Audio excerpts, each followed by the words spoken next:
Episode 4, Return to Venice. Chapter 16. A fearful misfortune befalls Milov Cools, downleave Corfu and return to Venice, give up the army, and become a fiddler. The wound was rapidly healing up, and I saw near at hand the moment when Madame F. would leave her bed and resume her usual avocations.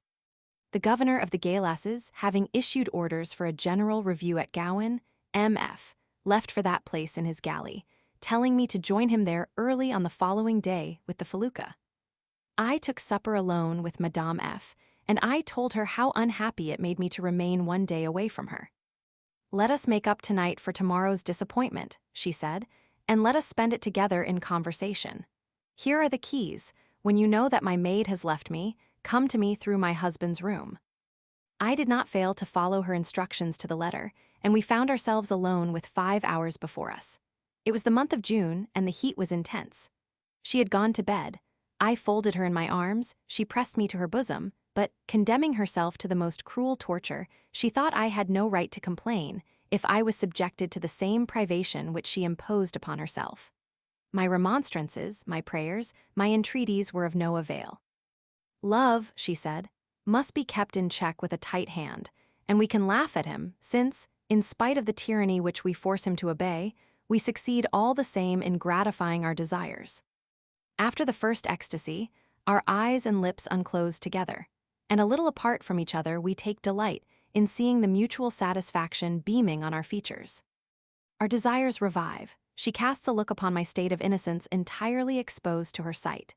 She seems vexed at my want of excitement, and throwing off everything which makes the heat unpleasant and interferes with our pleasure, she bounds upon me. It is more than amorous fury, it is desperate lust.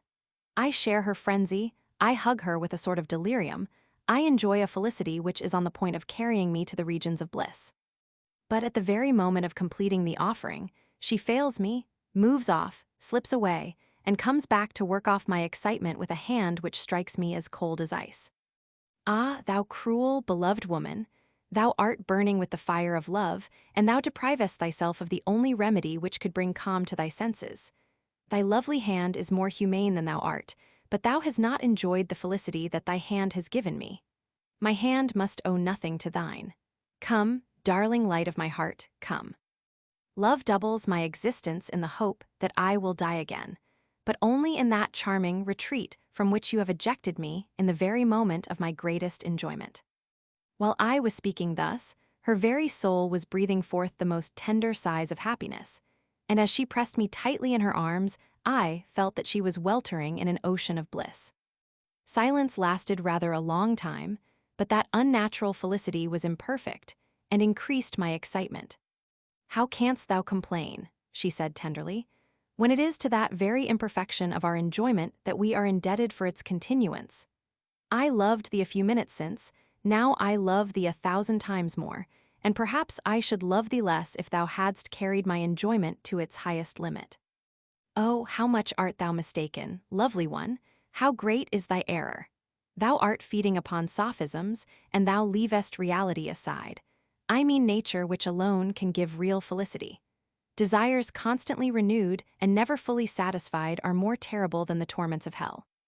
But are not these desires happiness, when they are always accompanied by hope? No, if that hope is always disappointed. It becomes hell itself, because there is no hope, and hope must die when it is killed by constant deception. Dearest, if hope does not exist in hell, desires cannot be found there either, for to imagine desires without hopes would be more than madness. Well, answer me. If you desire to be mine entirely, and if you feel the hope of it, which, according to your way of reasoning, is a natural consequence, why do you always raise an impediment to your own hope? Cease, dearest, cease to deceive yourself by absurd sophisms. Let us be as happy as it is in nature to be, and be quite certain that the reality of happiness will increase our love, and that love will find a new life in our very enjoyment. What I see proves the contrary. You are alive with excitement now, but if your desires had been entirely satisfied, you would be dead, benumbed, motionless. I know it by experience. If you had breathed the full ecstasy of enjoyment, as you desired, you would have found a weak ardor only at long intervals. Ah, charming creature, your experience is but very small. Do not trust to it. I see that you have never known love. That which you call love's grave is the sanctuary in which it receives life, the abode which makes it immortal.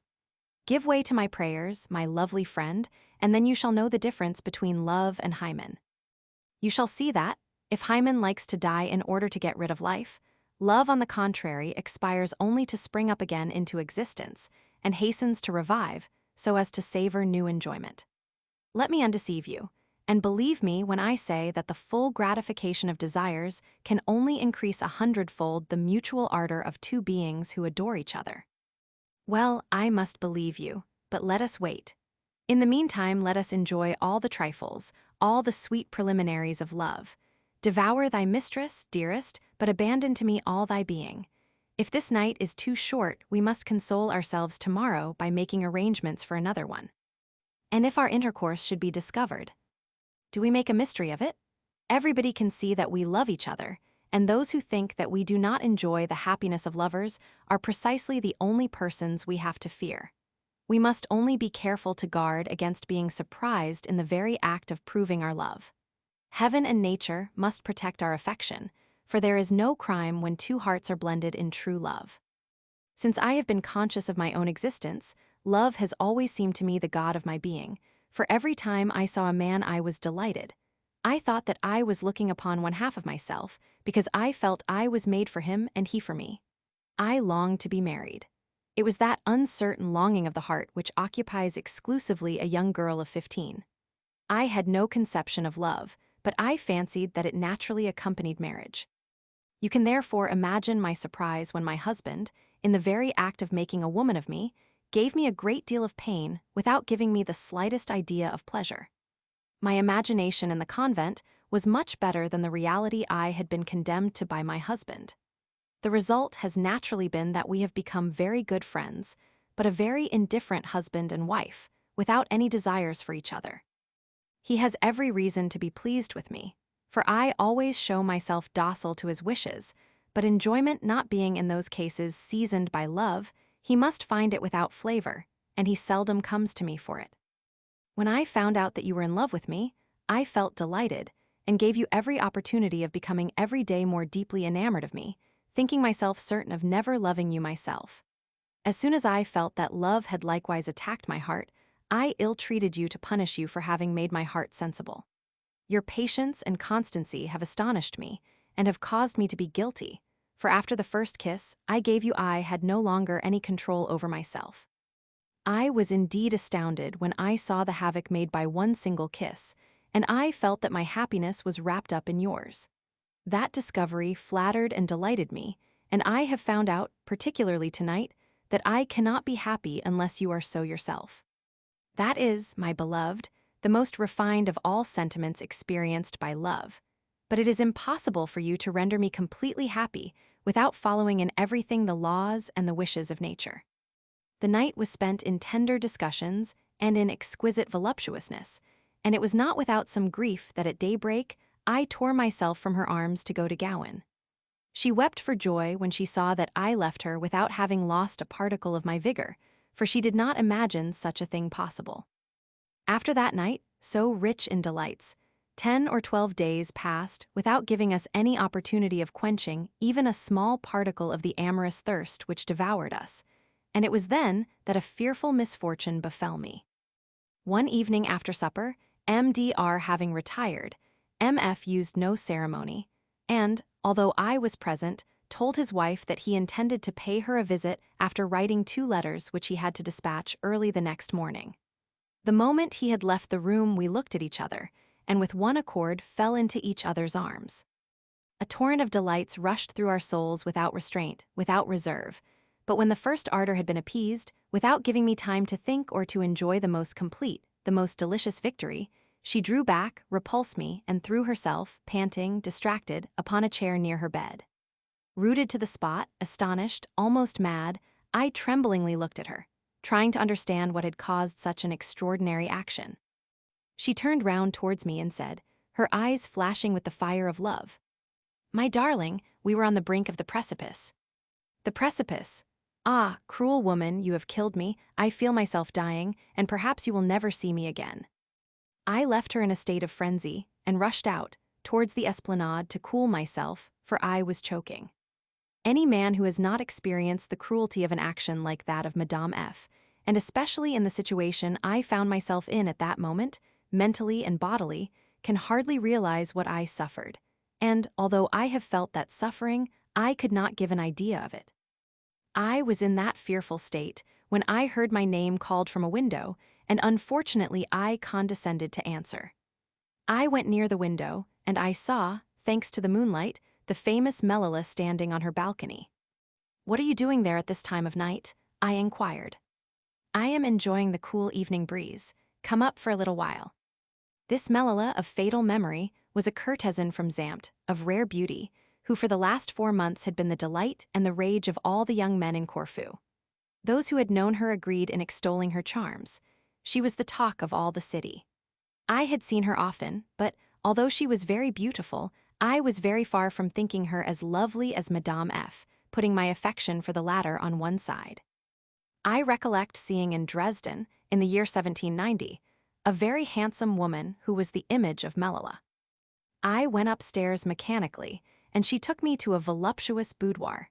She complained of my being the only one who had never paid her a visit, when I was the man she would have preferred to all others, and I had the infamy to give way. I became the most criminal of men. It was neither desire, nor imagination, nor the merit of the woman which caused me to yield, for Melilla was in no way worthy of me. No, it was weakness, indolence, and the state of bodily and mental irritation in which I then found myself. It was a sort of spite, because the angel whom I adored had displeased me by a caprice, which, had I not been unworthy of her, would only have caused me to be still more attached to her. Melilla, highly pleased with her success, refused the gold I wanted to give her, and allowed me to go after I had spent 2 hours with her. When I recovered my composure, I had but one feeling: hatred for myself and for the contemptible creature who had allured me to be guilty of so vile an insult to the loveliest of her sex. I went home the prey to fearful remorse and went to bed, but sleep never closed my eyes throughout that cruel night. In the morning, worn out with fatigue and sorrow, I got up, and as soon as I was dressed I went to M.F., who had sent for me to give me some orders. After I had returned, and had given him an account of my mission, I called upon Madame F., and finding her at her toilet I wished her good morning, observing that her lovely face was breathing the cheerfulness and the calm of happiness. But suddenly, her eyes meeting mine, I saw her countenance change, and an expression of sadness replace her looks of satisfaction.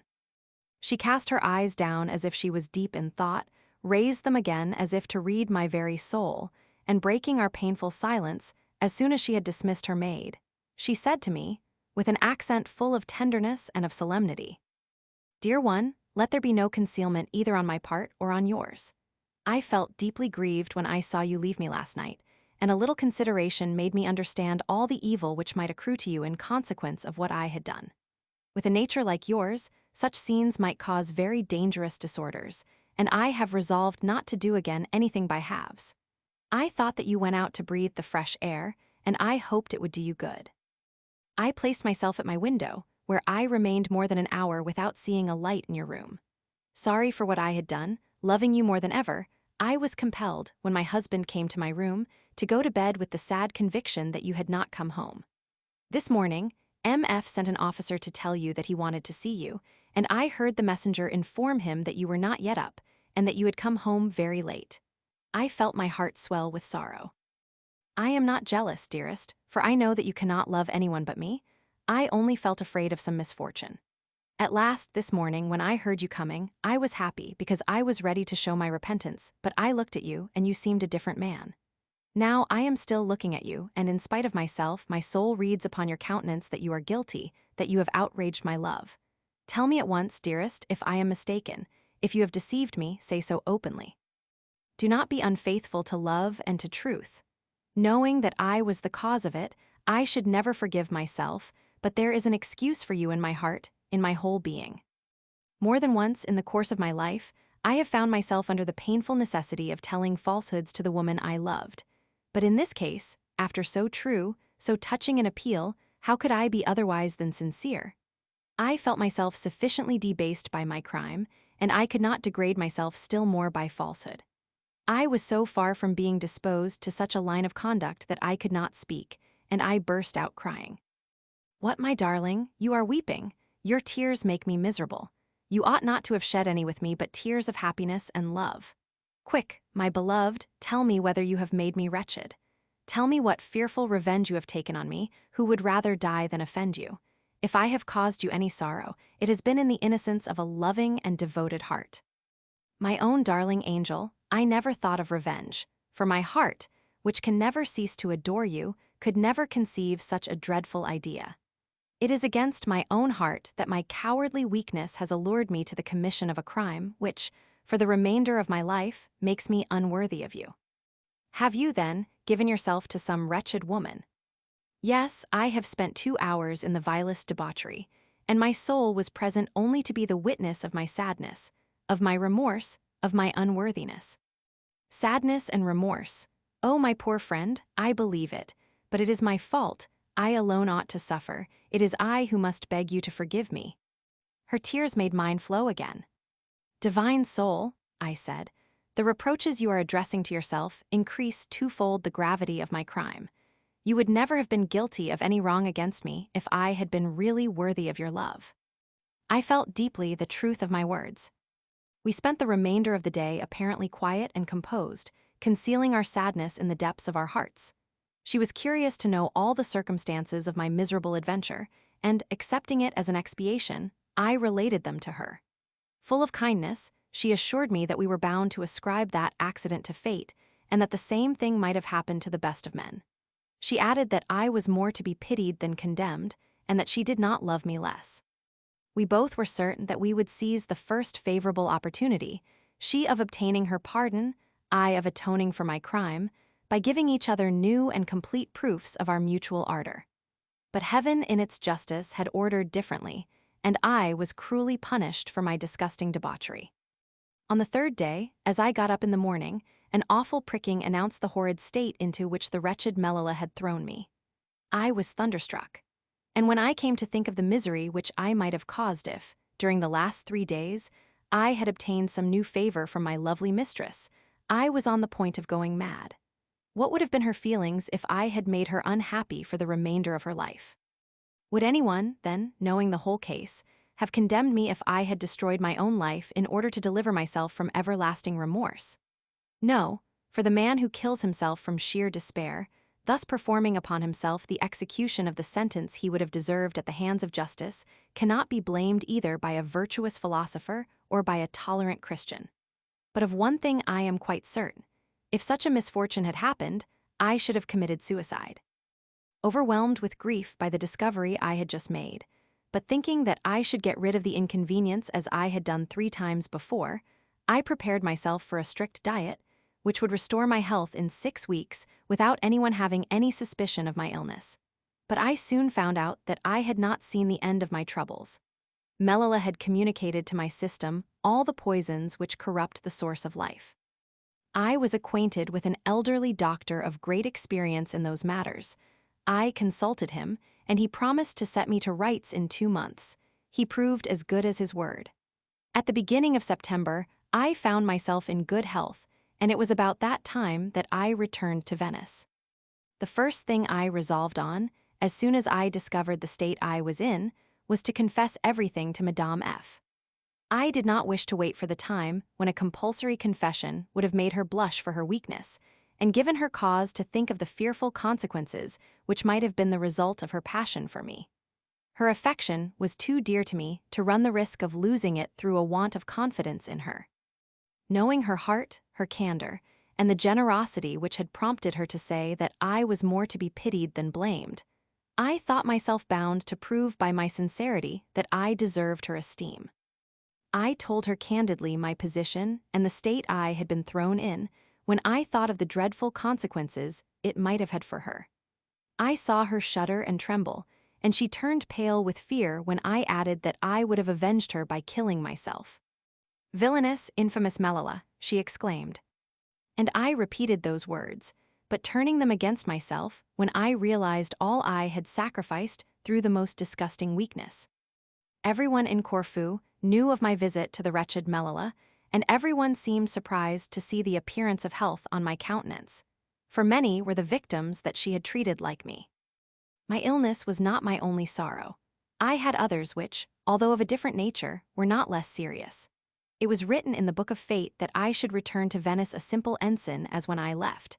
The general did not keep his word, and the bastard son of a nobleman was promoted to the lieutenancy instead of myself.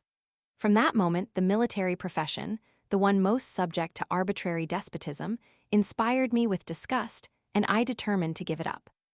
But I had another still more important motive for sorrow in the fickleness of fortune, which had completely turned against me. I remarked that, from the time of my degradation with Melilla, every kind of misfortune befell me. The greatest of all that which I felt most, but which I had the good sense to try and consider a favor, was that a week before the departure of the army, M.D.R. took me again for his adjutant, and M.F. had to engage another in my place. On the occasion of that change, Madame F. told me, with an appearance of regret, that in Venice we could not, for many reasons, continue our intimacy. I begged her to spare me the reasons, as I foresaw that they would only throw humiliation upon me.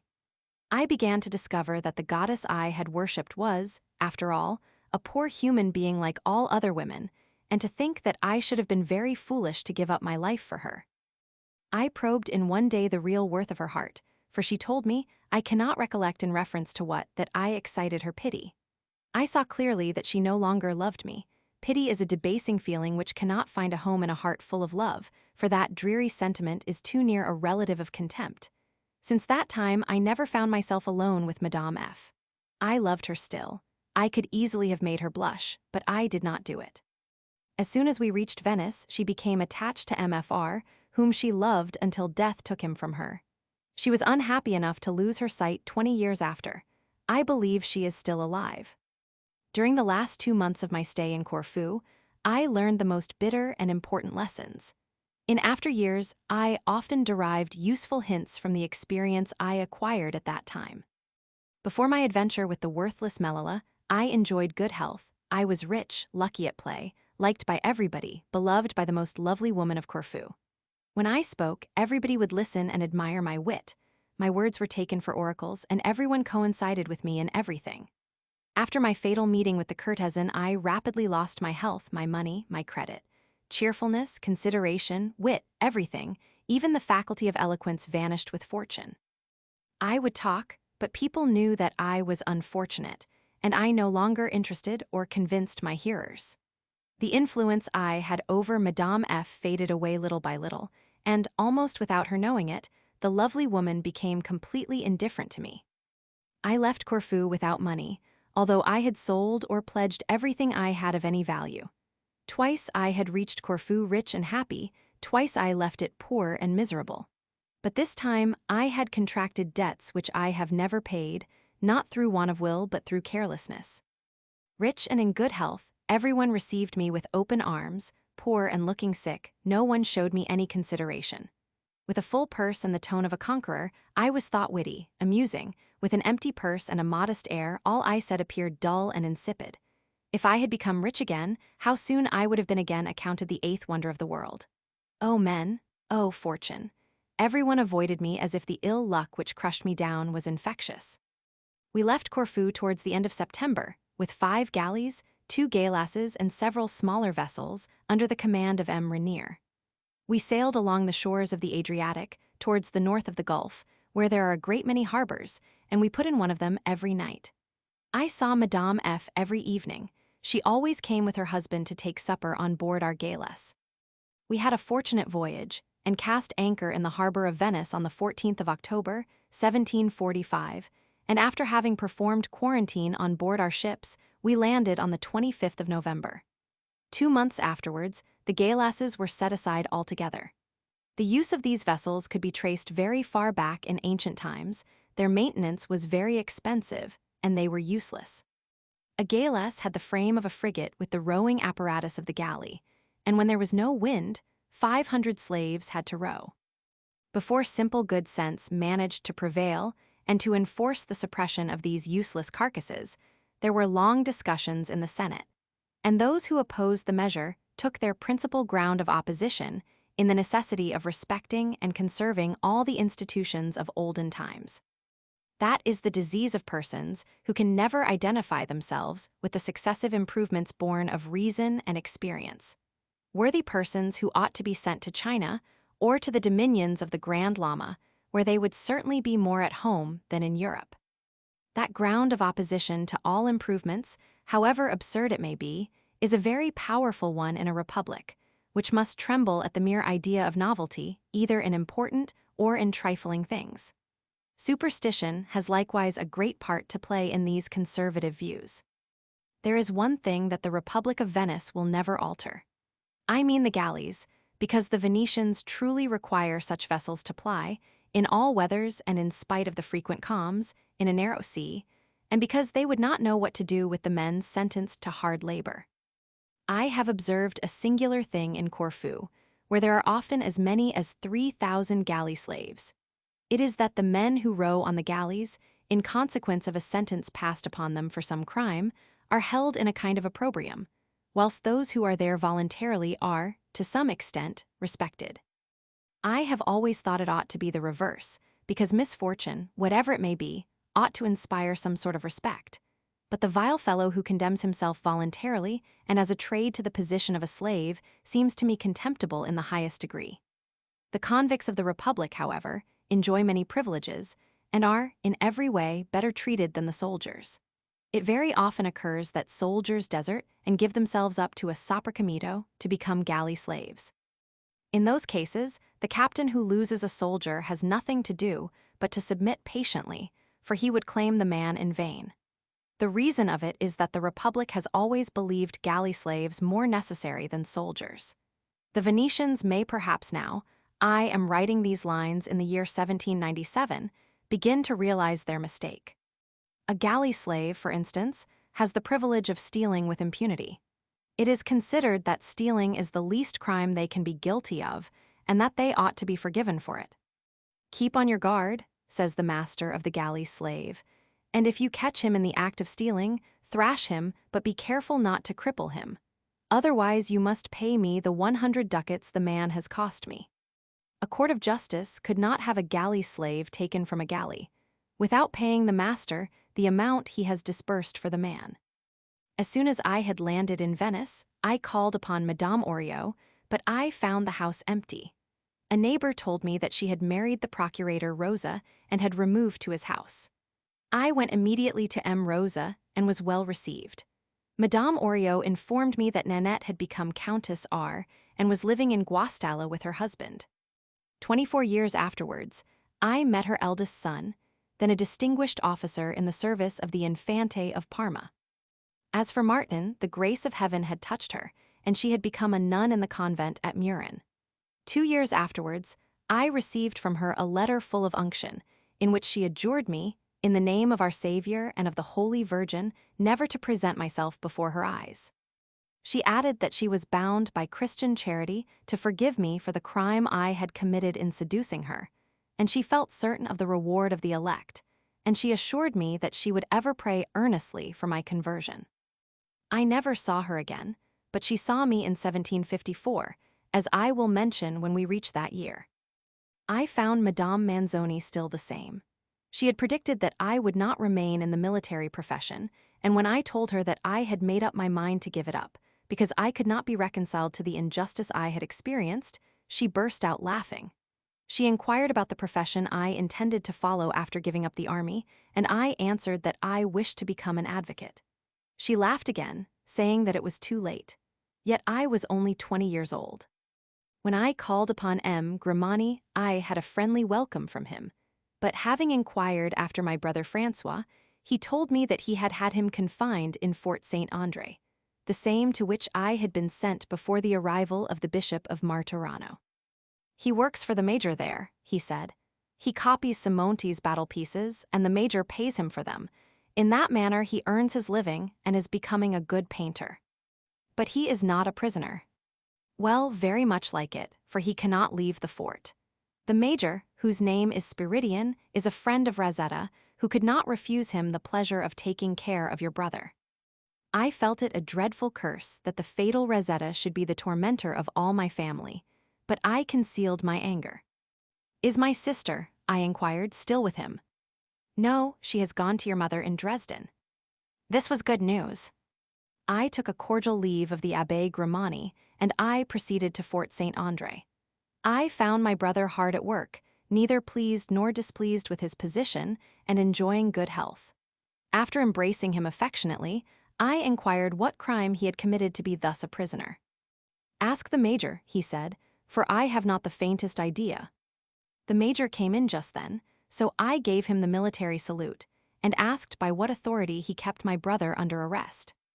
"I am not accountable to you for my actions." "That remains to be seen."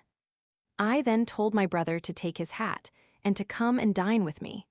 The major laughed, and said that he had no objection provided the sentinel allowed him to pass. I saw that I should only waste my time in discussion, and I left the fort fully bent on obtaining justice. The next day I went to the War Office, where I had the pleasure of meeting my dear Major Pelotero, who was then commander of the fortress of Chiaza. I informed him of the complaint I wanted to prefer before the Secretary of War respecting my brother's arrest, and of the resolution I had taken to leave the army.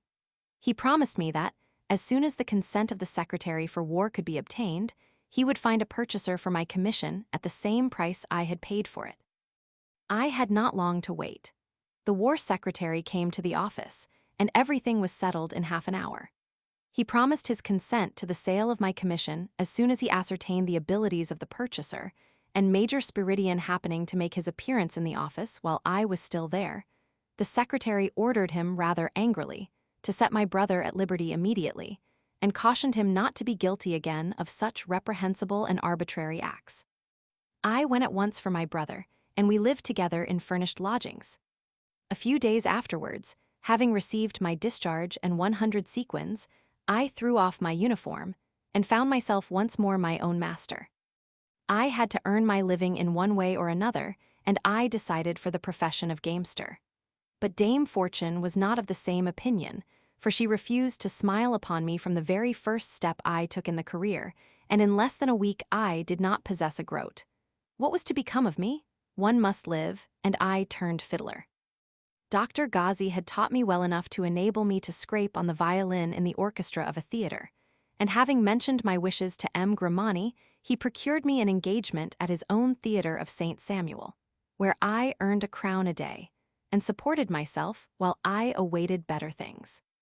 Fully aware of my real position, I never showed myself in the fashionable circles which I used to frequent before my fortune had sunk so low. I knew that I was considered as a worthless fellow, but I did not care. People despised me, as a matter of course, but I found comfort in the consciousness that I was worthy of contempt. I felt humiliated by the position to which I was reduced after having played so brilliant a part in society, but as I kept the secret to myself, I was not degraded, even if I felt some shame. I had not exchanged my last word with Dame Fortune, and was still in hope of reckoning with her some day, because I was young, and youth is dear to fortune. Chapter 17. I turn out a worthless fellow, my good fortune, I become a rich nobleman. With an education which ought to have ensured me an honorable standing in the world, with some intelligence, wit, good literary and scientific knowledge, and endowed with those accidental physical qualities which are such a good passport into society, I found myself, at the age of 20, the mean follower of a sublime art, in which, if great talent is rightly admired, mediocrity is as rightly despised. I was compelled by poverty to become a member of a musical band, in which I could expect neither esteem nor consideration, and I was well aware that I should be the laughingstock of the persons who had known me as a doctor in divinity, as an ecclesiastic, and as an officer in the army, and had welcomed me in the highest society. I knew all that, for I was not blind to my position. But contempt, the only thing to which I could not have remained indifferent, never showed itself anywhere under a form tangible enough for me to have no doubt of my being despised, and I set it at defiance, because I was satisfied that contempt is due only to cowardly, mean actions, and I was conscious that I had never been guilty of any. As to public esteem, which I had ever been anxious to secure, my ambition was slumbering, and satisfied with being my own master, I enjoyed my independence without puzzling my head about the future. I felt that in my first profession, as I was not blessed with the vocation necessary to it, I should have succeeded only by dint of hypocrisy, and I should have been despicable in my own estimation, even if I had seen the purple mantle on my shoulders, for the greatest dignities cannot silence a man's own conscience. If, on the other hand, I had continued to seek fortune in a military career, which is surrounded by a halo of glory, but is otherwise the worst of professions for the constant self-abnegation, for the complete surrender of one's will which passive obedience demands, I should have required a patience to which I could not lay any claim, as every kind of injustice was revolting to me, and as I could not bear to feel myself dependent. Besides, I was of opinion that a man's profession, whatever it might be, ought to supply him with enough money to satisfy all his wants, and the very poor pay of an officer would never have been sufficient to cover my expenses, because my education had given me greater wants than those of officers in general. By scraping my violin, I earned enough to keep myself without requiring anybody's assistance, and I have always thought that the man who can support himself is happy. I grant that my profession was not a brilliant one, but I did not mind it, and, calling prejudices all the feelings which rose in my breast against myself, I was not long in sharing all the habits of my degraded comrades. When the play was over, I went with them to the drinking booth, which we often left intoxicated to spend the night in houses of ill fame. When we happened to find those places already tenanted by other men, we forced them by violence to quit the premises and defrauded the miserable victims of prostitution of the mean salary the law allows them, after compelling them to yield to our brutality. Our scandalous proceedings often exposed us to the greatest danger. We would very often spend the whole night rambling about the city, inventing and carrying into execution the most impertinent, practical jokes. One of our favorite pleasures was to unmoor the patricians' gondolas and to let them float at random along the canals, enjoying by anticipation all the curses that gondoliers would not fail to indulge in.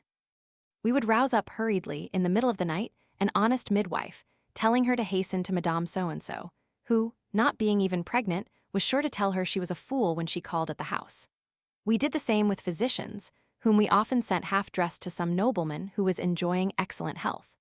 The priests fared no better. We would send them to carry the last sacraments to married men who were peacefully slumbering near their wives and not thinking of extreme unction. We were in the habit of cutting the wires of the bells in every house, and if we chanced to find a gate open, we would go up the stairs in the dark, and frighten the sleeping inmates by telling them very loudly that the house door was not closed, after which we would go down, making as much noise as we could, and leave the house with the gate wide open. During a very dark night, we formed a plot to overturn the large marble table of St. Angelo's Square, on which it was said that in the days of the League of Cambrai, the commissaries of the Republic were in the habit of paying the bounty to the recruits who engaged to fight under the standard of St. Mark Circumstance, which secured for the table a sort of public veneration. Whenever we could contrive to get into a church tower, we thought it great fun to frighten all the parish by ringing the alarm bell, as if some fire had broken out. But that was not all. We always cut the bell ropes, so that in the morning the churchwardens had no means of summoning the faithful to early mass. Sometimes we would cross the canal, each of us in a different gondola, and take to our heels without paying as soon as we landed on the opposite side, in order to make the gondoliers run after us. The city was alive with complaints, and we laughed at the useless search made by the police to find out those who disturbed the peace of the inhabitants. We took good care to be careful, for if we had been discovered, we stood a very fair chance of being sent to practice rowing at the expense of the Council of 10. We were 7, and sometimes 8, because, being much attached to my brother Francois, I gave him a share now and then in our nocturnal orgies. But at last fear put a stop to our criminal jokes, which in those days I used to call only the frolics of young men. This is the amusing adventure which closed our exploits. In every one of the 72 parishes of the city of Venice, there is a large public house called Magazzino. It remains open all night, and wine is retailed there at a cheaper price than in all the other drinking houses.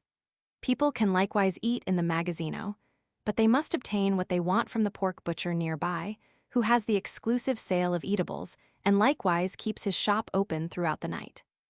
The pork butcher is usually a very poor cook, but as he is cheap, poor people are willingly satisfied with him, and these resorts are considered very useful to the lower class. The nobility, the merchants, even workmen in good circumstances, are never seen in the magazzino, for cleanliness is not exactly worshipped in such places. Yet there are few private rooms which contain a table surrounded with benches, in which a respectable family or a few friends can enjoy themselves in a decent way. It was during the Carnival of 1745, after midnight. We were, all the 8 of us, rambling about together with our masks on, in quest of some new sort of mischief to amuse us, and we went into the magazzino of the parish of the Holy Cross to get something to drink. We found the public room empty, but in one of the private chambers we discovered 3 men quietly conversing with a young and pretty woman and enjoying their wine. Our chief, a noble Venetian belonging to the Balbi family, said to us, it would be a good joke to carry off those 3 blockheads and to keep the pretty woman in our possession. He immediately explained his plan, and under cover of our masks we entered their room, Balbi at the head of us. Our sudden appearance rather surprised the good people, but you may fancy their astonishment when they heard Balbi say to them, under penalty of death, and by order of the Council of 10, I command you to follow us immediately, without making the slightest noise. As to you, my good woman, you need not be frightened, you will be escorted to your house. When he had finished his speech, 2 of us got hold of the woman to take her where our chief had arranged beforehand, and the others seized the 3 poor fellows, who were trembling all over, and had not the slightest idea of opposing any resistance. The waiter of the magazzino came to be paid, and our chief gave him what was due, enjoining silence under penalty of death. We took our 3 prisoners to a large boat.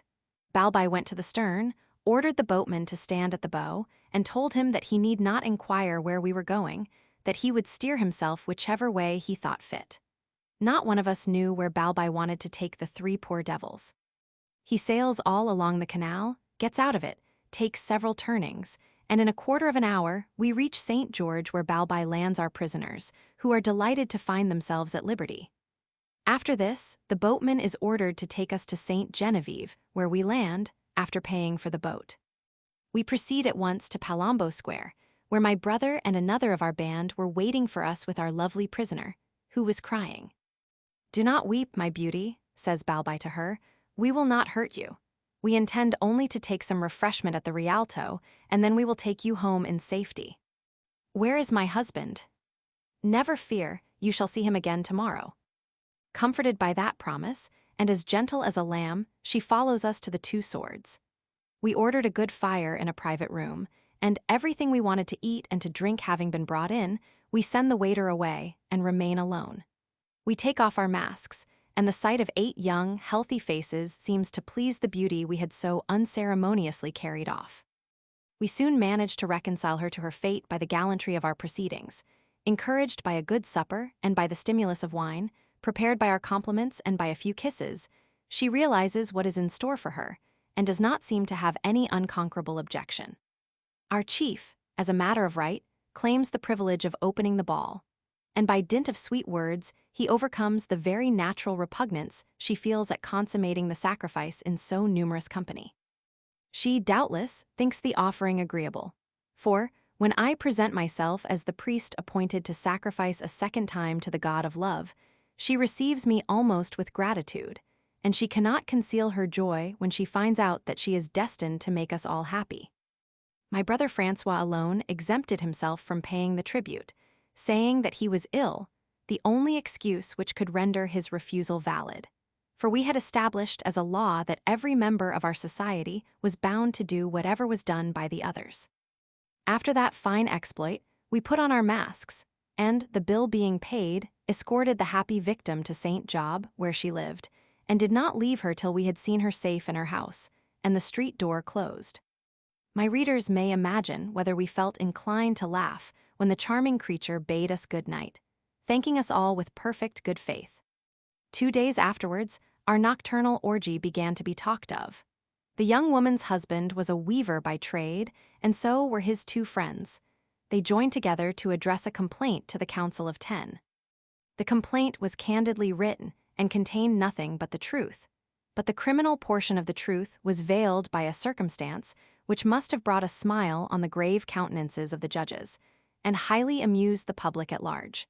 The complaint setting forth that the 8 masked men had not rendered themselves guilty of any act disagreeable to the wife. It went on to say that the 2 men who had carried her off had taken her to such a place, where they had, an hour later, been met by the other 6, and that they had all repaired to the 2 Swords, where they had spent an hour in drinking. The said lady, having been handsomely entertained by the 8 masked men, had been escorted to her house, where she had been politely requested to excuse the joke perpetrated upon her husband. The 3 plaintiffs had not been able to leave the island of St. George until daybreak, and the husband, on reaching his house, had found his wife quietly asleep in her bed. She had informed him of all that had happened. She complained of nothing but of the great fright she had experienced on account of her husband, and on that count she entreated justice and the punishment of the guilty parties. That complaint was comic throughout, for the 3 rogues showed themselves very brave in writing, stating that they would certainly not have given way so easily if the dread authority of the council had not been put forth by the leader of the band. The document produced 3 different results. In the first place, it amused the town. In the second, all the idlers of Venice went to St. Job to hear the account of the adventure from the lips of the heroine herself, and she got many presents from her numerous visitors. In the third place, the Council of 10 offered a reward of 500 ducats to any person giving such information as would lead to the arrest of the perpetrators of the practical joke, even if the informer belonged to the band, provided he was not the leader. The offer of that reward would have made us tremble if our leader, precisely the one who alone had no interest in turning informer, had not been a patrician. The rank of Balbi quieted my anxiety at once, because I knew that, even supposing one of us were vile enough to betray our secret for the sake of the reward, the tribunal would have done nothing in order not to implicate a patrician. There was no cowardly traitor amongst us, although we were all poor, but fear had its effect, and our nocturnal pranks were not renewed. 3 or 4 months afterwards, the Chevalier Nicolas Iron, then one of the inquisitors, astonished me greatly by telling me the whole story, giving the names of all the actors. He did not tell me whether any one of the band had betrayed the secret, and I did not care to know. But I could clearly see the characteristic spirit of the aristocracy, for which the solo mehi is the supreme law. Towards the middle of April of the year 1746, M. Girolamo Cornaro, the eldest son of the family Cornaro de la Rioni, married a daughter of the house of Soranzo de St. Paul, and I had the honor of being present at the wedding as a fiddler. I played the violin in one of the numerous bands engaged for the balls which were given for 3 consecutive days in the Soranzo Palace. On the 3rd day, towards the end of the dancing, an hour before daybreak, feeling tired, I left the orchestra abruptly, and as I was going down the stairs I observed a senator, wearing his red robes, on the point of getting into a gondola. In taking his handkerchief out of his pocket, he let a letter drop on the ground. I picked it up, and coming up to him just as he was going down the steps, I handed it to him. He received it with many thanks and inquired where I lived. I told him, and he insisted upon my coming with him in the gondola, saying that he would leave me at my house. I accepted gratefully, and sat down near him. A few minutes afterwards, he asked me to rub his left arm, which, he said, was so benumbed that he could not feel it. I rubbed it with all my strength, but he told me in a sort of indistinct whisper that the numbness was spreading all along the left side, and that he was dying. I was greatly frightened. I opened the curtain, took the lantern, and found him almost insensible, and the mouth drawn on one side. I understood that he was seized with an apoplectic stroke, and called out to the gondoliers to land me at once, in order to procure a surgeon to bleed the patient. I jumped out of the gondola, and found myself on the very spot where 3 years before I had taught Rosetta such a forcible lesson. I inquired for a surgeon at the first coffee house, and ran to the house that was pointed out to me. I knocked as hard as I could. The door was at last opened, and I made the surgeon follow me in his dressing gown as far as the gondola, which was waiting. He bled the senator, while I was tearing my shirt to make the compress and the bandage. The operation being performed, I ordered the gondoliers to row as fast as possible, and we soon reached St. Marina.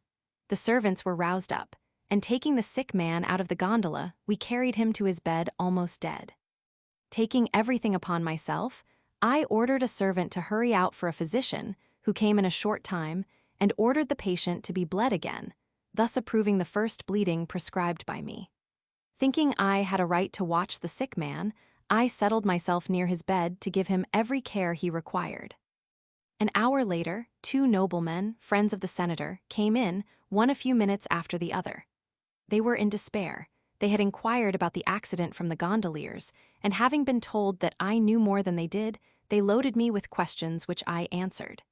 They did not know who I was and did not like to ask me, whilst I thought it better to preserve a modest silence. The patient did not move. His breathing alone showed that he was still alive. Fomentations were constantly applied, and the priest who had been sent for, and was of very little use under such circumstances, seemed to be there only to see him die. All visitors were sent away by my advice, and the 2 noblemen and myself were the only persons in the sick man's room. At noon, we partook silently of some dinner which was served in the sick room. In the evening, one of the 2 friends told me that if I had any business to attend to I could go, because they would both pass the night on a mattress near the patient. "And I, sir," I said, "will remain near his bed in this armchair, for if I went away the patient would die, and he will live as long as I am near him." This sententious answer struck them with astonishment, as I expected it would, and they looked at each other in great surprise. We had supper, and in the little conversation I gathered the information that the senator, their friend, was M. de Bragadin, the only brother of the procurator of that name. He was celebrated in Venice not only for his eloquence and his great talents as a statesman, but also for the gallantries of his youth. He had been very extravagant with women, and more than one of them had committed many follies for him. He had gambled and lost a great deal, and his brother was his most bitter enemy, because he was infatuated with the idea that he had tried to poison him. He had accused him of that crime before the Council of 10, which, after an investigation of 8 months, had brought in a verdict of not guilty. But that just sentence, although given unanimously by that high tribunal, had not had the effect of destroying his brother's prejudices against him. M. de Bragadin, who was perfectly innocent of such a crime and oppressed by an unjust brother who deprived him of half of his income, spent his days like an amiable philosopher, surrounded by his friends, amongst whom were the 2 noblemen who were then watching him. One belonged to the Dandolo family, the other was a Barbaro, and both were excellent men. M. de Bragadin was handsome, learned, cheerful, and most kindly disposed. He was then about 50 years old. The physician who attended him was named Tarot. He thought, by some peculiar train of reasoning, that he could cure him by applying a mercurial ointment to the chest, to which no one raised any objection. The rapid effect of the remedy delighted the 2 friends, but it frightened me, for in less than 24 hours the patient was laboring under great excitement of the brain. The physician said that he had expected that effect, but that on the following day the remedy would act less on the brain, and diffuse its beneficial action through the whole of the system, which required to be invigorated by a proper equilibrium in the circulation of the fluids. At midnight the patient was in a state of high fever and in a fearful state of irritation. I examined him closely and found him hardly able to breathe. I roused up his 2 friends and declared that in my opinion the patient would soon die unless the fatal ointment was at once removed. And without waiting for their answer, I bared his chest, took off the plaster, washed the skin carefully with lukewarm water, and in less than 3 minutes he breathed freely and fell into a quiet sleep. Delighted with such a fortunate result, we lay down again. The physician came very early in the morning and was much pleased to see his patient so much better, but when M. Dandolo informed him of what had been done, he was angry, said it was enough to kill his patient, and asked who had been so audacious as to destroy the effect of his prescription. M. de Bragadin, speaking for the first time, said to him, "Doctor, the person who has delivered me from your mercury, which was killing me, is a more skillful physician than you." And, saying these words, he pointed to me. It would be hard to say who was the more astonished. The doctor, when he saw an unknown young man whom he must have taken for an impostor, declared more learned than himself, or I, when I saw myself transformed into a physician at a moment's notice. I kept silent, looking very modest but hardly able to control my mirth, whilst the doctor was staring at me with a mixture of astonishment and of spite, evidently thinking me some bold quack who had tried to supplant him. At last, turning towards M. de Bragadin, he told him coldly that he would leave him in my hands. He was taken at his word, he went away, and behold, I had become the physician of one of the most illustrious members of the Venetian Senate. I must confess that I was very glad of it, and I told my patient that a proper diet was all he needed, and that nature, assisted by the approaching fine season, would do the rest. The dismissed physician related the affair through the town, and, as M. de Bragadin was rapidly improving, one of his relations, who came to see him, told him that everybody was astonished at his having chosen for his physician a fiddler from the theater. But the senator put a stop to his remarks by answering that a fiddler could know more than all the doctors in Venice, and that he owed his life to me. The worthy nobleman considered me as his oracle, and his two friends listened to me with the deepest attention. Their infatuation encouraging me, I spoke like a learned physician, I dogmatized, I quoted authors whom I had never read. M. de Bragadin, who had the weakness to believe in the occult sciences, told me one day that, for a young man of my age, he thought my learning too extensive, and that he was certain I was the possessor of some supernatural endowment. He entreated me to tell him the truth. What extraordinary things will sometimes occur from mere chance or from the force of circumstances. Unwilling to hurt his vanity by telling him that he was mistaken, I took the wild resolution of informing him, in the presence of his two friends, that I possessed a certain numeral calculus which gave answers, also in numbers, to any questions I liked to put. M. de Bragadin said that it was Solomon's key, vulgarly called Kabbalistic science, and he asked me from whom I learnt it. From an old hermit, I answered, who lives on the Carpegna mountain, and whose acquaintance I made quite by chance when I was a prisoner in the Spanish army. The hermit, remarked the senator, has, without informing you of it, linked an invisible spirit to the calculus he has taught you, for simple numbers cannot have the power of reason. You possess a real treasure, and you may derive great advantages from it. I do not know, I said, in what way I could make my science useful, because the answers given by the numerical figures are often so obscure that I have felt discouraged, and I very seldom tried to make any use of my calculus. Yet, it is very true that, if I had not formed my pyramid, I never should have had the happiness of knowing your excellency. How so? On the second day, during the festivities at the Soranzo Palace, I inquired of my oracle whether I would meet at the ball anyone whom I should not care to see.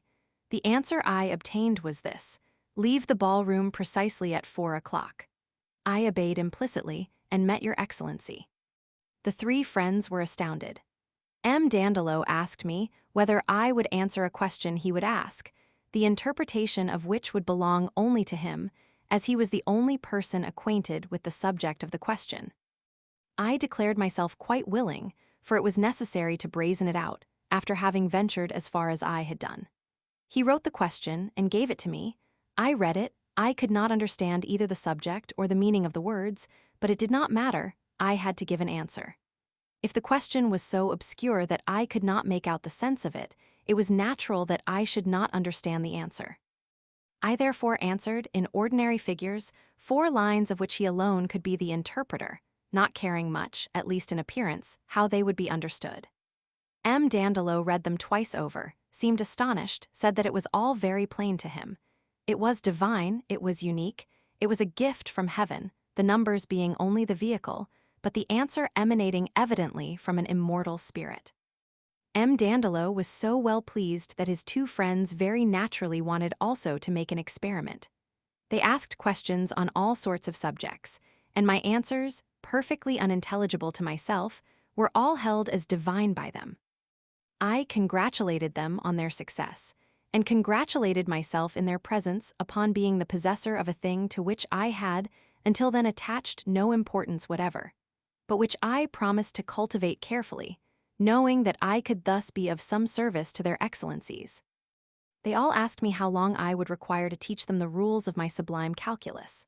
Not very long, I answered, and I will teach you as you wish, although the hermit assured me that I would die suddenly within 3 days if I communicated my science to anyone, but I have no faith whatever in that prediction. M. de Bragadin, who believed in it more than I did, told me in a serious tone that I was bound to have faith in it, and from that day, they never asked me again to teach them. They very likely thought that, if they could attach me to them, it would answer the purpose as well as if they possessed the science themselves. Thus I became the hierophant of those three worthy and talented men, who, in spite of their literary accomplishments, were not wise, since they were infatuated with occult and fabulous sciences, and believed in the existence of phenomena impossible in the moral as well as in the physical order of things.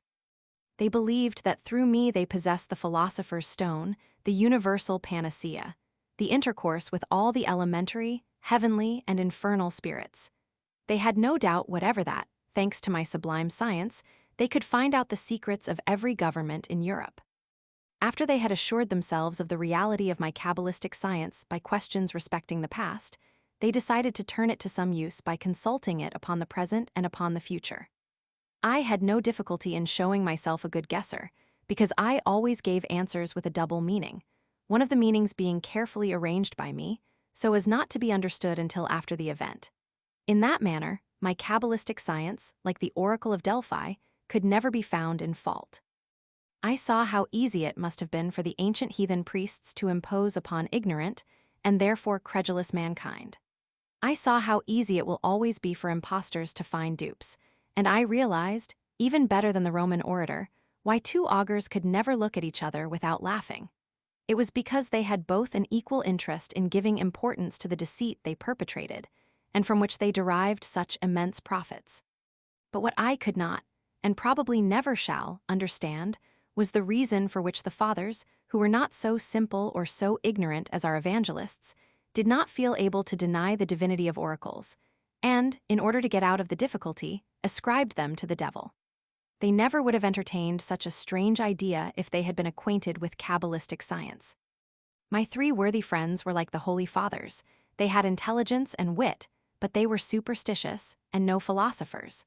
But, although believing fully in my oracles, they were too kind-hearted to think them the work of the devil, and it suited their natural goodness better to believe my answers inspired by some heavenly spirit. They were not only good Christians and faithful to the church, but even real devotees and full of scruples. They were not married, and after having renounced all commerce with women, they had become the enemies of the female sex, perhaps a strong proof of the weakness of their minds. They imagined that chastity was the condition, sine qua non, exacted by the spirits from those who wished to have intimate communication or intercourse with them. They fancied that spirits excluded women, and vice versa. With all these oddities, the three friends were truly intelligent and even witty, and, at the beginning of my acquaintance with them, I could not reconcile these antagonistic points. But a prejudiced mind cannot reason well, and the faculty of reasoning is the most important of all. I often laughed when I heard them talk on religious matters. They would ridicule those whose intellectual faculties were so limited that they could not understand the mysteries of religion. The incarnation of the Word, they would say, was a trifle for God and therefore easy to understand, and the resurrection was so comprehensible that it did not appear to them wonderful, because, as God cannot die, Jesus Christ was naturally certain to rise again. As for the Eucharist, transubstantiation, the real presence, it was all no mystery to them but palpable evidence, and yet they were not Jesuits.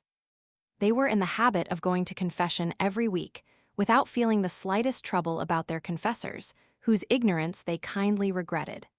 They thought themselves bound to confess only what was a sin in their own opinion, and in that, at least, they reasoned with good sense. With those three extraordinary characters, worthy of esteem and respect for their moral qualities, their honesty, their reputation, and their age as well as for their noble birth, I spent my days in a very pleasant manner. Although, in their thirst for knowledge, they often kept me hard at work for 10 hours running, all four of us being locked up together in a room and unapproachable to everybody, even to friends or relatives. I completed the conquest of their friendship by relating to them the whole of my life, only with some proper reserve, so as not to lead them into any capital sins. I confess candidly that I deceived them, as the Papa del Dimapullo used to deceive the Greeks who applied to him for the oracles of the Virgin. I certainly did not act towards them with a true sense of honesty. But if the reader to whom I confess myself is acquainted with the world and with the spirit of society, I entreat him to think before judging me, and perhaps I may meet with some indulgence at his hands. I might be told that if I had wished to follow the rules of pure morality, I ought either to have declined intimate intercourse with them or to have undeceived them. I cannot deny these premises, but I will answer that I was only 20 years of age. I was intelligent, talented, and had just been a poor fiddler. I should have lost my time in trying to cure them of their weakness. I should not have succeeded, for they would have laughed in my face, deplored my ignorance, and the result of it all would have been my dismissal. Besides, I had no mission, no right, to constitute myself an apostle, and if I had heroically resolved on leaving them as soon as I knew them to be foolish visionaries, I should have shewn myself a misanthrope, the enemy of those worthy men for whom I could procure innocent pleasures, and my own enemy at the same time. Because, as a young man, I liked to live well, to enjoy all the pleasures natural to youth and to a good constitution. By acting in that manner, I should have failed in common politeness.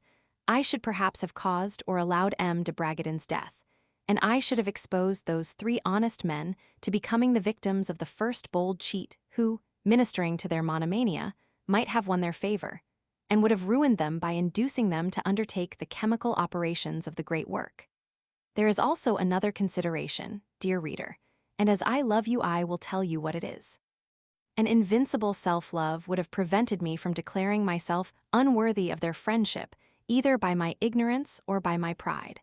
And I should have been guilty of great rudeness if I had ceased to visit them. I took, at least it seems to me so, the best, the most natural, and the noblest decision, if we consider the disposition of their mind, when I decided upon the plan of conduct, which ensured me the necessaries of life and of those necessaries who could be a better judge than your very humble servant. Through the friendship of those 3 men, I was certain of obtaining consideration and influence in my own country. Besides, I found it very flattering to my vanity to become the subject of the speculative chattering of empty fools who, having nothing else to do, are always trying to find out the cause of every moral phenomenon they meet with, which their narrow intellect cannot understand. People rack their brain in Venice to find out how my intimacy with 3 men of that high character could possibly exist. They were wrapped up in heavenly aspirations. I was a world's devotee. They were very strict in their morals. I was thirsty of all pleasures. At the beginning of summer, M. de Bragadin was once more able to take his seat in the Senate, and the day before he went out for the first time, he spoke to me thus. Whoever you may be, I am indebted to you for my life. Your first protectors wanted to make you a priest, a doctor, an advocate, a soldier, and ended by making a fiddler of you. Those persons did not know you. God had evidently instructed your guardian angel to bring you to me. I know you and appreciate you.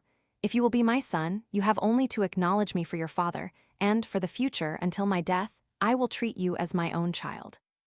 Your apartment is ready. You may send your clothes. You shall have a servant, a gondola at your orders, my own table, and 10 sequins a month. It is the sum I used to receive from my father when I was your age. You need not think of the future. Think only of enjoying yourself, and take me as your adviser in everything that may happen to you, in everything you may wish to undertake, and you may be certain of always finding me your friend. I threw myself at his feet to assure him of my gratitude, and embraced him, calling him my father. He folded me in his arms, called me his dear son. I promised to love and to obey him. His 2 friends, who lived in the same palace, embraced me affectionately, and we swore eternal fraternity. Such is the history of my metamorphosis, and of the lucky stroke which, taking me from the vile profession of a fiddler, raised me to the rank of a grandee. Chapter 18. I lead a dissolute life so Wojski Rinaldi Alabadida, young Countess the Capuchin, Friar Z. Stefani and Silila Ramirai take a gondola at St. Job to go to Mestra. Fortune, which had taken pleasure in giving me a specimen of its despotic caprice, and had ensured my happiness through means which sages would disavow, had not the power to make me adopt a system of moderation and prudence which alone could establish my future welfare on a firm basis. My ardent nature, my irresistible love of pleasure, my unconquerable independence, would not allow me to submit to the reserve which my new position in life demanded from me. I began to lead a life of complete freedom, caring for nothing but what ministered to my tastes, and I thought that, As long as I respected the laws, I could trample all prejudices under my feet. I fancied that I could live free and independent in a country ruled entirely by an aristocratic government. But this was not the case, and would not have been so even if fortune had raised me to a seat in that same government. For the Republic of Venice, considering that its primary duty is to preserve its own integrity, finds itself the slave of its own policy, and is bound to sacrifice everything to self-preservation, before which the laws themselves cease to be inviolable. But let us abandon the discussion of a principle now too trite, for humankind, at least in Europe, is satisfied that unlimited liberty is nowhere consistent with a properly regulated state of society. I have touched lightly on the matter, only to give to my readers some idea of my conduct in my own country, where I began to tread a path which was to lead me to a state prison as inscrutable as it was unconstitutional.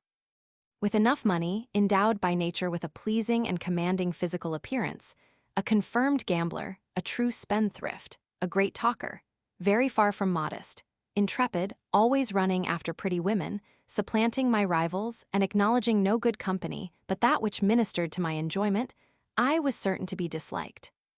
But ever ready to expose myself to any danger, and to take the responsibility of all my actions, I thought I had a right to do anything I pleased, for I always broke down abruptly every obstacle I found in my way.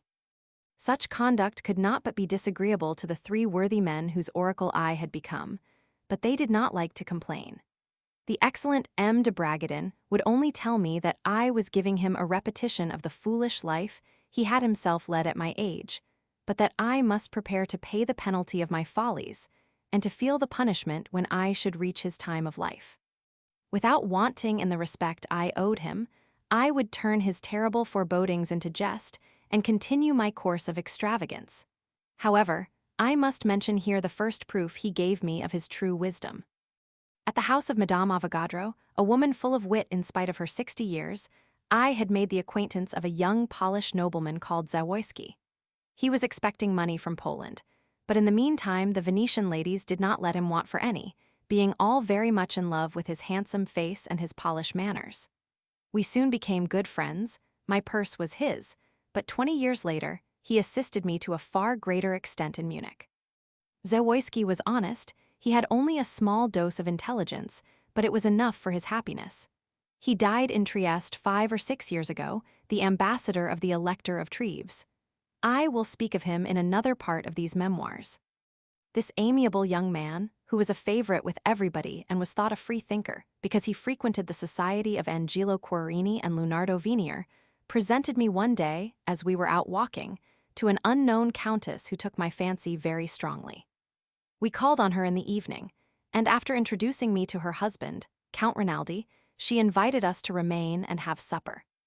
The Count made a faro bank in the course of the evening. I punted with his wife as a partner and won some 50 ducats. Very much pleased with my new acquaintance, I called alone on the Countess the next morning. The Count, apologizing for his wife who was not up yet, took me to her room.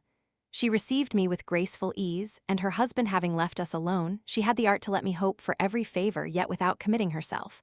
When I took leave of her, she invited me to supper for the evening. After supper I played, still in partnership with her, won again, and went away very much in love. I did not fail to pay her another visit the next morning, but when I presented myself at the house, I was told that she had gone out. I called again in the evening, and after she had excused herself for not having been at home in the morning, the faro bank began, and I lost all my money, still having the Countess for my partner. After supper, and when the other guests had retired, I remained with Zawoyski, Count Rinaldi having offered to give us our revenge. As I had no more money, I played upon trust, and the Count threw down the cards after I had lost 500 sequins. I went away in great sorrow. I was bound in honor to pay the next morning, and I did not possess a groat. Love increased my despair, for I saw myself on the point of losing the esteem of a woman by whom I was smitten, and the anxiety I felt did not escape M. de Bragadin when we met in the morning. He kindly encouraged me to confess my troubles to him. I was conscious that it was my only chance, and candidly related the whole affair, and I ended by saying that I should not survive my disgrace. He consoled me by promising that my debt would be cancelled in the course of the day, if I would swear never to play again upon trust. I took an oath to that effect, and kissing his hand, I went out for a walk, relieved from a great load.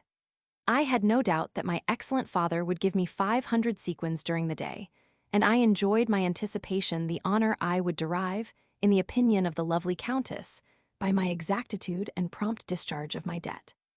I felt that it gave new strength to my hopes, and that feeling prevented me from regretting my heavy loss, but grateful for the great generosity of my benefactor, I was fully determined on keeping my promise.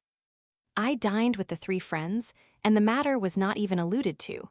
But, as we were rising from the table, a servant brought M. de Bragadin a letter and a parcel. He read the letter, asked me to follow him into his study, and the moment we were alone, he said, "Here is a parcel for you." I opened it and found some 40 sequins. Seeing my surprise, M. de Bragadin laughed merrily and handed me the letter, the contents of which ran thus. M. de Casanova may be sure that our playing last night was only a joke. He owes me nothing. My wife begs to send him half of the gold which he has lost in cash. Count Rinaldi. I looked at M. de Bragadin, perfectly amazed, and he burst out laughing. I guessed the truth, thanked him, and embracing him tenderly I promised to be wiser for the future. The mist I had before my eyes was dispelled, I felt that my love was defunct, and I remained rather ashamed, when I realized that I had been the dupe of the wife as well as of the husband. "This evening," said my clever physician, "you can have a gay supper with the charming countess. This evening, my dear, respected benefactor, I will have supper with you. You have given me a masterly lesson. The next time you lose money upon trust, you had better not pay it." "But I should be dishonored." "Never mind. The sooner you dishonor yourself, the more you will save, for you will always be compelled to accept your dishonor whenever you find yourself utterly unable to pay your losses. It is therefore more prudent not to wait until then. It is much better still to avoid that fatal impossibility by never playing otherwise than with money in hand. No doubt of it, for then you will save both your honor and your purse. But, as you are fond of games of chance, I advise you never to punt. Make the bank, and the advantage must be on your side." "Yes, but only a slight advantage." "As slight as you please, but it will be on your side, and when the game is over you will find yourself a winner and not a loser. The punter is excited, the banker is calm. The last says, 'I bet you do not guess,' while the first says, 'I bet I can guess.' Which is the fool and which is the wise man? The question is easily answered. I adjure you to be prudent, but if you should punt and win, recollect that you are only an idiot if at the end you lose." "Why an idiot? Fortune is very fickle." "It must necessarily be so. It is a natural consequence. Leave off playing, believe me, the very moment you see luck turning, even if you should, at that moment, win but one groat." I had read Plato, and I was astonished at finding a man who could reason like Socrates. The next day, Zawoyski called on me very early to tell me that I had been expected to supper, and that Count Rinaldi had praised my promptness in paying my debts of honor. I did not think it necessary to undeceive him, but I did not go again to Count Rinaldi's, whom I saw 16 years afterwards in Milan. As to Zawoyski, I did not tell him the story till I met him in Carlsbad, old and deaf, 40 years later. 3 or 4 months later, M. de Bragadin taught me another of his masterly lessons. I had become acquainted, through Zawoyski, with a Frenchman called El Abidi, who was then soliciting from the Venetian government the appointment of inspector of the armies of the Republic. The Senate appointed, and I presented him to my protector, who promised him his vote, but the circumstance I am going to relate prevented him from fulfilling his promise. I was in need of 100 sequins to discharge a few debts, and I begged M. de Bragadin to give them to me. "Why, my dear son, do you not ask M. de El Abidi to render you that service?" "I should not dare to do so, dear father." "Try him. I am certain that he will be glad to lend you that sum." "I doubt it, but I will try." I called upon El Abidi on the following day, and after a short exchange of compliments, I told him the service I expected from his friendship. He excused himself in a very polite manner, drowning his refusal in that sea of commonplaces which people are sure to repeat when they cannot or will not oblige a friend. Zawoyski came in as he was still apologizing, and I left them together. I hurried at once to M. de Bragadin and told him my want of success. He merely remarked that the Frenchman was deficient in intelligence. It just happened that it was the very day on which the appointment of the inspectorship was to be brought before the Senate. I went out to attend to my business, I ought to say to my pleasure, and as I did not return home till after midnight, I went to bed without seeing my father. In the morning, I said in his presence that I intended to call upon El Abidi to congratulate him upon his appointment. You may spare yourself that trouble. The Senate has rejected his nomination. How so? 3 days ago El Abidi felt sure of his success. He was right then, for he would have been appointed if I had not made up my mind to speak against him. I have proved to the Senate that a right policy forbade the government to trust such an important post to a foreigner. I am much surprised, for your excellency was not of that opinion the day before yesterday. Very true, but then I did not know M. de El Abidi. I found out only yesterday that the man was not sufficiently intelligent to fill the position he was soliciting. Is he likely to possess a sane judgment when he refuses to lend you 100 sequins? That refusal has cost him an important appointment and an income of 3,000 crowns, which would now be his. When I was taking my walk on the same day, I met Zawoyski with El Abidi and did not try to avoid them. El Abidi was furious, and he had some reason to be so. If you had told me, he said angrily, that the 100 sequins were intended as a gag to stop M. de Bragadin's mouth, I would have contrived to procure them for you. If you had had an inspector's brains, you would have easily guessed it. The Frenchman's resentment proved very useful to me, because he related the circumstance to everybody. The result was that from that time those who wanted the patronage of the senator applied to me. Comment is needless. This sort of thing has long been in existence, and will long remain so, because very often, to obtain the highest of favors, all that is necessary is to obtain the goodwill of a minister's favorite or even of his valet. My debts were soon paid.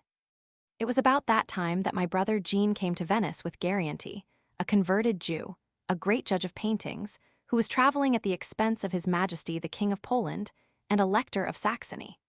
It was the converted Jew who had purchased for His Majesty the gallery of the Duke of Modena for 100,000 sequins.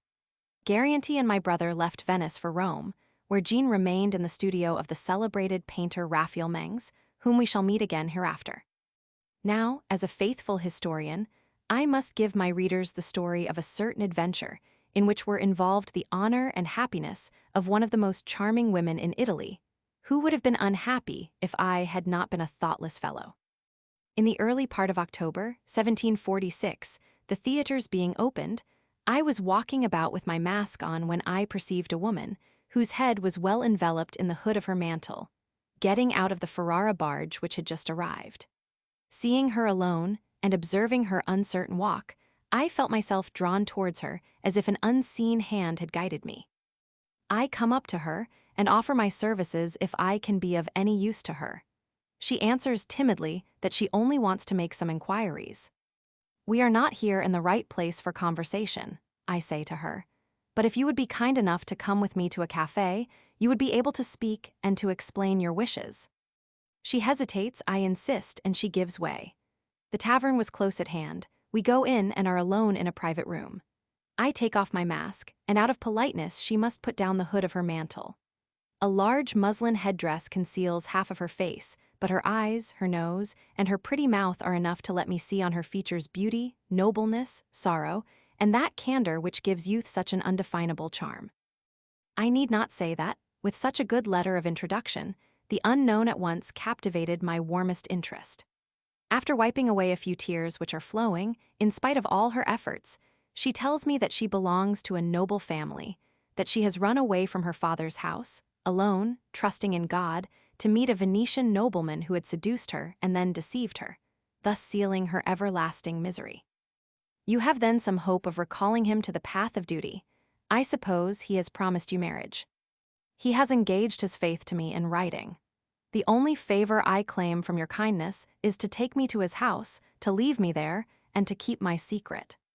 You may trust, madam, to the feelings of a man of honor. I am worthy of your trust.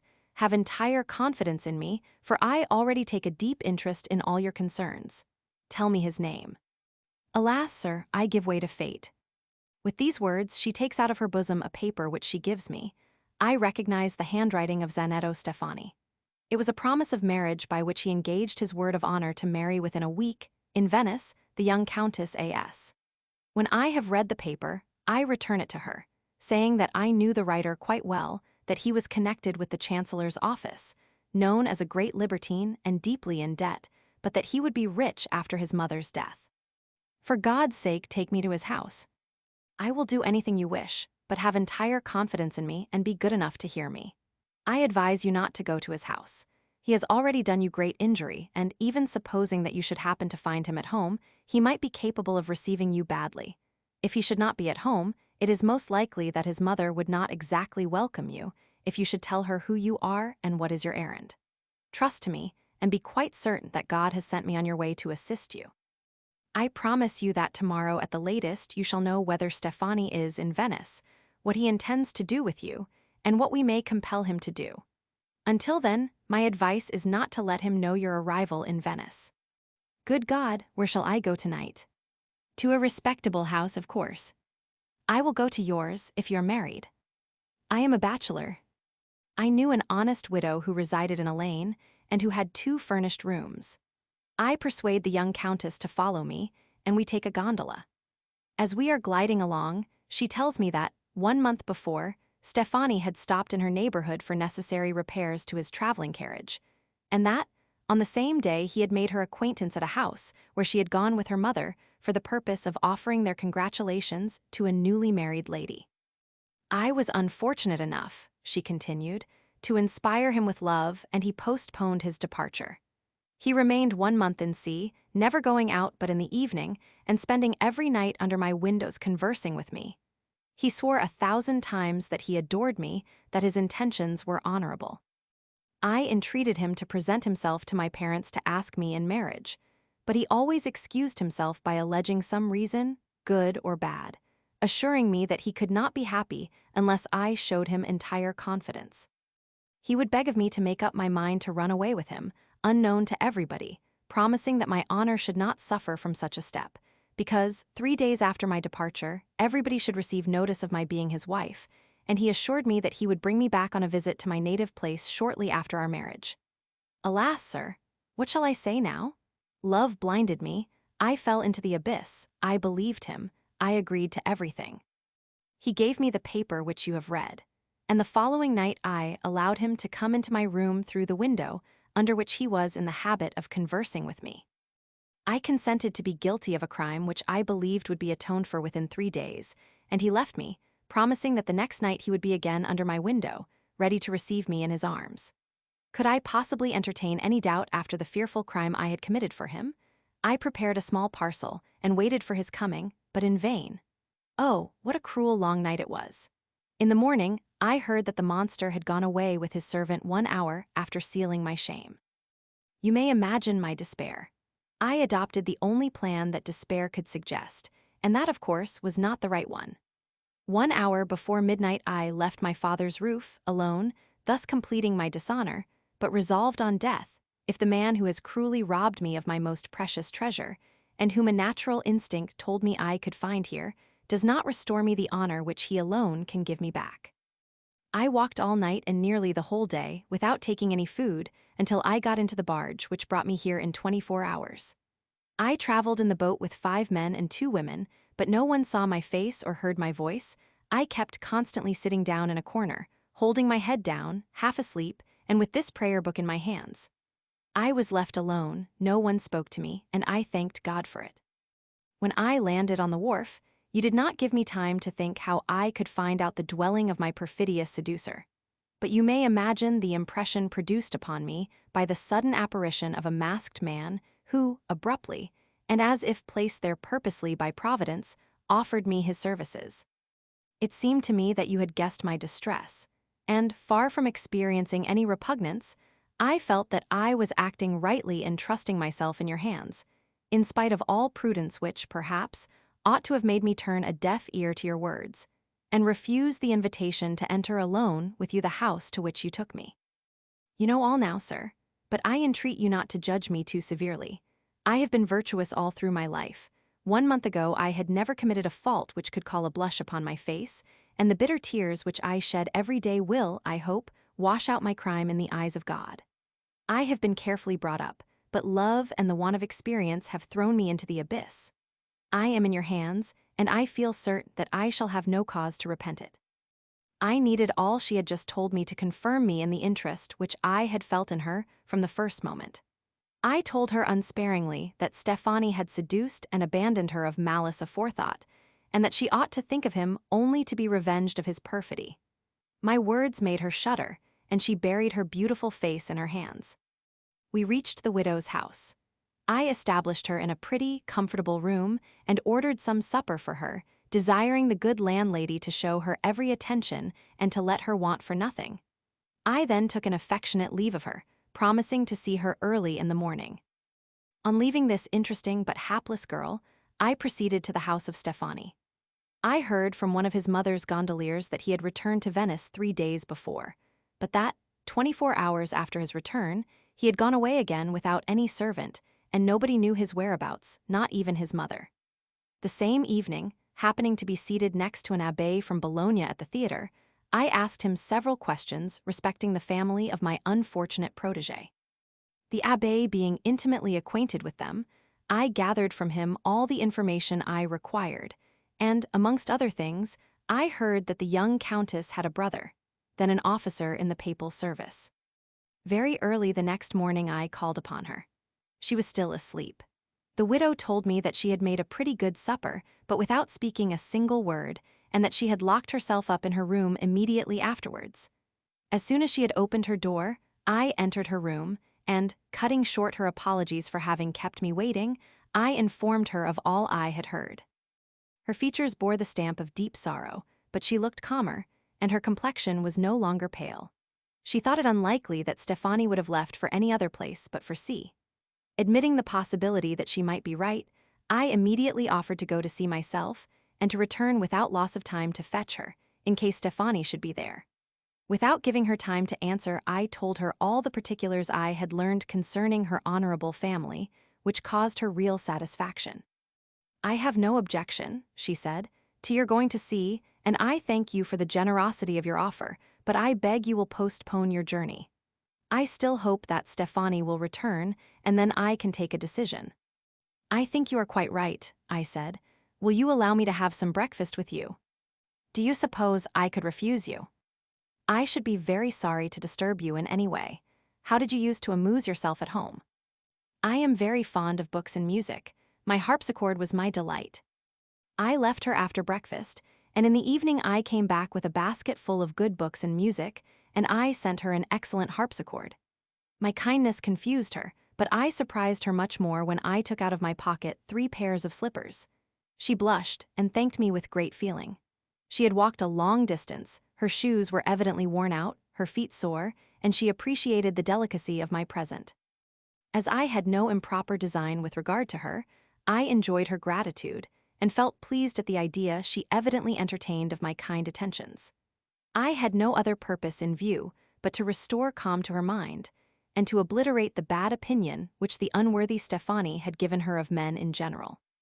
I never thought of inspiring her with love for me, and I had not the slightest idea that I could fall in love with her.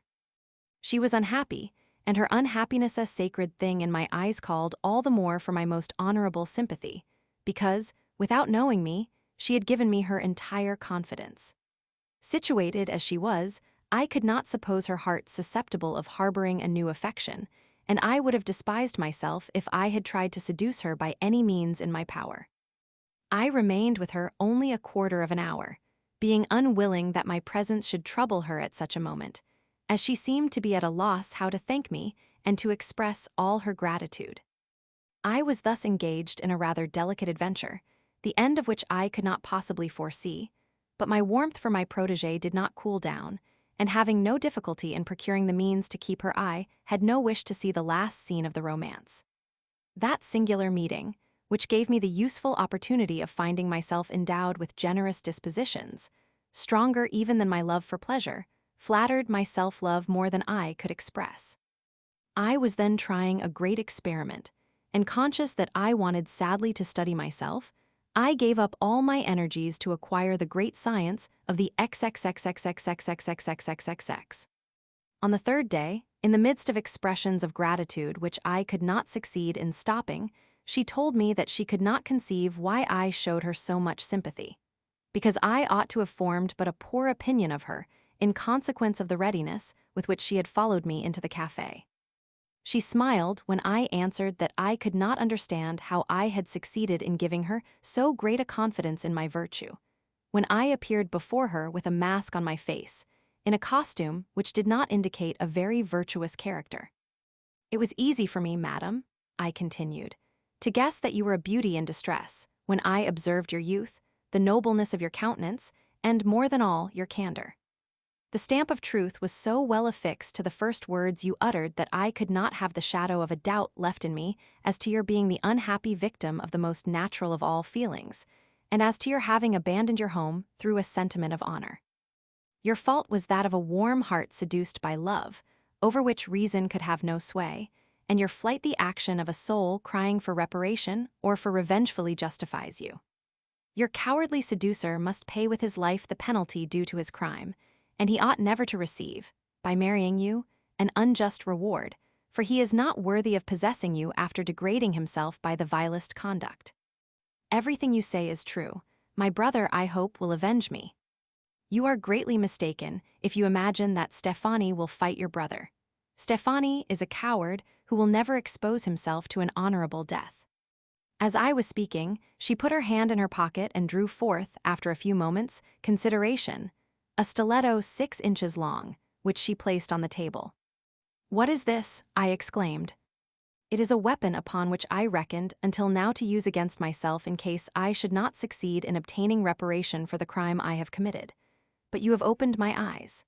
Take away, I entreat you, this stiletto, which henceforth is useless to me. I trust in your friendship, and I have an inward certainty that I shall be indebted to you for my honor as well as for my life." I was struck by the words she had just uttered, and I felt that those words, as well as her looks, had found their way to my heart, besides enlisting my generous sympathy. I took the stiletto and left her with so much agitation that I had to acknowledge the weakness of my heroism, which I was very near turning into ridicule. Yet I had the wonderful strength to perform, at least by halves, the character of a Cato until the 7th day. I must explain how a certain suspicion of the young lady arose in my mind. That doubt was heavy on my heart, for, if it had proved true, I should have been a dupe, and the idea was humiliating. She had told me that she was a musician. I had immediately sent her a harpsichord, and yet, although the instrument had been at her disposal for 3 days, she had not opened it once, for the widow had told me so. It seemed to me that the best way to thank me for my attentive kindness would have been to give me a specimen of her musical talent. Had she deceived me? If so, she would lose my esteem. But unwilling to form a hasty judgment, I kept on my guard, with a firm determination to make good use of the first opportunity that might present itself to clear up my doubts. I called upon her the next day after dinner, which was not my usual time, having resolved on creating the opportunity myself. I caught her seated before a toilet glass, while the widow dressed the most beautiful auburn hair I had ever seen. I tendered my apologies for my sudden appearance at an unusual hour. She excused herself for not having completed her toilet, and the widow went on with her work. It was the first time I had seen the whole of her face, her neck, and half of her arms, which the Graces themselves had molded. I remained in silent contemplation. I praised, quite by chance, the perfume of the pomatum, and the widow took the opportunity of telling her that she had spent in combs, powder, and pomatum the 3 livers she had received from her. I recollected then that she had told me the first day that she had left C with 10 paoli. I blushed for very shame, for I ought to have thought of that. As soon as the widow had dressed her hair, she left the room to prepare some coffee for us. I took up a ring which had been laid by her on the toilet table, and I saw that it contained a portrait exactly like her. I was amused at the singular fancy she had had of having her likeness taken in a man's costume, with black hair. "You are mistaken," she said. "It is a portrait of my brother. He is 2 years older than I, and is an officer in the papal army." I begged her permission to put the ring on her finger. She consented, and when I tried, out of mere gallantry, to kiss her hand, she drew it back, blushing. I feared she might be offended, and I assured her of my respect.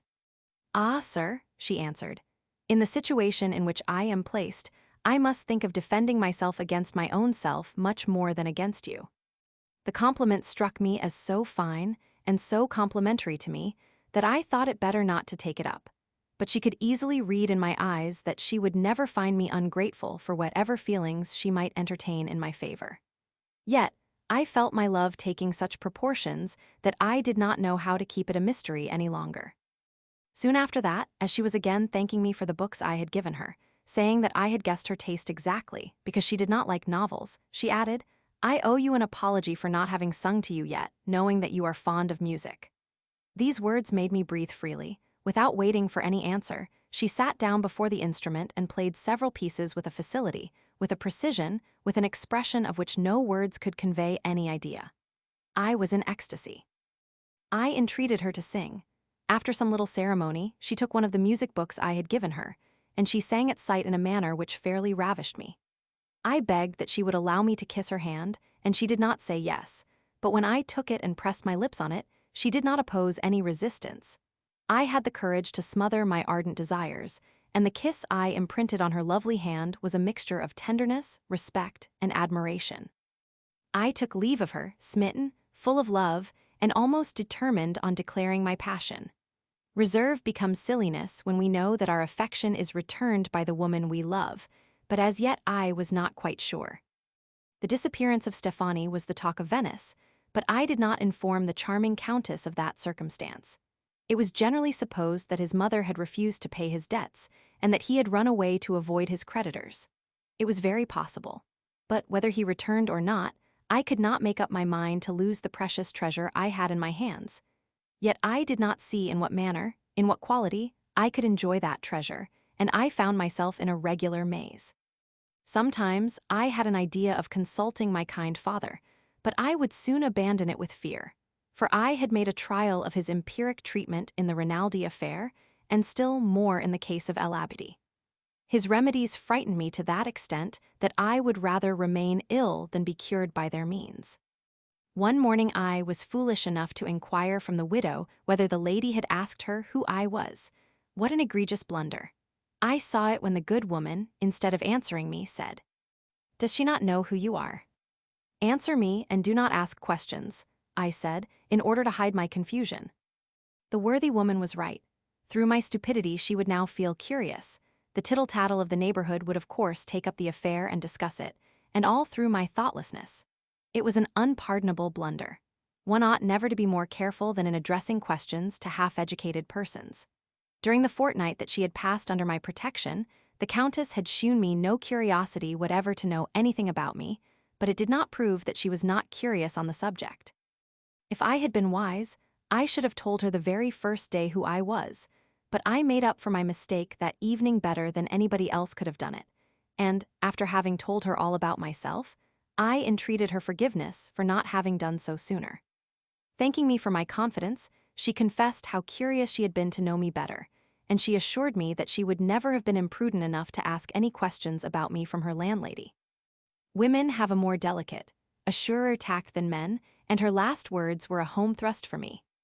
Our conversation having turned to the extraordinary absence of Stefani, she said that her father must necessarily believe her to be hiding with him somewhere. He must have found out, she added, that I was in the habit of conversing with him every night from my window, and he must have heard of my having embarked for Venice on board the Ferrara barge. I feel certain that my father is now in Venice, making secretly every effort to discover me. When he visits this city, he always puts up at Boncazen. Will you ascertain whether he is there? She never pronounced Stefani's name without disgust and hatred, and she said she would bury herself in a convent far away from her native place, where no one could be acquainted with her shameful history. I intended to make some inquiries the next day, but it was not necessary for me to do so, for in the evening, at supper time, M. Barbero said to us, "A nobleman, a subject of the Pope, has been recommended to me, and wishes me to assist him with my influence in a rather delicate and intricate matter. One of our citizens has, it appears, carried off his daughter, and has been hiding somewhere with her for the last fortnight, but nobody knows where. The affair ought to be brought before the Council of 10, but the mother of the ravisher claims to be a relative of mine, and I do not intend to interfere." I pretended to take no interest in M. Barbero's words, and early the next morning I went to the young countess to tell her the interesting news.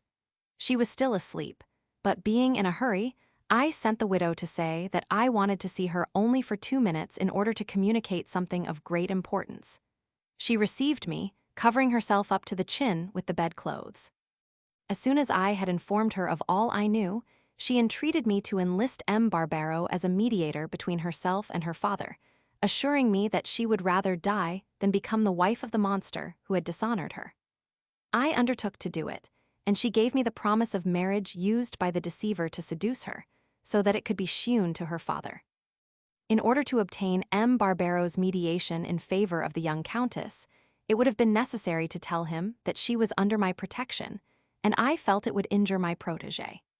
I took no determination at first, and most likely one of the reasons for my hesitation was that I saw myself on the point of losing her, which was particularly repugnant to my feelings.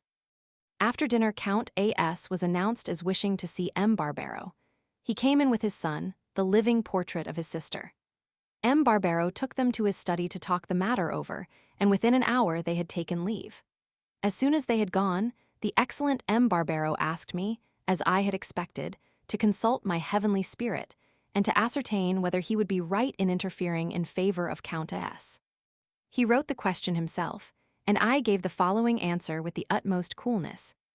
"You ought to interfere, but only to advise the father to forgive his daughter and to give up all idea of compelling her to marry her ravisher, for Stefani has been sentenced to death by the will of God." The answer seemed wonderful to the three friends, and I was myself surprised at my boldness, but I had a foreboding that Stefani was to meet his death at the hands of somebody. Love might have given birth to that presentiment.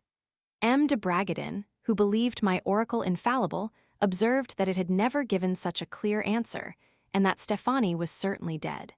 He said to M. de Barbero, "You had better invite the Count and his son to dinner here tomorrow. You must act slowly and prudently. It would be necessary to know where the daughter is before you endeavor to make the father forgive her." M. Barbero very nearly made me drop my serious countenance by telling me that if I would try my oracle, I could let them know at once where the girl was. I answered that I would certainly ask my spirit on the morrow, thus gaining time in order to ascertain beforehand the disposition of the father and of his son. But I could not help laughing, for I had placed myself under the necessity of sending Stefani to the next world, if the reputation of my oracle was to be maintained.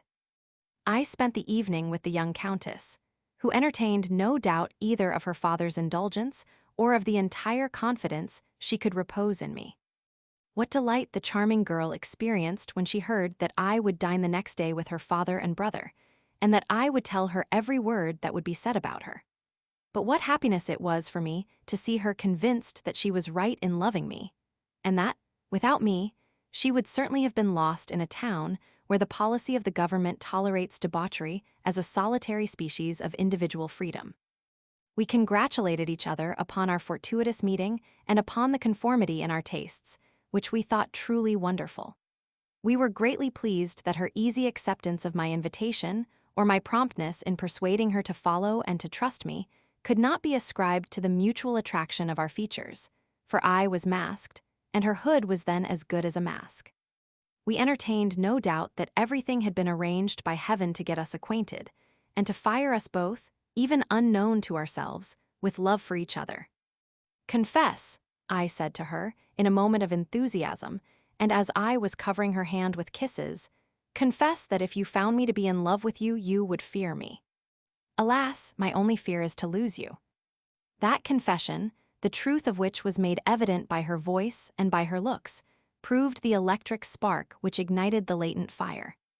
Folding her rapidly in my arms, pressing my mouth on her lips, reading in her beautiful eyes neither a proud indignation nor the cold compliance which might have been the result of a fear of losing me, I gave way entirely to the sweet inclination of love, and swimming already in a sea of delights, I felt my enjoyment increased 100-fold when I saw, on the countenance of the beloved creature who shared it, the expression of happiness, of love, of modesty, and of sensibility, which enhances the charm of the greatest triumph. She had scarcely recovered her composure when she cast her eyes down and sighed deeply. Thinking that I knew the cause of it, I threw myself on my knees before her, and speaking to her words of the warmest affection, I entreated her to forgive me. "What offense have I to forgive you for, dear friend? You have not rightly interpreted my thoughts. Your love caused me to think of my happiness, and in that moment a cruel recollection drew that sigh from me. Pray rise from your knees." Midnight had struck already. I told her that her good fame made it necessary for me to go away. I put my mask on and left the house. I was so surprised, so amazed at having obtained a felicity of which I did not think myself worthy, that my departure must have appeared rather abrupt to her. I could not sleep. I passed one of those disturbed nights during which the imagination of an amorous young man is unceasingly running after the shadows of reality.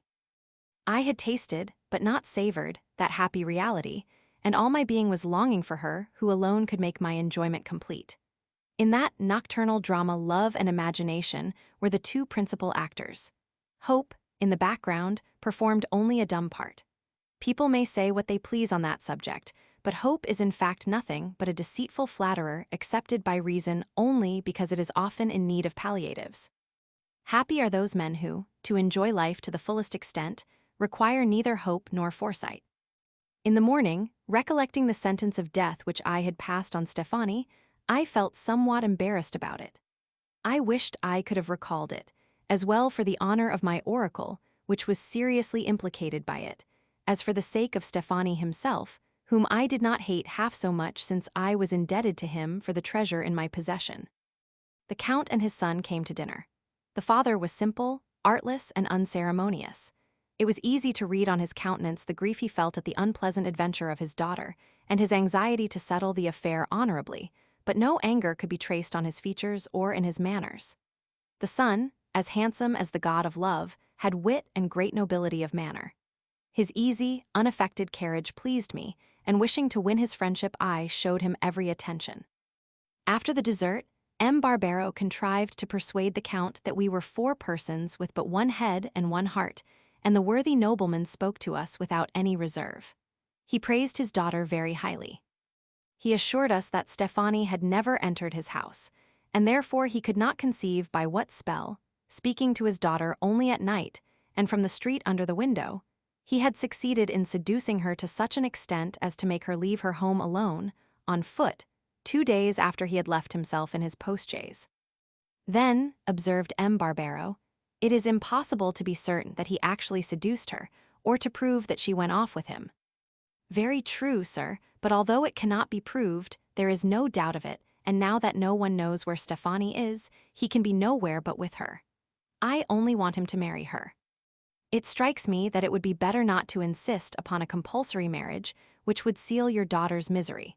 For Stefani is, in every respect, one of the most worthless young men we have amongst our government clerks.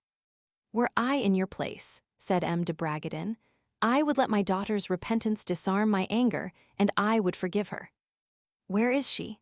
I am ready to fold her in my arms, but how can I believe in her repentance when it is evident that she is still with him? Is it quite certain that in leaving sea she proceeded to this city? I have it from the master of the barge himself, and she landed within 20 yards of the Roman gate. An individual wearing a mask was waiting for her, joined her at once, and they both disappeared without leaving any trace of their whereabouts. Very likely it was Stefani waiting there for her. No, for he is short, and the man with the mask was tall. Besides, I have heard that Stefani had left Venice 2 days before the arrival of my daughter. The man must have been some friend of Stefani, and he has taken her to him. But, my dear Count, all this is mere supposition.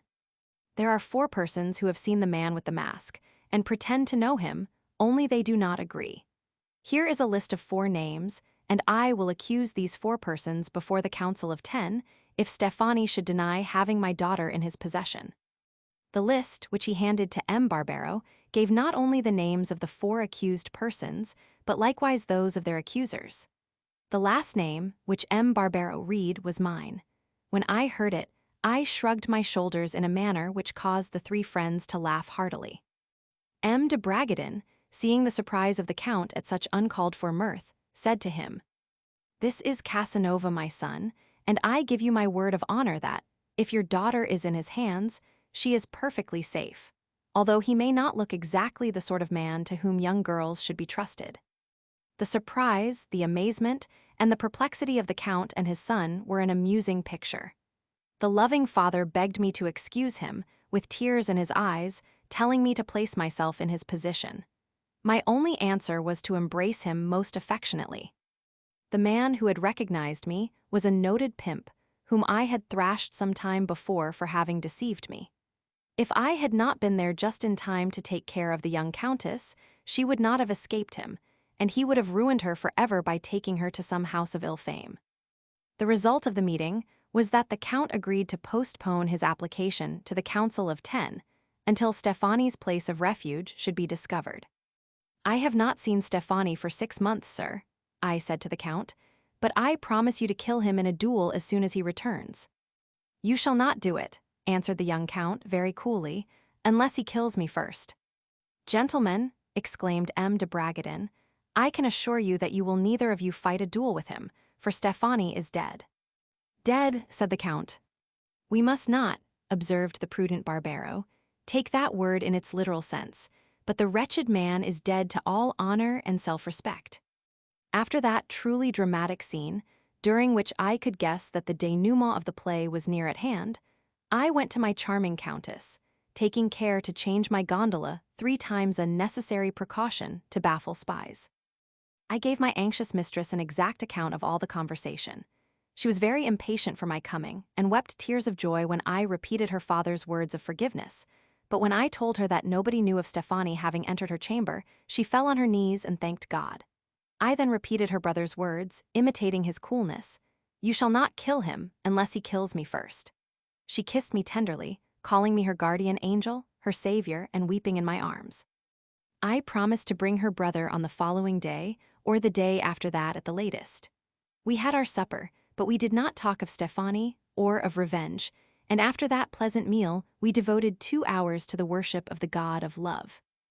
I left her at midnight, promising to return early in the morning. My reason for not remaining all night with her was that the landlady might, if necessary, swear without scruple that I had never spent a night with the young girl. It proved a very lucky inspiration of mine, for, when I arrived home, I found the 3 friends waiting impatiently for me in order to impart to me wonderful news, which M. de Bragadin had heard at the sitting of the Senate. "Stefani," said M. de Bragadin to me, "is dead, as our angel Pericles revealed it to us. He is dead to the world, for he has become a Capuchin friar. The Senate, as a matter of course, has been informed of it. We alone are aware that it is a punishment which God has visited upon him. Let us worship the author of all things, and the heavenly hierarchy which renders us worthy of knowing what remains a mystery to all men. Now we must achieve our undertaking and console the poor father. We must inquire from Pericles where the girl is. She cannot now be with Stefani. Of course, God has not condemned her to become a Capuchin nun. I need not consult my angel, dearest father, for it is by his express orders that I have been compelled until now to make a mystery of the refuge found by the young countess." I related the whole story, except what they had no business to know, for, in the opinion of the worthy men who had paid heavy tribute to love, all intrigues were fearful crimes. M. Dandolo and M. Barbero expressed their surprise when they heard that the young girl had been under my protection for a fortnight, but M. de Bragadin said that he was not astonished, that it was according to Kabbalistic science, and that he knew it. "We must only," he added, "keep up the mystery of his daughter's place of refuge for the Count, until we know for a certainty that he will forgive her, and that he will take her with him to sea or to any other place where he may wish to live hereafter." "He cannot refuse to forgive her," I said, "when he finds that the amiable girl would never have left sea if her seducer had not given her this promise of marriage in his own handwriting. She walked as far as the barge, and she landed at the very moment I was passing the Roman gate. An inspiration from above told me to accost her and to invite her to follow me. She obeyed, as if she was fulfilling the decree of heaven. I took her to a refuge impossible to discover, and placed her under the care of a God-fearing woman. My 3 friends listened to me so attentively that they looked like 3 statues. I advised them to invite the Count to dinner for the day after next, because I needed some time to consult, Paralis de modo tenendi. I then told M. Barbero to let the Count know in what sense he was to understand Stefani's death. He undertook to do it, and we retired to rest. I slept only 4 or 5 hours, and, dressing myself quickly, hurried to my beloved mistress. I told the widow not to serve the coffee until we called for it, because we wanted to remain quiet and undisturbed for some hours, having several important letters to write.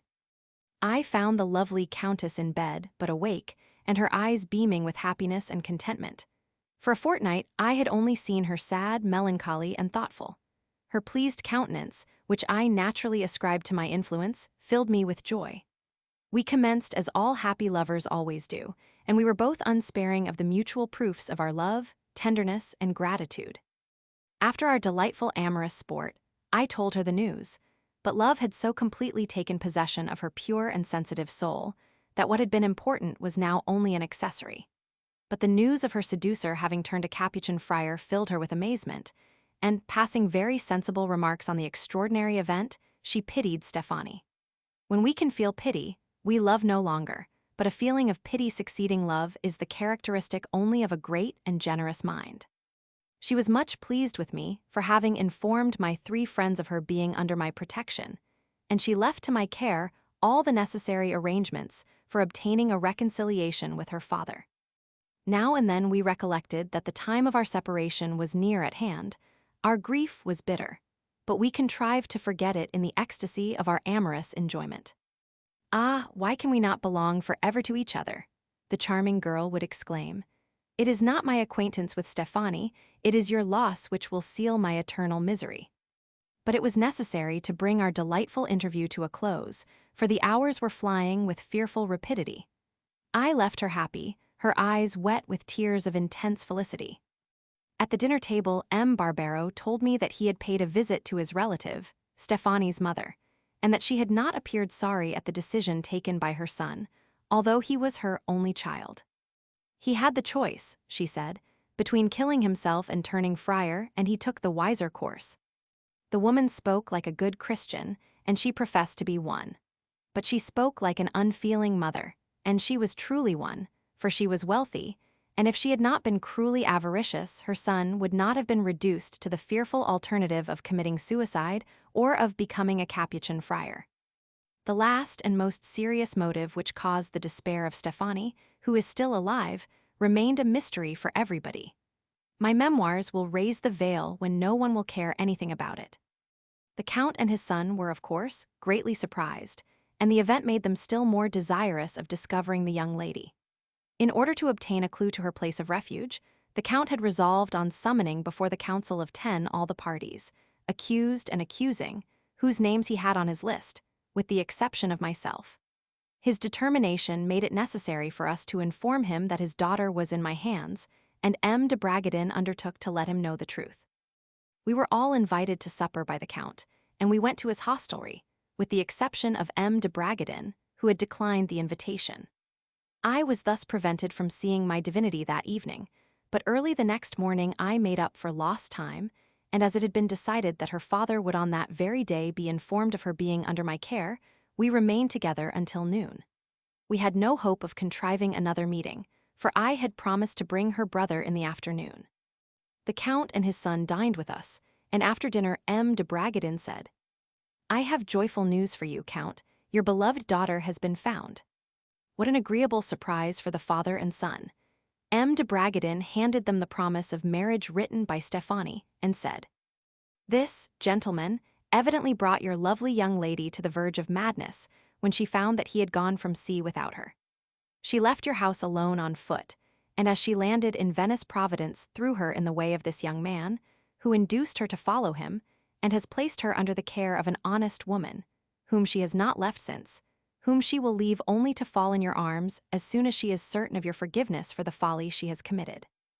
"Oh, let her have no doubt of my forgiving her," exclaimed the father, in the ecstasy of joy, and turning to me, "Dear sir, I beg of you not to delay the fortunate moment on which the whole happiness of my life depends." I embraced him warmly, saying that his daughter would be restored to him on the following day, and that I would let his son see her that very afternoon, so as to give him an opportunity of preparing her by degrees for that happy reconciliation.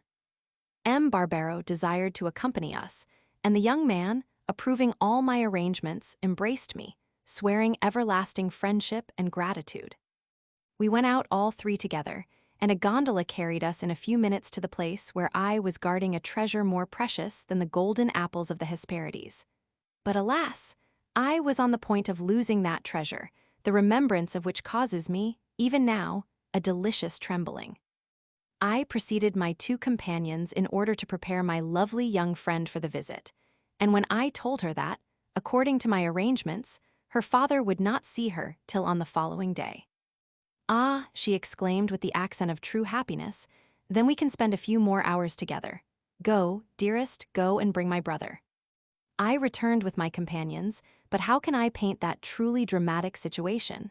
Oh, how inferior art must ever be to nature. The fraternal love, the delight beaming upon those two beautiful faces, with a slight shade of confusion on that of the sister, the pure joy shining in the midst of their tender caresses, the most eloquent exclamations followed by a still more eloquent silence, their loving looks which seem like flashes of lightning in the midst of a dew of tears, a thought of politeness which brings blushes on her countenance, when she recollects that she has forgotten her duty towards a nobleman whom she sees for the first time. And finally there was my part, not a speaking one, but yet the most important of all. The whole formed a living picture to which the most skillful painter could not have rendered full justice. We sat down at last, the young countess between her brother and M. Barbero, on the sofa, I, opposite to her, on a low footstool. "To whom, dear sister, are we indebted for the happiness of having found you again?" "To my guardian angel," she answered, giving me her hand, "to this generous man who was waiting for me, as if heaven had sent him with the special mission of watching over your sister. It is he who has saved me, who has prevented me from falling into the gulf which yawned under my feet, who has rescued me from the shame threatening me, of which I had then no conception. It is to him I am indebted for all, to him who, as you see, kisses my hand now for the first time." And she pressed her handkerchief to her beautiful eyes to dry her tears, but ours were flowing at the same time. Such is true virtue, which never loses its nobleness, even when modesty compels it to utter some innocent falsehood. But the charming girl had no idea of being guilty of an untruth. It was a pure, virtuous soul which was then speaking through her lips, and she allowed it to speak. Her virtue seemed to whisper to her that, in spite of her errors, it had never deserted her. A young girl who gives way to a real feeling of love cannot be guilty of a crime or be exposed to remorse. Towards the end of our friendly visit, she said that she longed to throw herself at her father's feet, but that she wished to see him only in the evening, so as not to give any opportunity to the gossips of the place. And it was agreed that the meeting, which was to be the last scene of the drama, should take place the next day towards the evening. We returned to the Count's hostelry for supper, and the excellent man, fully persuaded that he was indebted to me for his honor as well as for his daughter's, looked at me with admiration and spoke to me with gratitude. Yet he was not sorry to have ascertained himself, and before I had said so, that I had been the first man who had spoken to her after landing. Before parting in the evening, M. Barbero invited them to dinner for the next day.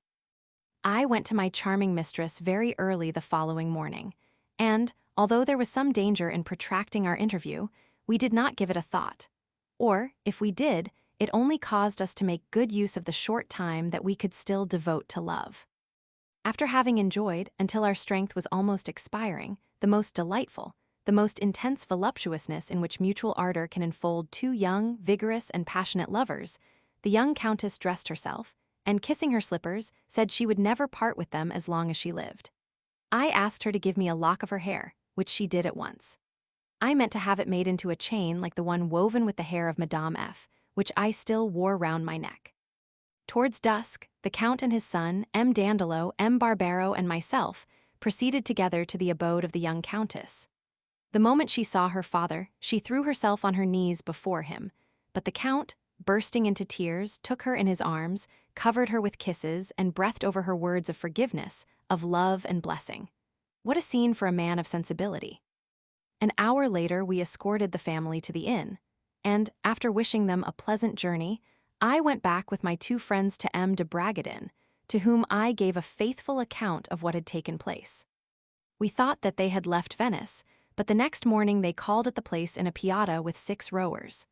The Count said that they could not leave the city without seeing us once more, without thanking us again, and me particularly, for all we had done for them. M. de Bragadin, who had not seen the young Countess before, was struck by her extraordinary likeness to her brother. They partook of some refreshments and embarked in their piazza, which was to carry them, in 24 hours, to Ponte di Lago Oscuro, on the River Po, near the frontiers of the Papal States. It was only with my eyes that I could express to the lovely girl all the feelings which filled my heart, but she understood the language, and I had no difficulty in interpreting the meaning of her looks. Never did an introduction occur in better season than that of the Count to M. Barbaro. It saved the honor of a respectable family, and it saved me from the unpleasant consequences of an interrogatory in the presence of the Council of 10, during which I should have been convicted of having taken the young girl with me and compelled to say what I had done with her. A few days afterwards, we all proceeded to Padua to remain in that city until the end of autumn. I was grieved not to find Dr. Gozzi in Padua. He had been appointed to a benefice in the country, and he was living there with Bettina. She had not been able to remain with the scoundrel who had married her only for the sake of her small dowry and had treated her very ill. I did not like the quiet life of Padua, and to avoid dying from ennui I fell in love with a celebrated Venetian courtesan. Her name was Ancilla. Some time after, the well-known dancer, Campioni, married her and took her to London, where she caused the death of a very worthy Englishman. I shall have to mention her again in 4 years. Now I have only to speak of a certain circumstance which brought my love adventure with her to a close after 3 or 4 weeks. Count Medini, a young, thoughtless fellow like myself, and with inclinations of much the same cast, had introduced me to Ancilla. The Count was a confirmed gambler and a thorough enemy of fortune. There was a good deal of gambling going on at Ancilla's, whose favorite lover he was, and the fellow had presented me to his mistress only to give her the opportunity of making a dupe of me at the card table. And to tell the truth, I was a dupe at first. Not thinking of any foul play, I accepted ill luck without complaining, but one day I caught them cheating. I took a pistol out of my pocket, and aiming at Medina's breast, I threatened to kill him on the spot unless he refunded at once all the gold they had won from me.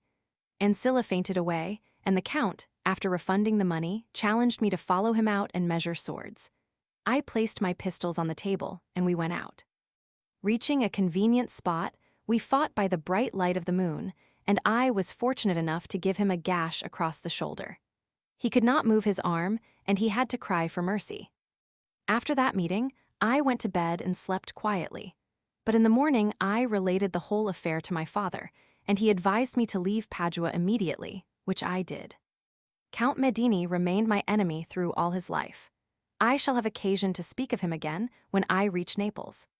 The remainder of the year 1746 passed off quietly, without any events of importance. Fortune was now favorable to me and now adverse. Towards the end of January, 1747, I received a letter from the young Countess A.S., who had married the Marquis of. She entreated me not to appear to know her, if by chance I visited the town in which she resided, for she had the happiness of having linked her destiny to that of a man who had won her heart after he had obtained her hand. I had already heard from her brother that, after their return to sea, her mother had taken her to the city from which her letter was written, and there, in the house of a relative with whom she was residing, she had made the acquaintance of the man who had taken upon himself the charge of her future welfare and happiness. I saw her 1 year afterwards, and if it had not been for her letter, I should certainly have solicited an introduction to her husband. Yet peace of mind has greater charms even than love, but when love is in the way, we do not think so. For a fortnight I was the lover of a young Venetian girl, very handsome, whom her father, a certain Ramon, exposed to public admiration as a dancer at the theater. I might have remained longer her captive if marriage had not forcibly broken my chains. Her protectress, Madame Cecilia Valmerano, found her a very proper husband in the person of a French dancer, called Binet, who had assumed the name of Binetti, and thus his young wife had not to become a French woman. She soon won great fame in more ways than one. She was strangely privileged. Time with its heavy hand seemed to have no power over her. She always appeared young, even in the eyes of the best judges of faded, bygone female beauty. Men, as a general rule, do not ask for anything more, and they are right in not racking their brain for the sake of being convinced that they are the dupes of external appearance. The last lover that the wonderful Binetti killed by excess of amorous enjoyment was a certain Mosiuszki, a Pole, whom fate brought to Venice 7 or 8 years ago. She had then reached her 63rd year. My life in Venice would have been pleasant and happy if I could have abstained from punting at Basset. The Ridati were only open to noblemen who had to appear without masks, in their patrician robes, and wearing the immense wig which had become indispensable since the beginning of the century. I would play, and I was wrong, for I had neither prudence enough to leave off when fortune was adverse, nor sufficient control over myself to stop when I had won. I was then gambling through a feeling of avarice. I was extravagant by taste, and I always regretted the money I had spent, unless it had been won at the gaming table. For it was only in that case that the money had, in my opinion, cost me nothing. At the end of January, finding myself under the necessity of procuring 200 sequins, Madame Manzoni contrived to obtain for me from another woman the loan of a diamond ring worth 500. I made up my mind to go to Treviso, 15 miles distant from Venice, to pawn the ring at the Montepilot, which there lends money upon valuables at the rate of 5%. That useful establishment does not exist in Venice, where the Jews have always managed to keep the monopoly in their hands. I got up early one morning and walked to the end of the Canal Reggio, intending to engage a gondola to take me as far as Mestre, where I could take post horses, reach Treviso in less than 2 hours, pledge my diamond ring, and return to Venice the same evening. As I passed along St. Job's Quay, I saw in a two-oared gondola a country girl beautifully dressed. I stopped to look at her. The gondoliers, supposing that I wanted an opportunity of reaching Mestre at a cheap rate, rowed back to the shore. Observing the lovely face of the young girl, I do not hesitate, but jump into the gondola and pay double fare on condition that no more passengers are taken. An elderly priest was seated near the young girl. He rises to let me take his place, but I politely insist upon his keeping it. Chapter 19. I fall in love with Christine, and find a husband worthy of her Christine's wedding. "Those gondoliers," said the elderly priest, addressing me in order to begin the conversation, "are very fortunate. They took us up at the Rialto for 30 soldi, on condition that they would be allowed to embark other passengers, and here is one already. They will certainly find more. When I am in a gondola, reverend sir, there is no room left for any more passengers." So saying, I give 40 more soldi to the gondoliers, who, highly pleased with my generosity, thank me and call me Excellency. The good priest, accepting that title as truly belonging to me, entreats my pardon for not having addressed me as such. I am not a Venetian nobleman, reverend sir, and I have no right to the title of Eccellenza. "Ah," says the young lady, "I am very glad of it." "Why so, signora?" "Because when I find myself near a nobleman, I am afraid. But I suppose that you are an illustrissimo." "Not even that, signora. I am only an advocate's clerk." "So much the better, for I like to be in the company of persons who do not think themselves above me. My father was a farmer, brother of my uncle here, rector of P, where I was born and bred. As I am an only daughter, I inherited my father's property after his death, and I shall likewise be heiress to my mother, who has been ill a long time and cannot live much longer, which causes me a great deal of sorrow. But it is the doctor who says it. Now, to return to my subject, I do not suppose that there is much difference between an advocate's clerk and the daughter of a rich farmer. I only say so for the sake of saying something, for I know very well that in traveling, one must accept all sorts of companions. Is it not so, uncle? Yes, my dear Christine, and as a proof you see that this gentleman has accepted our company without knowing who or what we are. But do you think I would have come if I had not been attracted by the beauty of your lovely niece?" At these words, the good people burst out laughing. As I did not think that there was anything very comic in what I had said, I judged that my traveling companions were rather simple, and I was not sorry to find them so. "Why do you laugh so heartily, beautiful damigella? Is it to show me your fine teeth? I confess that I have never seen such a splendid set in Venice." "Oh, it is not for that, sir, although everyone in Venice has paid me the same compliment. I can assure you that in P all the girls have teeth as fine as mine. Is it not a fact, uncle? Yes, my dear niece. I was laughing, sir, at a thing which I will never tell you. Oh, tell me, I entreat you. Oh, certainly not, never. I will tell you myself, says the curate. You will not, she exclaims, knitting her beautiful eyebrows. If you do, I will go away. I defy you to do it, my dear. Do you know what she said, sir, when she saw you on the wharf? Here is a very handsome young man who is looking at me and would not be sorry to be with us. And when she saw that the gondoliers were putting back for you to embark, she was delighted. While the uncle was speaking to me, the indignant niece was slapping him on the shoulder. Why are you angry, lovely Christine, at my hearing that you liked my appearance, when I am so glad to let you know how truly charming I think you? You are glad for a moment.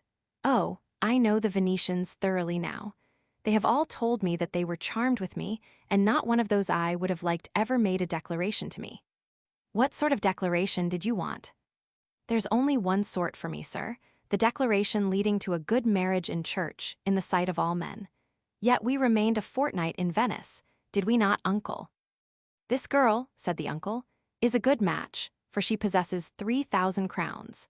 She has always said that she would marry only a Venetian, and I have accompanied her to Venice to give her an opportunity of being known. A worthy woman gave us hospitality for a fortnight, and has presented my niece in several houses where she made the acquaintance of marriageable young men, but those who pleased her would not hear of marriage, and those who would have been glad to marry her did not take her fancy. But do you imagine, reverend sir, that marriages can be made like omelets? A fortnight in Venice, that is nothing. You ought to live there at least 6 months. Now, for instance, I think your niece sweetly pretty, and I should consider myself fortunate if the wife whom God intends for me were like her. But even if she offered me now a dowry of 50,000 crowns on condition that our wedding takes place immediately, I would refuse her. A prudent young man wants to know the character of a girl before he marries her, for it is neither money nor beauty which can ensure happiness in married life. What do you mean by character? Asked Christine. Is it a beautiful handwriting?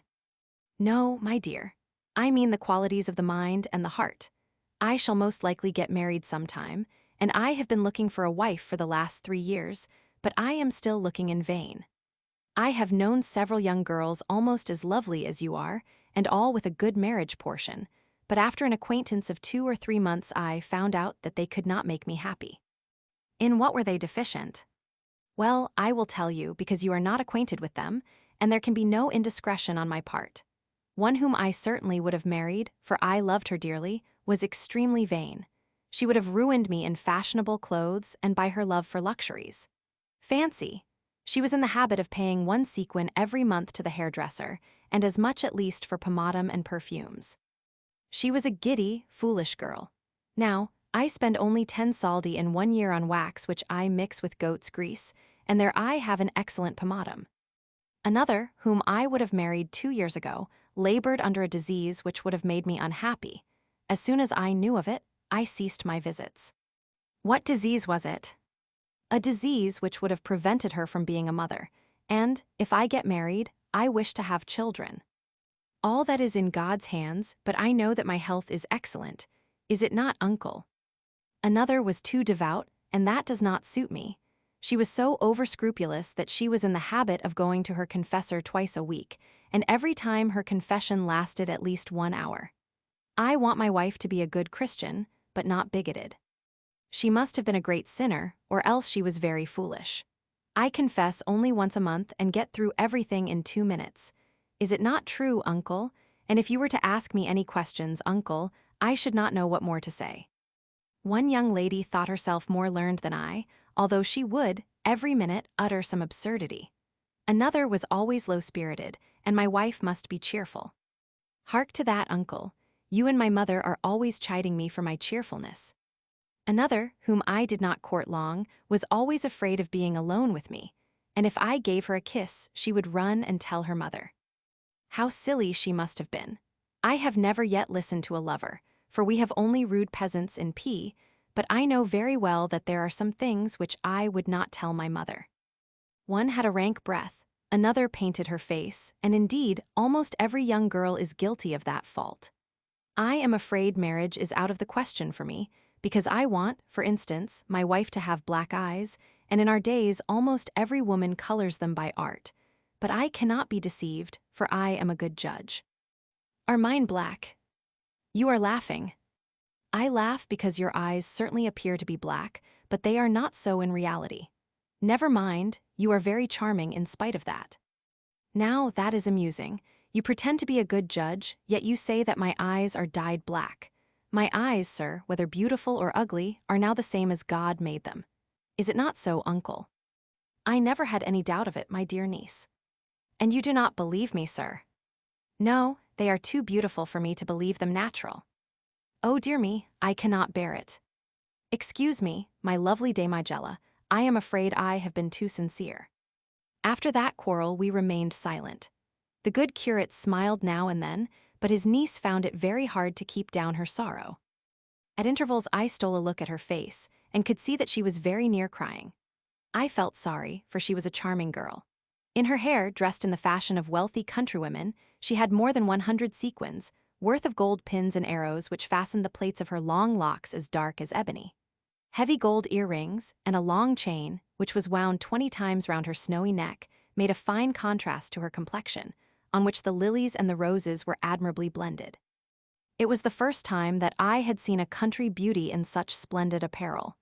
6 years before, Lucy at Pasean had captivated me, but in a different manner. Christine did not utter a single word, she was in despair, for her eyes were truly of the greatest beauty, and I was cruel enough to attack them.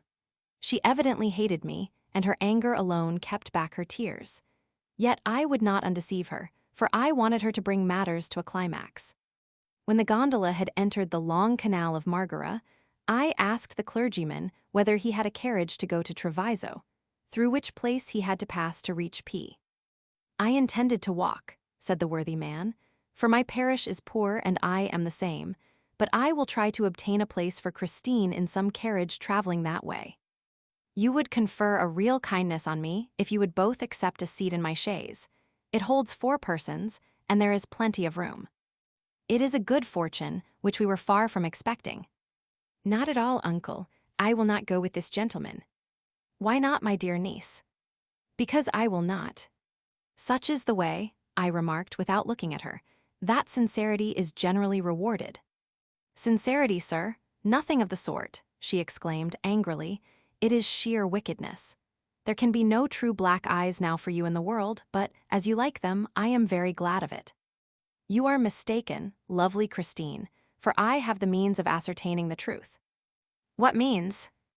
Only to wash the eyes with a little lukewarm rose water, or if the lady cries, the artificial color is certain to be washed off. At those words, the scene changed as if by the wand of a conjurer. The face of the charming girl, which had expressed nothing but indignation, spite, and disdain, took an air of contentment and of placidity delightful to witness. She smiled at her uncle, who was much pleased with the change in her countenance, for the offer of the carriage had gone to his heart. Now you had better cry a little, my dear niece, and il signor will render full justice to your eyes. Christine cried in reality, but it was immoderate laughter that made her tears flow. That species of natural originality pleased me greatly, and as we were going up the steps at the landing place, I offered her my full apologies. She accepted the carriage. I ordered breakfast and told a vetturino to get a very handsome chaise ready while we had our meal, but the curate said that he must first of all go and say his mass. Very well, reverend sir, we will hear it, and you must say it for my intention. I put a silver ducat in his hand. It is what I am in the habit of giving, I observed. My generosity surprised him so much that he wanted to kiss my hand. We proceeded towards the church, and I offered my arm to the niece who, not knowing whether she ought to accept it or not, said to me, "Do you suppose that I cannot walk alone?" "I have no such idea, but if I do not give you my arm, people will think me wanting in politeness." "Well, I will take it, but now that I have your arm, what will people think?" "Perhaps that we love each other, and that we make a very nice couple. And if anyone should inform your mistress that we are in love with each other, or even that you have given your arm to a young girl." "I have no mistress, and I shall have none in future, because I could not find a girl as pretty as you in all Venice. I am very sorry for you, for we cannot go again to Venice, and even if we could, how could we remain there 6 months? You said that 6 months were necessary to know a girl well. I would willingly defray all your expenses. Indeed, then say so to my uncle, and he will think it over, for I could not go alone. In 6 months you would know me likewise. Oh, I know you very well already. Could you accept a man like me? Why not? And will you love me? Yes, very much, when you are my husband. I looked at the young girl with astonishment. She seemed to me a princess in the disguise of a peasant girl. Her dress, made of gros de Tours and all embroidered in gold, was very handsome and cost certainly twice as much as the finest dress of a Venetian lady. Her bracelets, matching the neckchain, completed her rich toilet. She had the figure of a nymph, and the new fashion of wearing a mantle not having yet reached her village, I could see the most magnificent bosom, although her dress was fastened up to the neck. The end of the richly embroidered skirt did not go lower than the ankles, which allowed me to admire the neatest little foot and the lower part of an exquisitely molded leg. Her firm and easy walk, the natural freedom of all her movements, a charming look which seemed to say, "I am very glad that you think me pretty." Everything, in short, caused the ardent fire of amorous desires to circulate through my veins.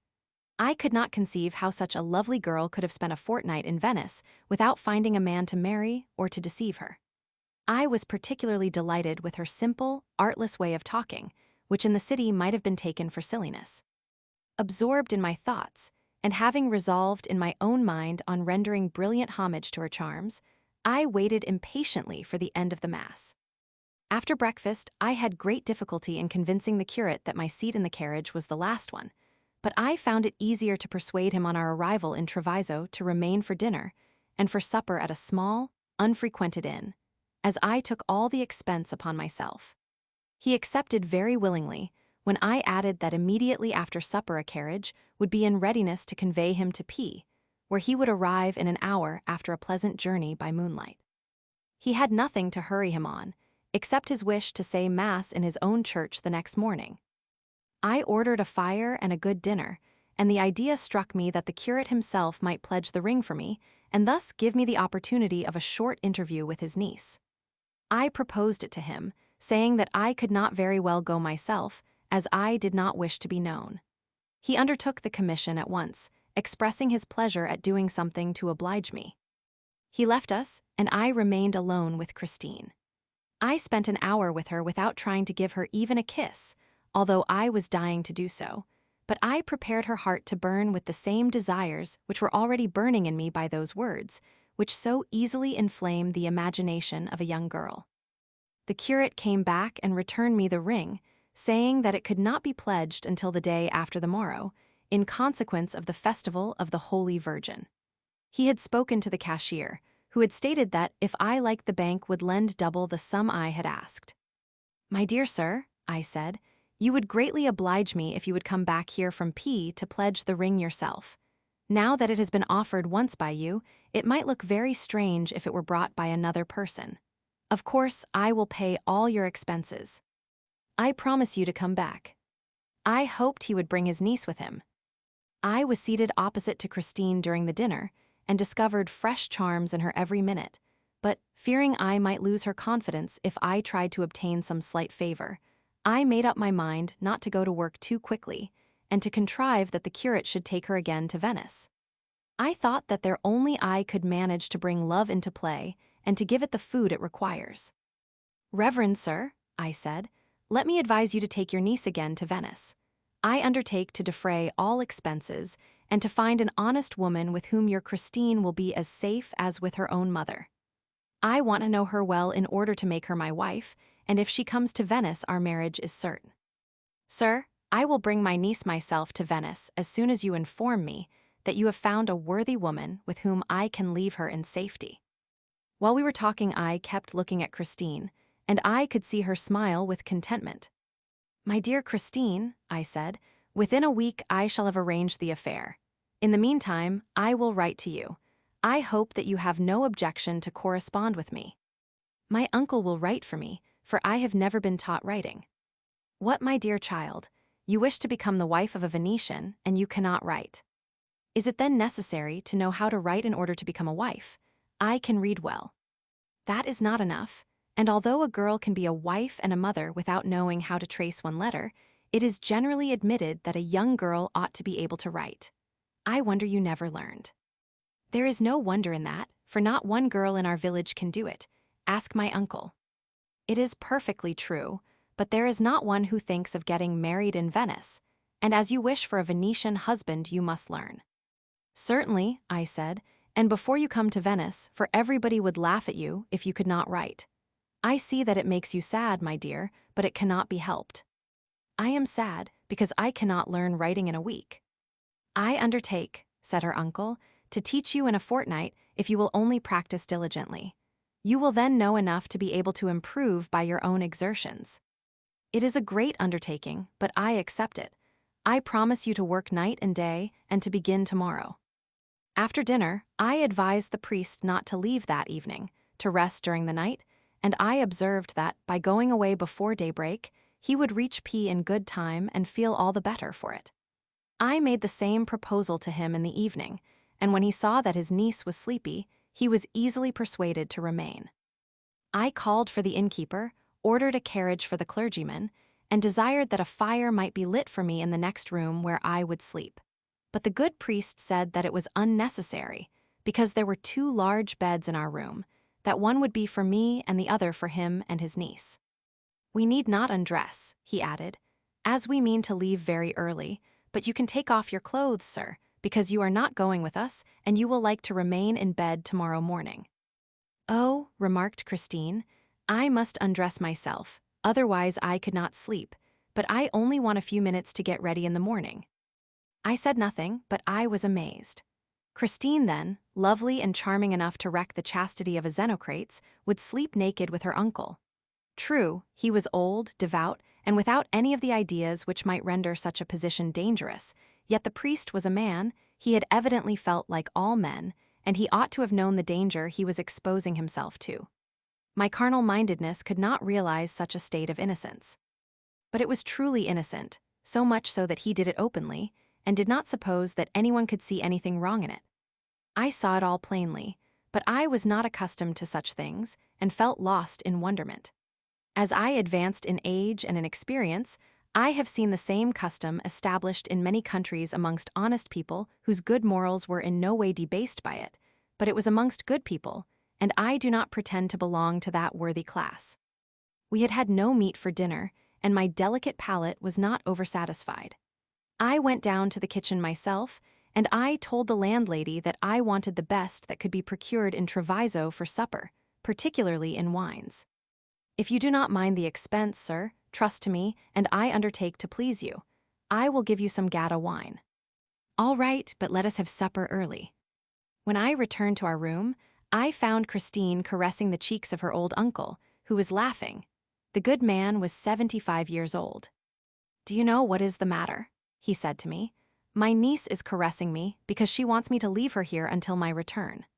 She tells me that you were like brother and sister during the hour you have spent alone together this morning, and I believe it, but she does not consider that she would be a great trouble to you. Not at all, quite the reverse, she will afford me great pleasure, for I think her very charming. As to our mutual behavior, I believe you can trust us both to do our duty. I have no doubt of it. Well, I will leave her under your care until the day after tomorrow. I will come back early in the morning so as to attend to your business. This extraordinary and unexpected arrangement caused the blood to rush to my head with such violence that my nose bled profusely for a quarter of an hour. It did not frighten me, because I was used to such accidents, but the good priest was in a great fright, thinking that it was a serious hemorrhage. When I had allayed his anxiety, he left us on some business of his own, saying that he would return at nightfall. I remained alone with the charming, artless Christine, and lost no time in thanking her for the confidence she placed in me. I can assure you, she said, that I wish you to have a thorough knowledge of me. You will see that I have none of the faults which have displeased you so much in the young ladies you have known in Venice, and I promise to learn writing immediately. You are charming and true, but you must be discreet in P, and confide to no one that we have entered into an agreement with each other. You must act according to your uncle's instructions, for it is to him that I intend to write to make all arrangements. You may rely upon my discretion. I will not say anything even to my mother until you give me permission to do so. I passed the afternoon in denying myself even the slightest liberties with my lovely companion, but falling every minute deeper in love with her. I told her a few love stories which I veiled sufficiently not to shock her modesty. She felt interested, and I could see that, although she did not always understand, she pretended to do so, in order not to appear ignorant. When her uncle returned, I had arranged everything in my mind to make her my wife, and I resolved on placing her, during her stay in Venice, in the house of the same honest widow with whom I had found a lodging for my beautiful Countess A.S. We had a delicious supper. I had to teach Christine how to eat oysters and truffles, which she then saw for the first time. Gata wine is like champagne, it causes merriment without intoxicating, but it cannot be kept for more than 1 year. We went to bed before midnight, and it was broad daylight when I awoke. The curate had left the room so quietly that I had not heard him. I looked towards the other bed. Christine was asleep. I wished her good morning, she opened her eyes, and leaning on her elbow, she smiled sweetly. My uncle has gone, I did not hear him. Dearest Christine, you are as lovely as one of God's angels. I have a great longing to give you a kiss. If you long for a kiss, my dear friend, come and give me one. I jump out of my bed, decency makes her hide her face. It was cold, and I was in love. I find myself in her arms by one of those spontaneous movements which sentiment alone can cause, and we belong to each other without having thought of it, she happy and rather confused, I delighted, yet unable to realize the truth of a victory won without any contest. An hour passed in the midst of happiness, during which we forgot the whole world. Calm followed the stormy gusts of passionate love, and we gazed at each other without speaking. Christine was the first to break the silence. What have we done? She said, softly and lovingly. We have become husband and wife. What will my uncle say tomorrow? He need not know anything about it until he gives us the nuptial benediction in his own church. And when will he do so? As soon as we have completed all the arrangements necessary for a public marriage. How long will that be? About a month. We cannot be married during Lent. I will obtain permission. You are not deceiving me. No, for I adore you. Then, you no longer want to know me better. No, I know you thoroughly now, and I feel certain that you will make me happy. And will you make me happy too? I hope so. Let us get up and go to church. Who could have believed that, to get a husband, it was necessary not to go to Venice, but to come back from that city? We got up, and after partaking of some breakfast, we went to hear Mass. The morning passed off quickly, but towards dinner time I thought that Christine looked different to what she did the day before, and I asked her the reason of that change. It must be, she said, the same reason which causes you to be thoughtful. An air of thoughtfulness, my dear, is proper to love when it finds itself in consultation with honor. This affair has become serious, and love is now compelled to think and consider. We want to be married in the church, and we cannot do it before Lent, now that we are in the last days of Carnival. Yet we cannot wait until Easter, it would be too long. We must therefore obtain a dispensation in order to be married. Have I not reason to be thoughtful? Her only answer was to come and kiss me tenderly. I had spoken the truth, yet I had not told her all my reasons for being so pensive. I found myself drawn into an engagement which was not disagreeable to me, but I wished it had not been so very pressing. I could not conceal from myself that repentance was beginning to creep into my amorous and well-disposed mind, and I was grieved at it. I felt certain, however, that the charming girl would never have any cause to reproach me for her misery. We had the whole evening before us, and as she had told me that she had never gone to a theater, I resolved on affording her that pleasure. I sent for a Jew from whom I procured everything necessary to disguise her, and we went to the theater. A man in love enjoys no pleasure but that which he gives to the woman he loves. After the performance was over, I took her to the casino, and her astonishment made me laugh when she saw for the first time a faro bank. I had not money enough to play myself, but I had more than enough to amuse her and to let her play a reasonable game. I gave her 10 sequins and explained what she had to do. She did not even know the cards, yet in less than an hour she had won 100 sequins. I made her leave off playing, and we returned to the inn. When we were in our room, I told her to see how much money she had, and when I assured her that all that gold belonged to her, she thought it was a dream. "Oh, what will my uncle say?" she exclaimed. We had a light supper, and spent a delightful night, taking good care to part by daybreak, so as not to be caught in the same bed by the worthy ecclesiastic. He arrived early and found us sleeping soundly in our respective beds. He woke me, and I gave him the ring which he went to pledge immediately. When he returned 2 hours later, he saw us dressed and talking quietly near the fire. As soon as he came in, Christine rushed to embrace him, and she showed him all the gold she had in her possession. What a pleasant surprise for the good old priest. He did not know how to express his wonder. He thanked God for what he called a miracle, and he concluded by saying that we were made to ensure each other's happiness. The time to part had come. I promised to pay them a visit in the first days of Lent, but on condition that on my arrival in P.I. would not find anyone informed of my name or of my concerns. The curate gave me the certificate of birth of his niece and the account of her possessions. As soon as they had gone, I took my departure for Venice, full of love for the charming girl, and determined on keeping my engagement with her. I knew how easy it would be for me to convince my 3 friends that my marriage had been irrevocably writ in the great book of fate. My return caused the greatest joy to the 3 excellent men, because, not being accustomed to see me 3 days absent, M. Dandolo and M. Barbaro were afraid of some accident having befallen me. But M. de Bragadin's faith was stronger, and he allayed their fears, saying to them that, with Paralis watching over me, I could not be in any danger. The very next day I resolved on ensuring Christine's happiness without making her my wife. I had thought of marrying her when I loved her better than myself, but after obtaining possession, the balance was so much on my side that my self-love proved stronger than my love for Christine. I could not make up my mind to renounce the advantages, the hopes which I thought were attached to my happy independence. Yet I was the slave of sentiment. To abandon the artless, innocent girl seemed to me an awful crime of which I could not be guilty, and the mere idea of it made me shudder.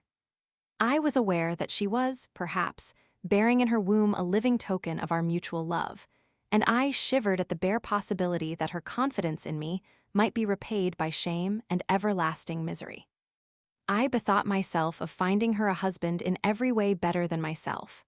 A husband so good that she would not only forgive me for the insult I should thus be guilty of towards her, but also thank me at the end, and like me all the better for my deceit. To find such a husband could not be very difficult, for Christine was not only blessed with wonderful beauty, and with a well-established reputation for virtue, but she was also the possessor of a fortune amounting to 4,000 Venetian ducats. Shut up in a room with the 3 worshippers of my oracle, I consulted Paralis upon the affair which I had so much at heart. The answer was, Serenus must attend to it. Serenus was the cabalistic name of M. de Bragadin, and the excellent man immediately expressed himself ready to execute all the orders of Paralis. It was my duty to inform him of those orders. You must, I said to him, obtain from the Holy Father a dispensation for a worthy and virtuous girl, so as to give her the privilege of marrying during Lent in the church of her village. She is a young country girl. Here is her certificate of birth. The husband is not yet known, but it does not matter, Paralis undertakes to find one. Trust to me, said my father. I will write at once to our ambassador in Rome, and I will contrive to have my letter sent by special express. You need not be anxious, leave it all to me. I will make it a business of state, and I must obey Paralis all the more readily that I foresee that the intended husband is one of us 4. Indeed, we must prepare ourselves to obey. I had some trouble in keeping my laughter down, for it was in my power to metamorphose Christine into a grand Venetian lady, the wife of a senator. But that was not my intention. I again consulted the oracle in order to ascertain who would be the husband of the young girl, and the answer was that M. Dandolo was entrusted with the care of finding one, young, handsome, virtuous, and able to serve the Republic, either at home or abroad.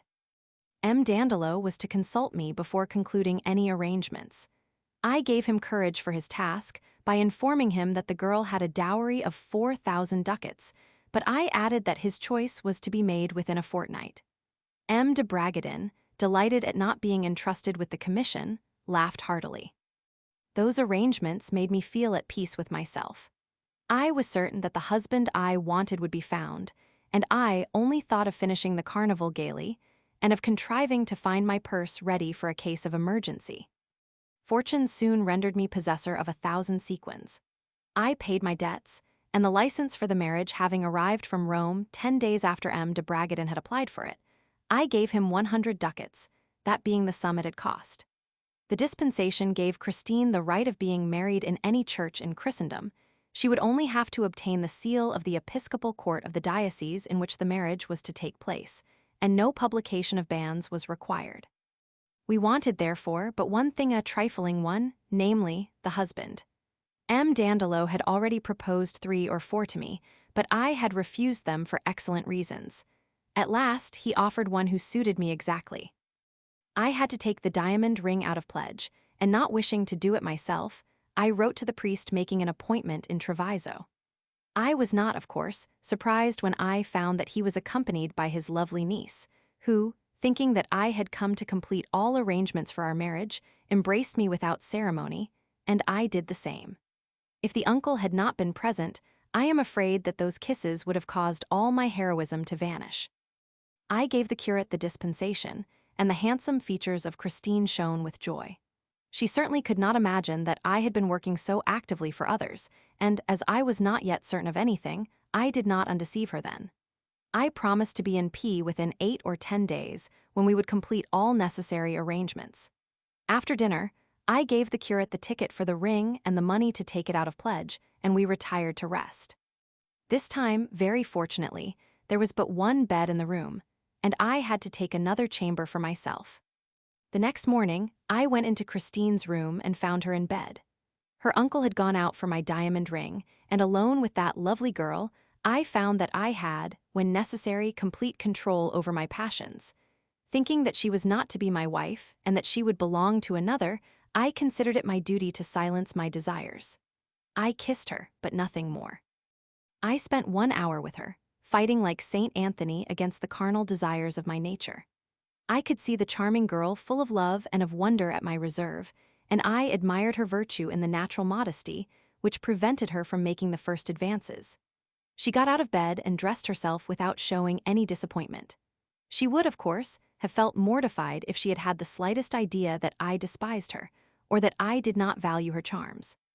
Her uncle returned, gave me the ring, and we had dinner, after which he treated me to a wonderful exhibition. Christine had learned how to write, and to give me a proof of her talent, she wrote very fluently and very prettily in my presence. We parted, after my promising to come back again within 10 days, and I returned to Venice. On the second Sunday in Lent, M. Dandolo told me with an air of triumph that the fortunate husband had been found, and that there was no doubt of my approval of the new candidate. He named Charles, whom I knew by sight, very handsome young man, of irreproachable conduct, and about 22 years of age. He was clerk to M. Ragionato, and godson of Count Algarotti, a sister of whom had married M. Dandolo's brother. "Charles," said M. Dandolo to me, "has lost his father and his mother, and I feel satisfied that his godfather will guarantee the dowry brought by his wife. I have spoken to him, and I believe him disposed to marry an honest girl whose dowry would enable him to purchase M. Ragionato's office. It seems to promise very well, but I cannot decide until I have seen him. I have invited him to dine with us tomorrow." The young man came, and I found him worthy of all M. Dandolo's praise. We became friends at once. He had some taste for poetry. I read some of my productions to him, and having paid him a visit the following day, he showed me several pieces of his own composition which were well written.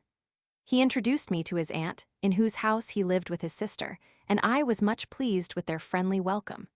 Being alone with him in his room, I asked him what he thought of love.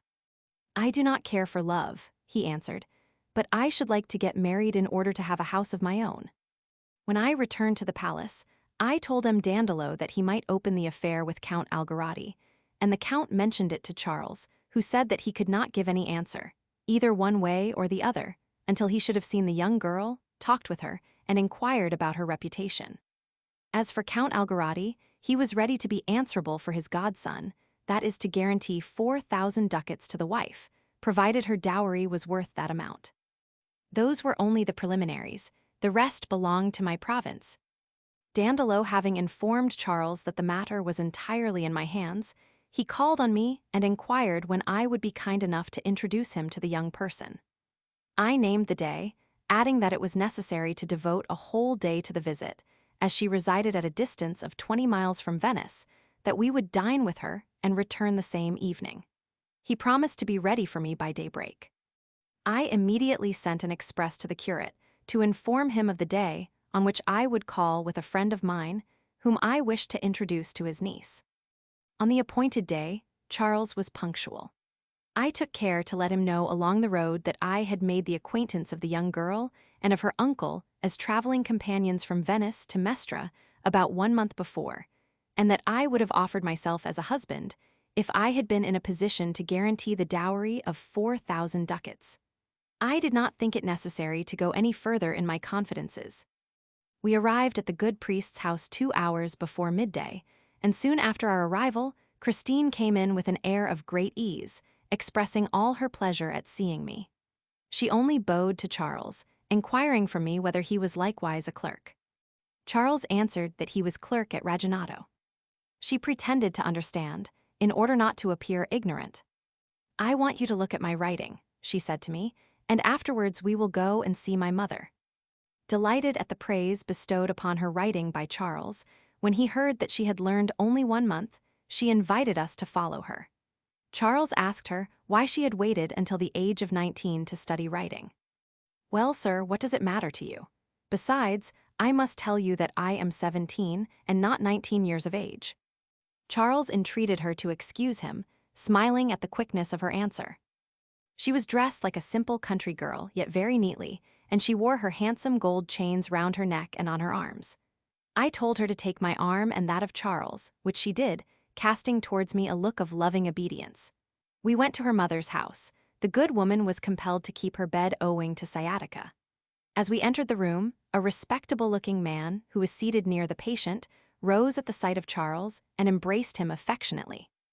I heard that he was the family physician, and the circumstance pleased me much. After we had paid our compliments to the good woman, the doctor inquired after Charles's aunt and sister, and alluding to the sister who was suffering from a secret disease, Charles desired to say a few words to him in private. They left the room together. Being alone with the mother and Christine, I praised Charles, his excellent conduct, his high character, his business abilities, and extolled the happiness of the woman who would be his wife. They both confirmed my praises by saying that everything I said of him could be read on his features. I had no time to lose, so I told Christine to be on her guard during dinner, as Charles might possibly be the husband whom God had intended for her. "For me?" "Yes, for you. Charles is one of 1,000.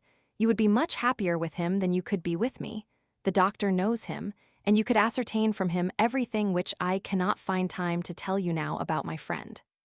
The reader can imagine all I suffered in making this declaration, and my surprise when I saw the young girl calm and perfectly composed. Her composure dried the tears already gathering in my eyes. After a short silence, she asked me whether I was certain that such a handsome young man would have her. That question gave me an insight into Christine's heart and feelings, and quieted all my sorrow, for I saw that I had not known her well. I answered that, beautiful as she was, there was no doubt of her being loved by everybody. "It will be at dinner, my dear Christine, that my friend will examine and study you.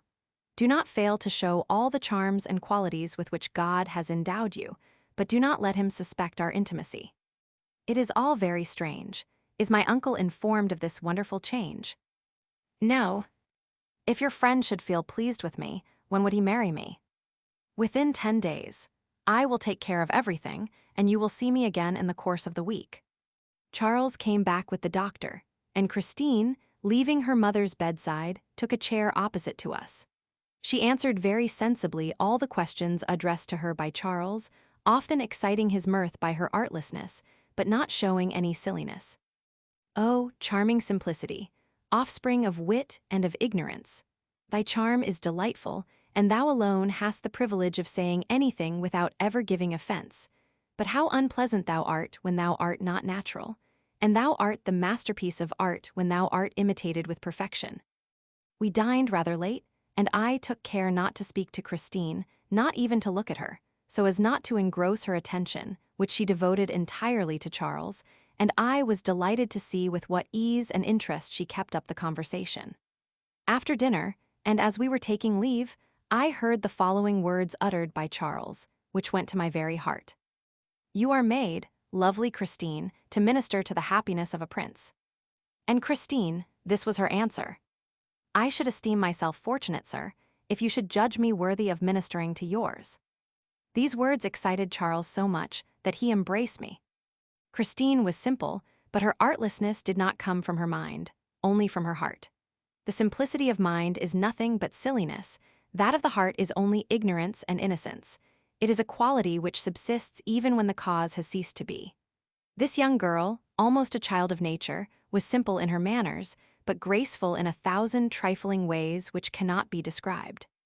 She was sincere, because she did not know that to conceal some of our impressions is one of the precepts of propriety. And as her intentions were pure, she was a stranger to that false shame and mock modesty which cause pretended innocence to blush at a word, or at a movement said or made very often without any wicked purpose. During our journey back to Venice, Charles spoke of nothing but of his happiness. He had decidedly fallen in love. "I will call tomorrow morning upon Count Algarotti," he said to me, "and you may write to the priest to come with all the necessary documents to make the contract of marriage which I long to sign." His delight and his surprise were intense when I told him that my wedding present to Christine was a dispensation from the Pope for her to be married in Lent. "Then," he exclaimed, "we must go full speed ahead." In the conference which was held the next day between my young substitute, his godfather, and M. Dandolo, it was decided that the parson should be invited to come with his niece. I undertook to carry the message, and leaving Venice 2 hours before morning, I reached P early.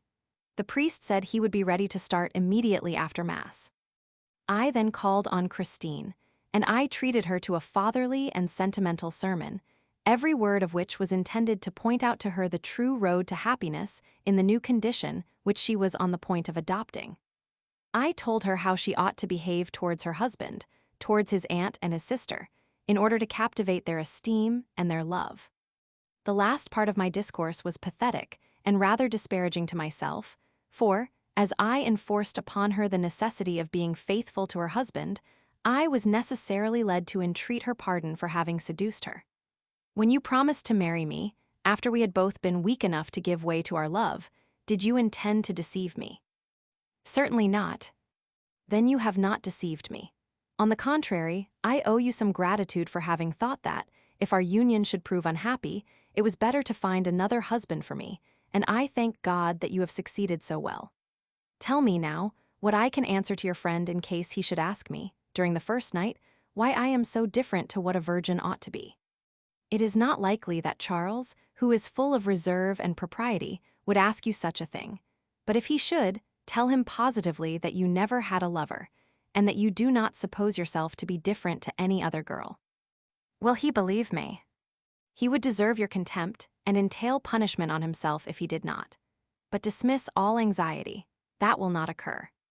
A sensible man, my dear Christine, when he has been rightly brought up, never ventures upon such a question, because he is not only certain to displease, but also sure that he will never know the truth, for if the truth is likely to injure a woman in the opinion of her husband, she would be very foolish indeed to confess it. I understand your meaning perfectly, my dear friend. Let us, then, embrace each other for the last time. No, for we are alone and I am very weak. I adore thee as much as ever. Do not cry, dear friend, for truly speaking, I have no wish for it. That simple and candid answer changed my disposition suddenly, and instead of crying, I began to laugh. Christine dressed herself splendidly, and after breakfast we left P. We reached Venice in 4 hours. I lodged them at a good inn, and going to the palace, I told M. Dandolo that our people had arrived, that it would be his province to bring them and Charles together on the following day, and to attend to the matter altogether, because the honor of the future husband and wife, the respect due to their parents and to propriety, forbade any further interference on my part. He understood my reasons and acted accordingly. He brought Charles to me, I presented both of them to the curate and his niece, and then left them to complete their business. I heard afterwards from M. Dandolo that they all called upon Count Algarotti, and at the office of a notary, where the contract of marriage was signed, and that, after fixing a day for the wedding, Charles had escorted his intended back to P. On his return, Charles paid me a visit. He told me that Christine had won by her beauty and pleasing manners the affection of his aunt, of his sister, and of his godfather, and that they had taken upon themselves all the expense of the wedding. "We intend to be married," he added, "on such a day at P, and I trust that you will crown your work of kindness by being present at the ceremony." I tried to excuse myself, but he insisted with such a feeling of gratitude, and with so much earnestness, that I was compelled to accept. I listened with real pleasure to the account he gave me of the impression produced upon all his family and upon Count Algarotti by the beauty, the artlessness, the rich toilet, and especially by the simple talk of the lovely country girl. "I am deeply in love with her," Charles said to me, "and I feel that it is to you that I shall be indebted for the happiness I am sure to enjoy with my charming wife.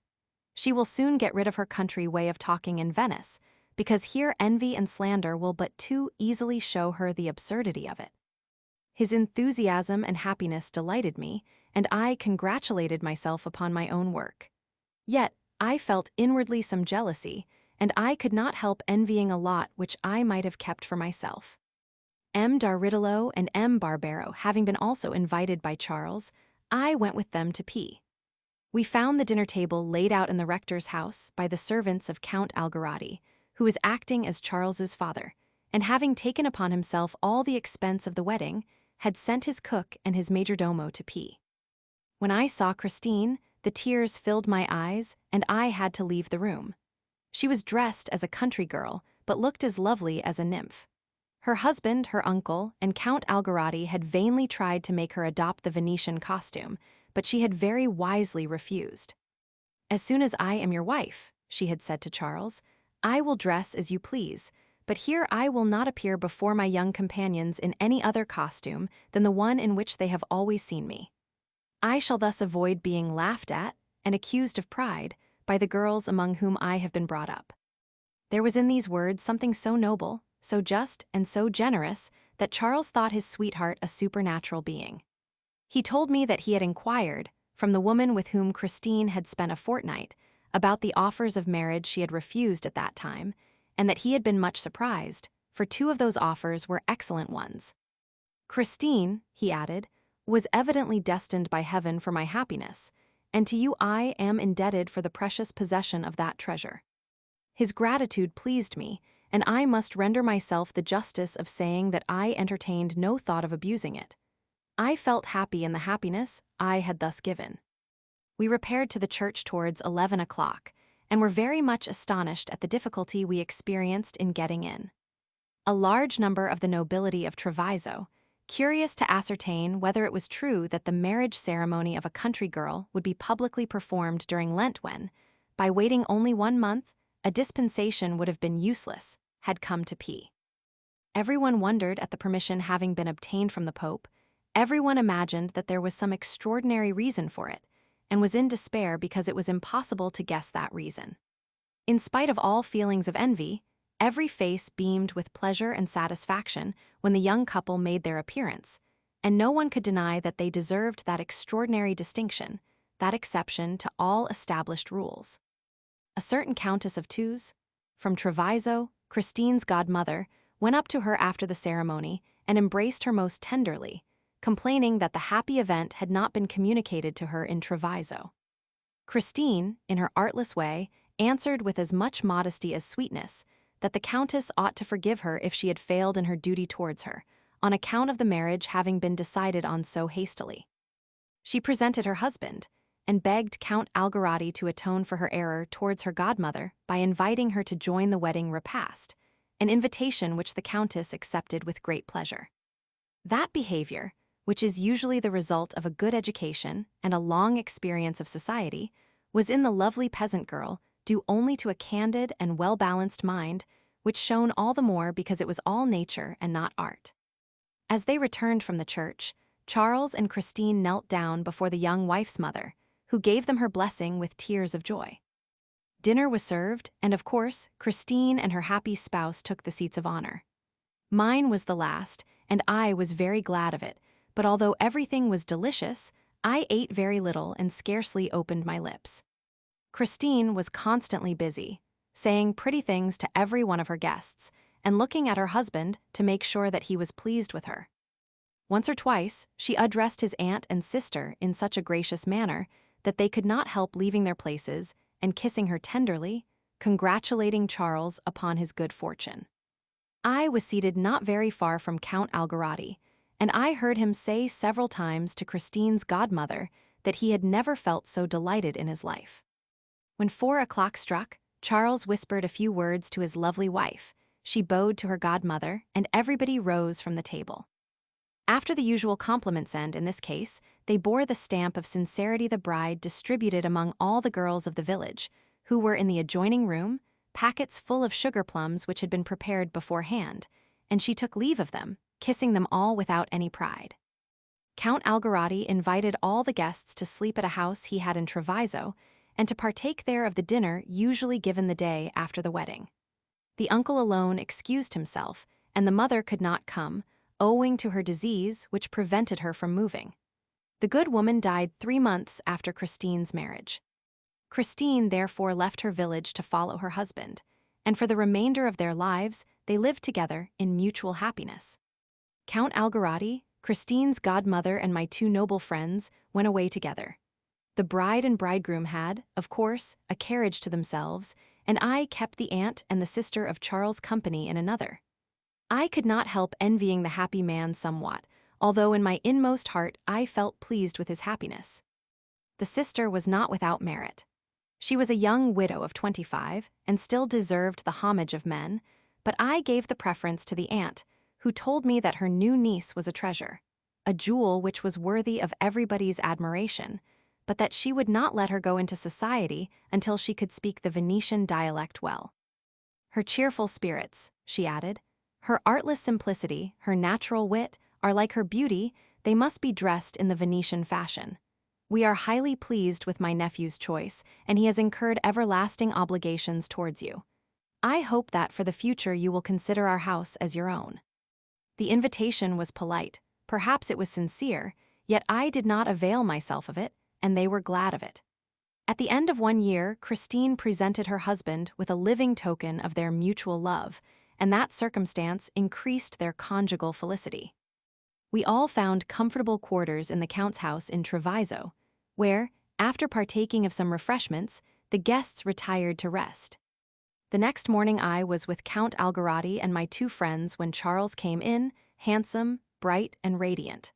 While he was answering with much wit some jokes of the Count, I kept looking at him with some anxiety, but he came up to me and embraced me warmly.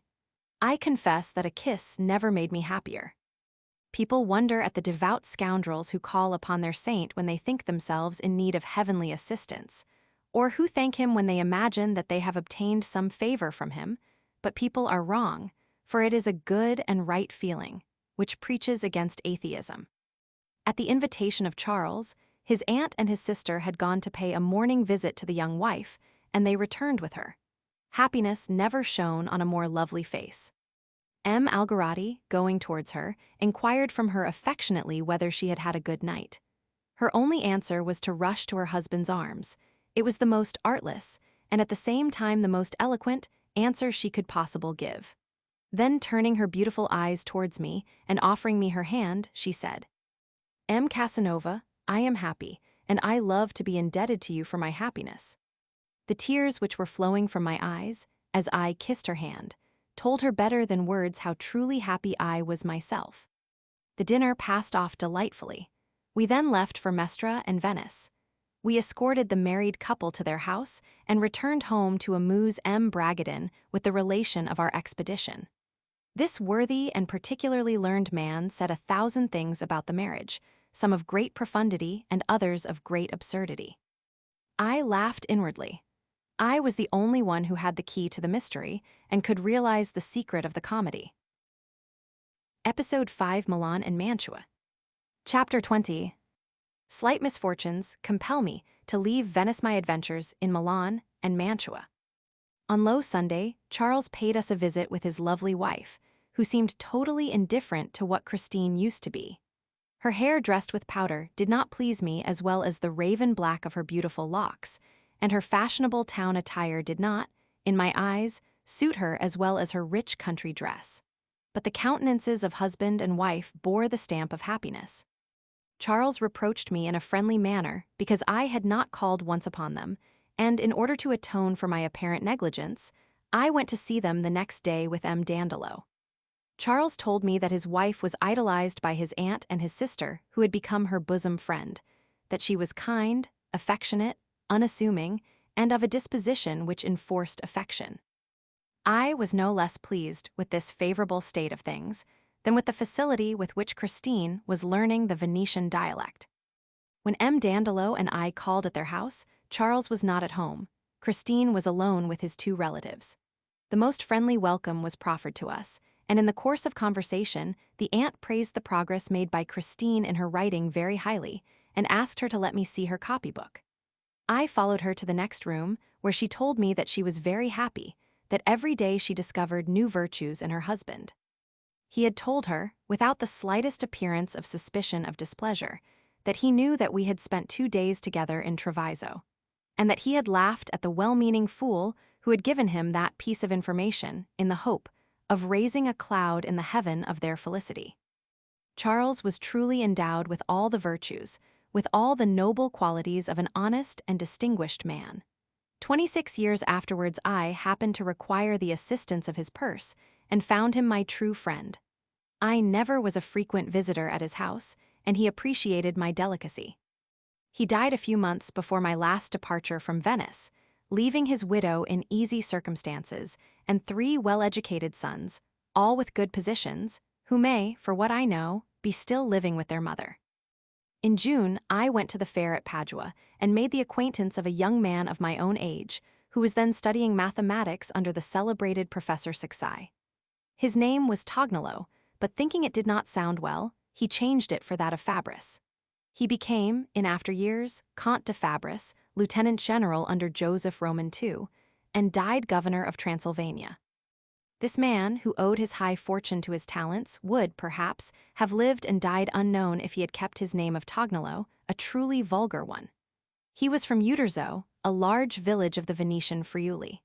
He had a brother in the church, a man of parts and a great gamester, who, having a deep knowledge of the world, had taken the name of Fabris, and the younger brother had to assume it likewise. Soon afterwards he bought an estate with the title of count, became a Venetian nobleman, and his origin as a country bumpkin was forgotten. If he had kept his name of Tognolo, it would have injured him, for he could not have pronounced it without reminding his hearers of what is called, by the most contemptible of prejudices, low extraction, and the privileged class, through an absurd error, does not admit the possibility of a peasant having talent or genius. No doubt a time will come when society, more enlightened, and therefore more reasonable, will acknowledge that noble feelings, honor, and heroism can be found in every condition of life as easily as in a class, the blood of which is not always exempt from the taint of a misalliance. The new count, while he allowed others to forget his origin, was too wise to forget it himself, and in legal documents he always signed his family name as well as the one he had adopted. His brother had offered him 2 ways to win fortune in the world, leaving him perfectly free in his choice. Both required an expenditure of 1,000 sequins, but the abbé had put the amount aside for that purpose. My friend had to choose between the sword of Mars and the bird of Minerva. The abbé knew that he could purchase for his brother a company in the army of his imperial and apostolic majesty, or obtain for him a professorship at the University of Padua, for money can do everything. But my friend, who was gifted with noble feelings and good sense, knew that in either profession talents and knowledge were essentials, and before making a choice, he was applying himself with great success to the study of mathematics. He ultimately decided upon the military profession, thus imitating Achilles, who preferred the sword to the distaff, and he paid for it with his life like the son of Peleus. Though not so young, and not through a wound inflicted by an arrow, but from the plague, which he caught in the unhappy country in which the indolence of Europe allows the Turks to perpetuate that fearful disease. The distinguished appearance, the noble sentiments, the great knowledge, and the talents of Fabris would have been turned into ridicule in a man called Tognolo. For such is the force of prejudices, particularly of those which have no ground to rest upon, that an ill-sounding name is degrading in this our stupid society. My opinion is that men who have an ill-sounding name, or one which presents an indecent or ridiculous idea, are right in changing it if they intend to win honor, fame, and fortune either in arts or sciences. No one can reasonably deny them that right, provided the name they assume belongs to nobody.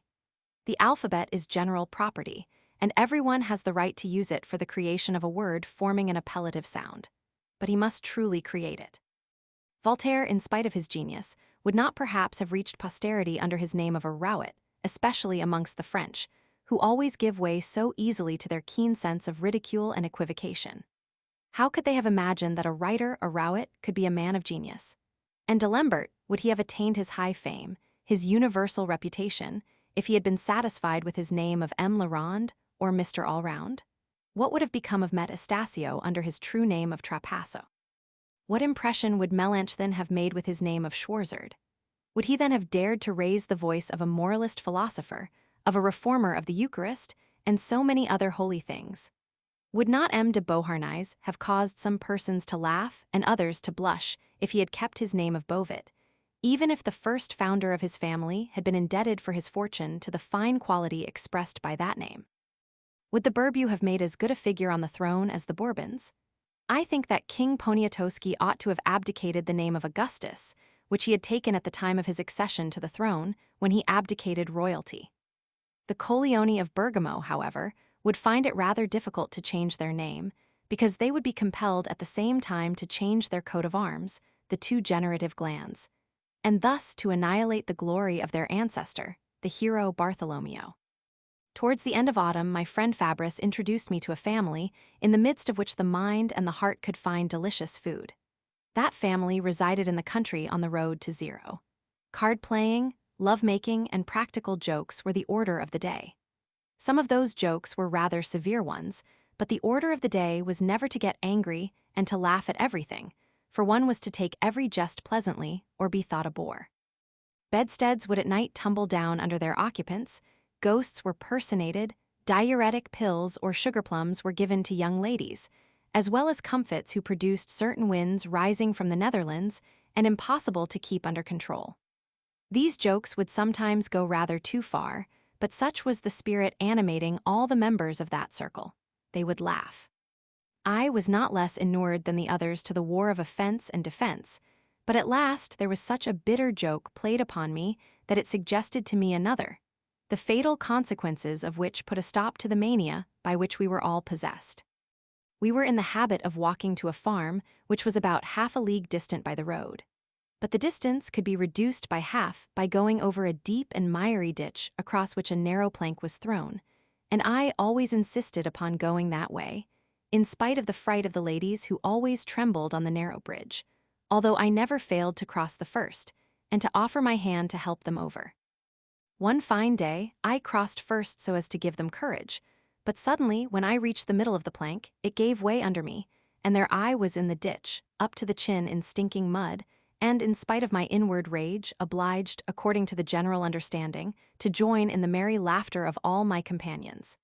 But the merriment did not last long, for the joke was too bad, and everyone declared it to be so. Some peasants were called to the rescue, and with much difficulty they dragged me out in the most awful state.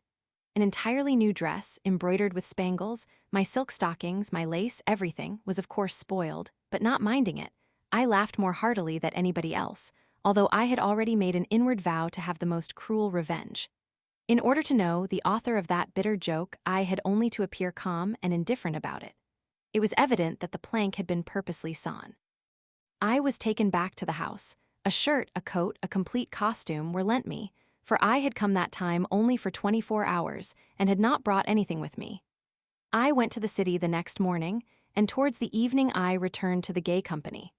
Fabris, who had been as angry as myself, observed to me that the perpetrator of the joke evidently felt his guilt, because he took good care not to discover himself. But I unveiled the mystery by promising one sequin to a peasant woman if she could find out who had sawn the plank. She contrived to discover the young man who had done the work. I called on him, and the offer of a sequin, together with my threats, compelled him to confess that he had been paid for his work by Signor Demetrio, a Greek dealer in spices, a good and amiable man of between 45 and 50 years, on whom I never played any trick, except in the case of a pretty, young servant girl whom he was courting, and whom I had juggled from him. Satisfied with my discovery, I was racking my brain to invent a good practical joke, but to obtain complete revenge, it was necessary that my trick should prove worse than the one he had played upon me. Unfortunately, my imagination was at bay. I could not find anything. A funeral put an end to my difficulties. Armed with my hunting knife, I went alone to the cemetery a little after midnight, and opening the grave of the dead man who had been buried that very day, I cut off one of the arms near the shoulder, not without some trouble, and after I had reburied the corpse, I returned to my room with the arm of the defunct. The next day, when supper was over, I left the table and retired to my chamber as if I intended to go to bed, but taking the arm with me, I hid myself under Demetrio's bed. A short time after, the Greek comes in, undresses himself, put his light out, and lies down. I give him time to fall nearly asleep. Then, placing myself at the foot of the bed, I pull away the clothes little by little until he is half naked. He laughs and calls out, "Whoever you may be, go away and let me sleep quietly, for I do not believe in ghosts." He covers himself again and composes himself to sleep. I wait 5 or 6 minutes and pull again at the bedclothes, but when he tries to draw up the sheet, saying that he does not care for ghosts, I oppose some resistance. He sits up so as to catch the hand which is pulling at the clothes, and I take care that he should get hold of the dead hand. Confident that he has caught the man or the woman who is playing the trick, he pulls it towards him, laughing all the time. I keep tight hold of the arm for a few instants, and then let it go suddenly. The Greek falls back on his pillow without uttering a single word. The trick was played. I leave the room without any noise, and, reaching my chamber, go to bed. I was fast asleep, when towards morning I was awoke by persons going about, and not understanding why they should be up so early, I got up. The first person I met, the mistress of the house, told me that I had played an abominable joke. What have I done? M. Demetrio is dying. Have I killed him? She went away without answering me. I dressed myself, rather frightened, I confess, but determined upon pleading complete ignorance of everything, and I proceeded to Demetrio's room, and I was confronted with horror-stricken countenances and bitter reproaches. I found all the guests around him. I protested my innocence, but everyone smiled. The archpriest and the beadle, who had just arrived, would not bury the arm which was lying there, and they told me that I had been guilty of a great crime. "I am astonished, reverend sir," I said to the priest, "at the hasty judgment which is thus passed upon me, when there is no proof to condemn me." "You have done it," exclaimed all the guests. "You alone are capable of such an abomination. It is just like you. No one but you would have dared to do such a thing." "I am compelled," said the archpriest, "to draw up an official report." "As you please, I have not the slightest objection," I answered. "I have nothing to fear." And I left the room. I continued to take it coolly, and at the dinner table I was informed that M. Demetrio had been bled, that he had recovered the use of his eyes, but not of his tongue or of his limbs. The next day he could speak, and I heard, after I had taken leave of the family, that he was stupid and spasmodic. The poor man remained in that painful state for the rest of his life. I felt deeply grieved, but I had not intended to injure him so badly. I thought that the trick he had played upon me might have cost my life, and I could not help deriving consolation from that idea. On the same day, the archpriest made up his mind to have the arm buried, and to send a formal denunciation against me to the episcopal chancellorship of Treviso. Annoyed at the reproaches which I received on all sides, I returned to Venice. A fortnight afterwards I was summoned to appear before the Magistrato alla Blasfemia. I begged M. Barbero to inquire the cause of the aforesaid summons, for it was a formidable court. I was surprised at the proceedings being taken against me, as if there had been a certainty of my having desecrated a grave, whilst there could be nothing but suspicion. But I was mistaken, the summons was not relating to that affair. M. Barbero informed me in the evening that a woman had brought a complaint against me for having violated her daughter. She stated in her complaint that, having decoyed her child to the Zueka, I had abused her by violence, and she adduced as a proof that her daughter was confined to her bed, owing to the bad treatment she had received from me in my endeavors to ravish her. It was one of those complaints which are often made in order to give trouble and to cause expense, even against innocent persons. I was innocent of violation, but it was quite true that I had given the girl a sound thrashing. I prepared my defense and begged M. Barbero to deliver it to the magistrate's secretary. Declaration. I hereby declare that, on such a day, having met the woman with her daughter, I accosted them and offered to give them some refreshments at a coffee house nearby, that the daughter refused to accept my caresses, and that the mother said to me, "My daughter is yet a virgin, and she is quite right not to lose her maidenhood without making a good profit by it." "If so," I answered, "I will give you 10 sequins for her virginity." "You may judge for yourself," said the mother. Having assured myself of the fact by the assistance of the sense of feeling, and having ascertained that it might be true, I told the mother to bring the girl in the afternoon to the Zueka, and that I would give her the 10 sequins. My offer was joyfully accepted. The mother brought her daughter to me, she received the money, and leaving us together in the Garden of the Cross, she went away. When I tried to avail myself of the right for which I had paid, the girl, most likely trained to the business by her mother, contrived to prevent me. At first the game amused me, but at last, being tired of it, I told her to have done. She answered quietly that it was not her fault if I was not able to do what I wanted. Vexed and annoyed, I placed her in such a position that she found herself at bay, but making a violent effort, she managed to change her position and debarred me from making any further attempts. "Why," I said to her, "did you move?" "Because I would not have it in that position." "You would not?" "No." Without more ado, I got hold of a broomstick and gave her a good lesson, in order to get something for the 10 sequins which I had been foolish enough to pay in advance.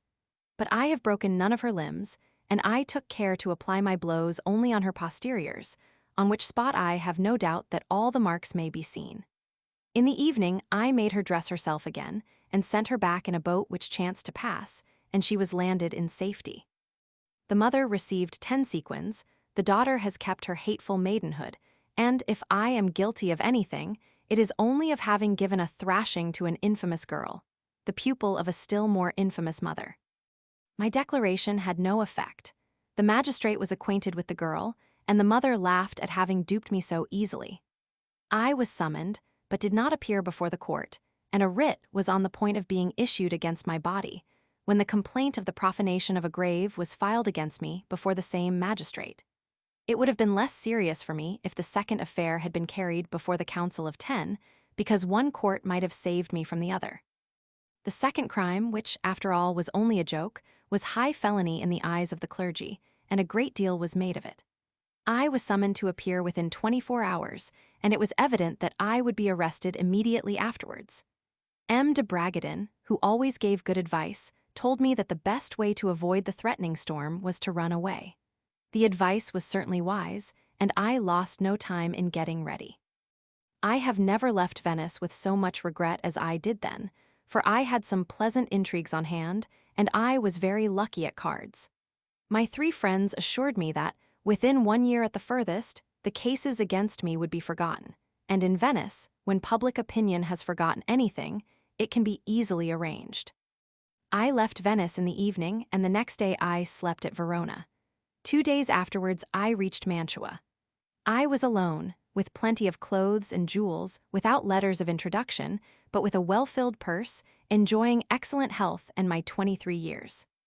In Mantua, I ordered an excellent dinner, the very first thing one ought to do at a large hotel, and after dinner I went out for a walk.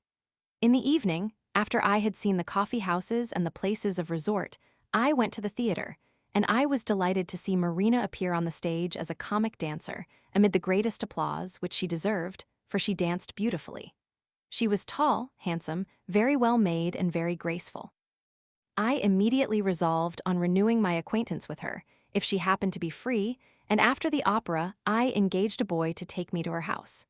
She had just sat down to supper with someone, but the moment she saw me, she threw her napkin down and flew to my arms. I returned her kisses, judging by her warmth that her guest was a man of no consequence. The servant, without waiting for orders, had already laid a plate for me, and Marina invited me to sit down near her. I felt vexed, because the aforesaid individual had not risen to salute me, and before I accepted Marina's invitation, I asked her who the gentleman was, begging her to introduce me. "This gentleman," she said, "is Count Celi of Rome. He is my lover." "I congratulate you," I said to her, and turning towards the so-called Count, "Sir," I added, "do not be angry at our mutual affection. Marina is my daughter."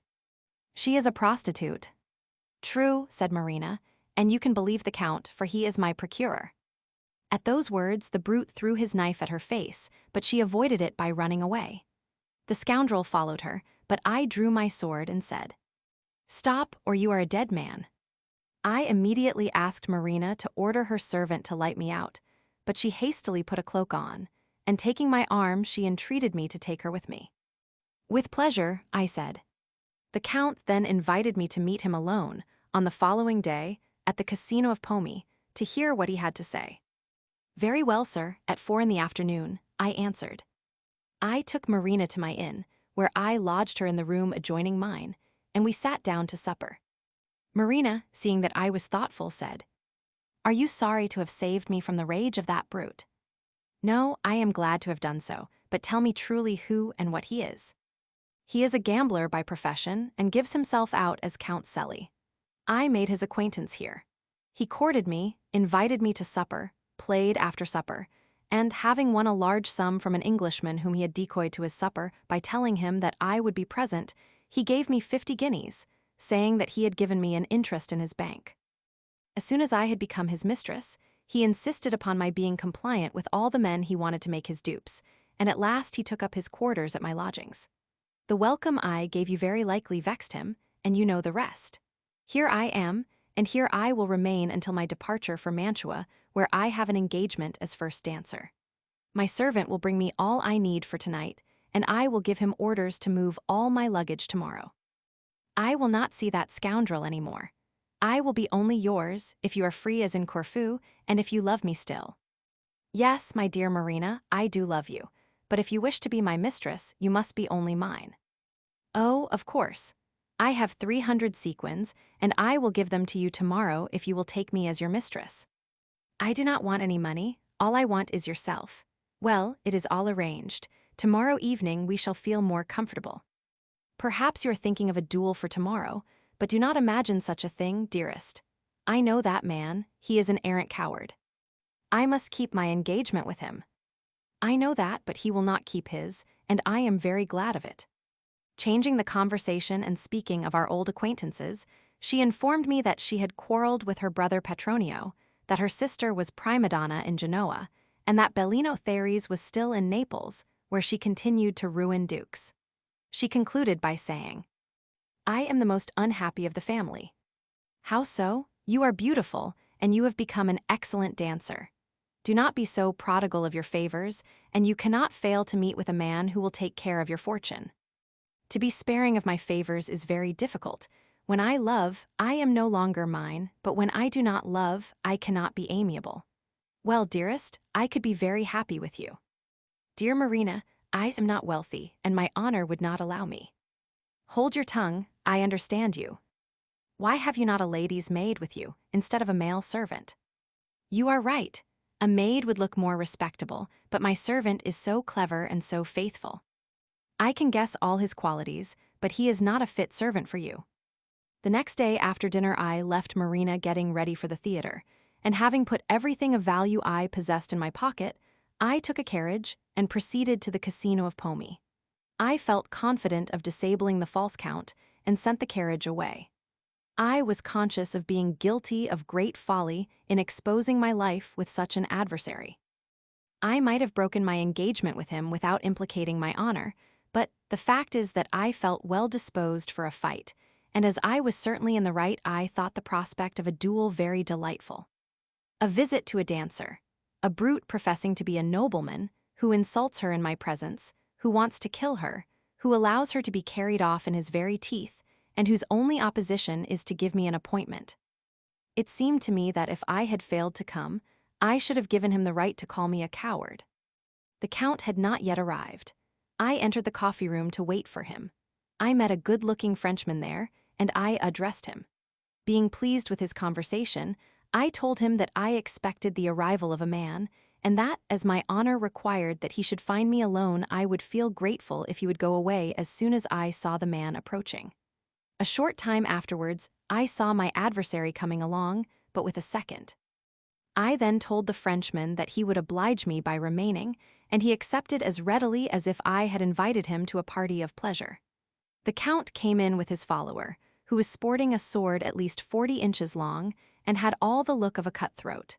I advanced towards the Count and said to him dryly, "You told me that you would come alone. My friend will not be in the way, as I only want to speak to you. If I had known that, I would not have gone out of my way. But do not let us be noisy, and let us go to some place where we can exchange a few words without being seen. Follow me." I left the coffee room with the young Frenchman, who, being well acquainted with the place, took me to the most favorable spot, and we waited there for the two other champions, who were walking slowly and talking together. When they were within 10 paces, I drew my sword and called upon my adversary to get ready. My Frenchman had already taken out his sword, but he kept it under his arm. 2 to 1, exclaimed Selly. "Send your friend away, and this gentleman will go likewise. At all events, your friend wears a sword, therefore we are 2 against 2. "Yes," said the Frenchman, "let us have a four-handed game." "I do not cross swords with a dancer," said the cutthroat. He had scarcely uttered those words when my friend, going up to him, told him that a dancer was certainly as good as a blackleg, and gave him a violent blow with the flat of his sword on the face. I followed his example with Selly, who began to beat a retreat, and said that he only wanted to tell me something, and that he would fight afterwards. "Well, speak. You know me and I do not know you. Tell me who you are." My only answer was to resume laying my sword upon the scoundrel, while the Frenchman was showing the same dexterity upon the back of his companion. But the 2 cowards took to their heels, and there was nothing for us to do but to sheathe our weapons. Thus did the duel end in a manner even more amusing than Marina herself had anticipated. My brave Frenchman was expecting someone at the casino. I left him after inviting him to supper for that evening after the opera. I gave him the name which I had assumed for my journey and the address of my hotel. I gave Marina a full description of the adventure. "I will," she said, "amuse everybody at the theater this evening with the story of your meeting. But that which pleases me most is that, if your second is really a dancer, he can be no other than M. Balletti, who is engaged with me for the Mantua Theater." I stored all my valuables in my trunk again, and went to the opera, where I saw Balletti, who recognized me, and pointed me out to all his friends, to whom he was relating the adventure. He joined me after the performance, and accompanied me to the inn. Marina, who had already returned, came to my room as soon as she heard my voice, and I was amused at the surprise of the amiable Frenchman when he saw the young artist with whom he had engaged to dance the comic parts. Marina, although an excellent dancer, did not like the serious style. Those 2 handsome adepts of terpsichore had never met before, and they began an amorous warfare which made me enjoy my supper immensely, because, as he was a fellow artist, Marina assumed towards Balletti a tone well adapted to the circumstances, and very different to her usual manner with other men. She shone with wit and beauty that evening, and was in an excellent temper, for she had been much applauded by the public, the true version of the Selly business being already well known. The theater was to be open only for 10 more nights, and as Marina wished to leave Milan immediately after the last performance, we decided on traveling together. In the meantime, I invited Balletti, it was an Italian name which he had adopted for the stage, to be our guest during the remainder of our stay in Milan. The friendship between us had a great influence upon all the subsequent events of my life, as the reader will see in these memoirs. He had great talent as a dancer, but that was the least of his excellent qualities. He was honest, his feelings were noble, he had studied much, and he had received the best education that could be given in those days in France to a nobleman. On the 3rd day I saw plainly that Marina wished to make a conquest of her colleague, and feeling what great advantage might accrue to her from it, I resolved on helping her. She had a postchaise for 2 persons, and I easily persuaded her to take Balletti with her, saying that I wished to arrive alone in Mantua for several reasons which I could not confide to her. The fact was that if I had arrived with her, people would have naturally supposed that I was her lover, and I wished to avoid that. Balletti was delighted with the proposal. He insisted upon paying his share of the expenses, but Marina would not hear of it. The reasons alleged by the young man for paying his own expenses were excellent ones, and it was with great difficulty that I prevailed upon him to accept Marina's offer, but I ultimately succeeded. I promised to wait for them on the road, so as to take dinner and supper together, and on the day appointed for our departure, I left Milan 1 hour before them. Reaching the city of Cremona very early, where we intended to sleep, I took a walk about the streets, and finding a coffee house, I went in. I made there the acquaintance of a French officer, and we left the coffee room together to take a short ramble. A very pretty woman happened to pass in a carriage, and my companion stopped her to say a few words. Their conversation was soon over, and the officer joined me again. "Who is that lovely lady?" I inquired. "She is a truly charming woman, and I can tell you an anecdote about her worthy of being transmitted to posterity. You need not suppose that I am going to exaggerate, for the adventure is known to everybody in Cremona. The charming woman whom you have just seen is gifted with wit greater even than her beauty, and here is a specimen of it. A young officer, one amongst many military men who were courting her, when Marshal de Richelieu was commanding in Genoa, boasted of being treated by her with more favor than all the others, and one day, in the very coffee room where we met, he advised a brother officer not to lose his time in courting her, because he had no chance whatever of obtaining any favor. 'My dear fellow,' said the other officer, 'I have a much better right to give you that piece of advice, for I have already obtained from her everything which can be granted to a lover.' 'I am certain that you are telling a lie,' exclaimed the young man, 'and I request you to follow me out.' 'Most willingly,' said the indiscreet swain, 'but what is the good of ascertaining the truth through a duel and of cutting our throats, when I can make the lady herself certify the fact in your presence?' 'I bet 25 louis that it is all untrue,' said the incredulous officer. 'I accept your bet, let us go.' The 2 contending parties proceeded together towards the dwelling of the lady whom you saw just now, who was to name the winner of the 25 louis. They found her in her dressing room. 'Well, gentlemen,' she said, 'what lucky wind has brought you here together at this hour?' 'It is a bet, madam,' answered the unbelieving officer, 'and you alone can be the umpire in our quarrel. This gentleman has been boasting of having obtained from you everything a woman can grant to the most favored lover. I have given him the lie in the most impressive manner, and a duel was to ensue, when he offered to have the truth of his boast certified by you. I have bet 25 louis that you would not admit it, and he has taken my bet. Now, madam, you can say which of us 2 is right.' 'You have lost, sir,' she said to him, 'but now I beg both of you to quit my house, and I give you fair warning that if you ever dare to show your faces here again, you will be sorry for it.' The 2 heedless fellows went away dreadfully mortified. The unbeliever paid the bet, but he was deeply vexed, called the other a coxcomb, and a week afterwards killed him in a duel. Since that time the lady goes to the casino, and continues to mix in society, but does not see company at her own house, and lives in perfect accord with her husband. How did the husband take it all? Quite well, and like an intelligent, sensible man. He said that, if his wife had acted differently, he would have applied for a divorce, because in that case no one would have entertained a doubt of her being guilty. That husband is indeed a sensible fellow. It is certain that, if his wife had given the lie to the indiscreet officer, he would have paid the bet, but he would have stood by what he had said, and everybody would have believed him. By declaring him the winner of the bet, she has cut the matter short, and she has avoided a judgment by which she would have been dishonored. The inconsiderate boaster was guilty of a double mistake for which he paid the penalty of his life, but his adversary was as much wanting in delicacy, for in such matters rightly minded men do not venture upon betting. If the one who says yes is imprudent, the one who says no is a dupe. I like the lady's presence of mind. But what sentence would you pass on her, guilty or not guilty? Not guilty. I am of the same opinion, and it has been the verdict of the public likewise, for she has since been treated even better than before the affair. You will see, if you go to the casino, and I shall be happy to introduce you to her." I invited the officer to sup with us, and we spent a very pleasant evening. After he had gone, I remarked with pleasure that Marina was capable of observing the rules of propriety.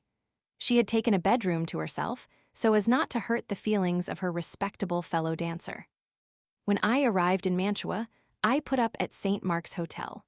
Marina, to whom I had given a notice that my intention was to call on her, but seldom, took up her abode in the house assigned to her by the theatrical manager. In the afternoon of the same day, as I was walking about, I went into a bookseller's shop to ascertain whether there was any new work out. I remained there without perceiving that the night had come, and on being told that the shop was going to be closed, I went out. I had only gone a few yards when I was arrested by a patrol, the officer of which told me that, as I had no lantern and as 8 o'clock had struck, his duty was to take me to the guardhouse. It was in vain that I observed that, having arrived only in the afternoon, I could not know that order of the police. I was compelled to follow him.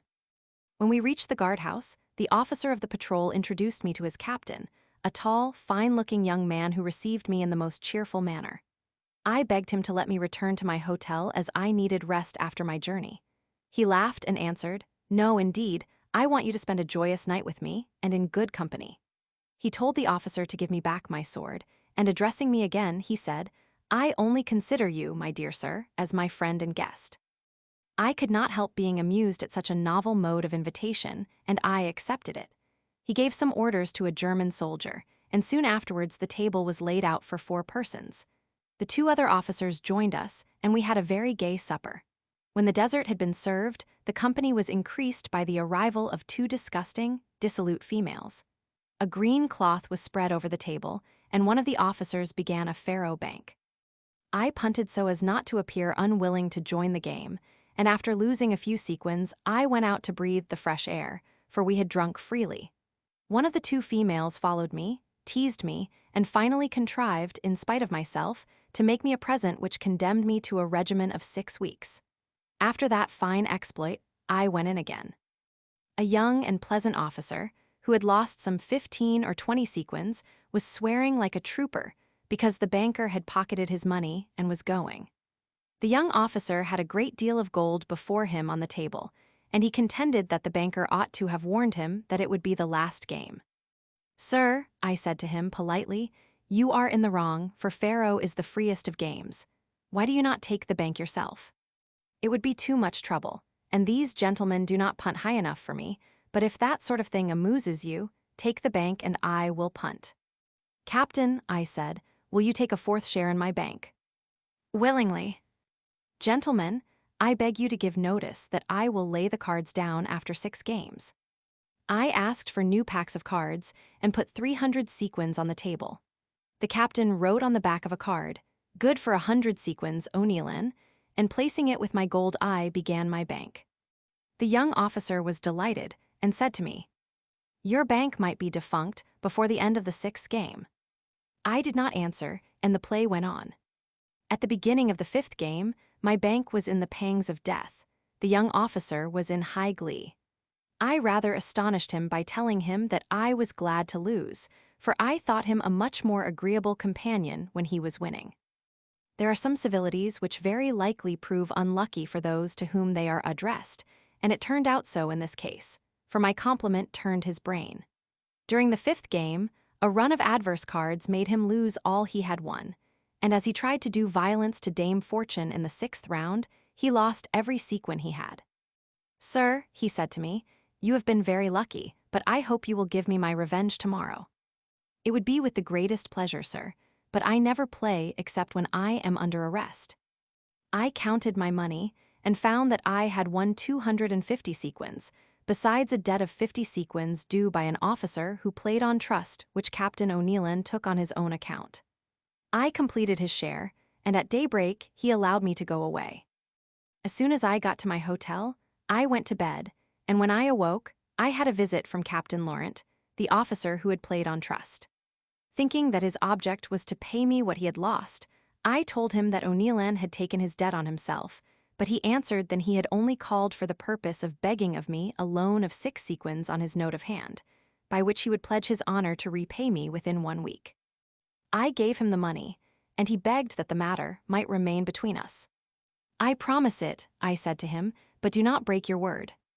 The next day I was ill, and the reader is aware of the nature of my illness. I immediately placed myself under a proper course of diet, however unpleasant it was at my age, but I kept to my system, and it cured me rapidly. 3 or 4 days afterwards, Captain O'Neilan called on me, and when I told him the nature of my sickness, he laughed, much to my surprise. "Then you were all right before that night?" he inquired. "Yes, my health was excellent." "I am sorry that you should have lost your health in such an ugly place. I would have warned you if I had thought you had any intentions in that quarter." "Did you know of the woman having—" "Zounds, did I not? It is only a week since I paid a visit to the very same place myself, and I believe the creature was all right before my visit." "Then I have to thank you for the present she has bestowed upon me." "Most likely, but it is only a trifle, and you can easily get cured if you care to take the trouble." "What, do you not try to cure yourself?" "Faith, no. It would be too much trouble to follow a regular diet, and what is the use of curring such a trifling inconvenience when I am certain of getting it again in a fortnight? 10 times in my life I have had that patience, but I got tired of it, and for the last 2 years I have resigned myself, and now I put up with it. I pity you, for a man like you would have great success in love. I do not care a fig for love. It requires cares which would bother me much more than the slight inconvenience to which we were alluding, and to which I am used now. I am not of your opinion, for the amorous pleasure is insipid when love does not throw a little spice in it. Do you think, for instance, that the ugly wretch I met at the guardroom is worth what I now suffer on her account? Of course not, and that is why I am sorry for you. If I had known, I could have introduced you to something better. The very best in that line is not worth my health, and health ought to be sacrificed only for love. Oh, you want women worthy of love. There are a few here. Stop with us for some time, and when you are cured there is nothing to prevent you from making conquests." O'Neilan was only 23 years old. His father, who was dead, had been a general, and the beautiful Countess Borsati was his sister. He presented me to the Countess Zanardi Nurli, still more lovely than his sister, but I was prudent enough not to burn my incense before either of them, for it seemed to me that everybody could guess the state of my health. I have never met a young man more addicted to debauchery than O'Neilan. I have often spent the night rambling about with him, and I was amazed at his cynical boldness and impudence. Yet he was noble, generous, brave, and honorable. If in those days young officers were often guilty of so much immorality, of so many vile actions, it was not so much their fault as the fault of the privileges which they enjoyed through custom, indulgence, or party spirit. Here is an example. One day O'Neilan, having drunk rather freely, rides through the city at full speed. A poor old woman who is crossing the street has no time to avoid him. She falls, and her head is cut open by the horse's feet. O'Neilan places himself under arrest, but the next day he is set at liberty. He had only to plead that it was an accident. The officer Laurent not having called upon me to redeem his promissory note of 6 sequins during the week, I told him in the street that I would no longer consider myself bound to keep the affair secret. Instead of excusing himself, he said, "I do not care."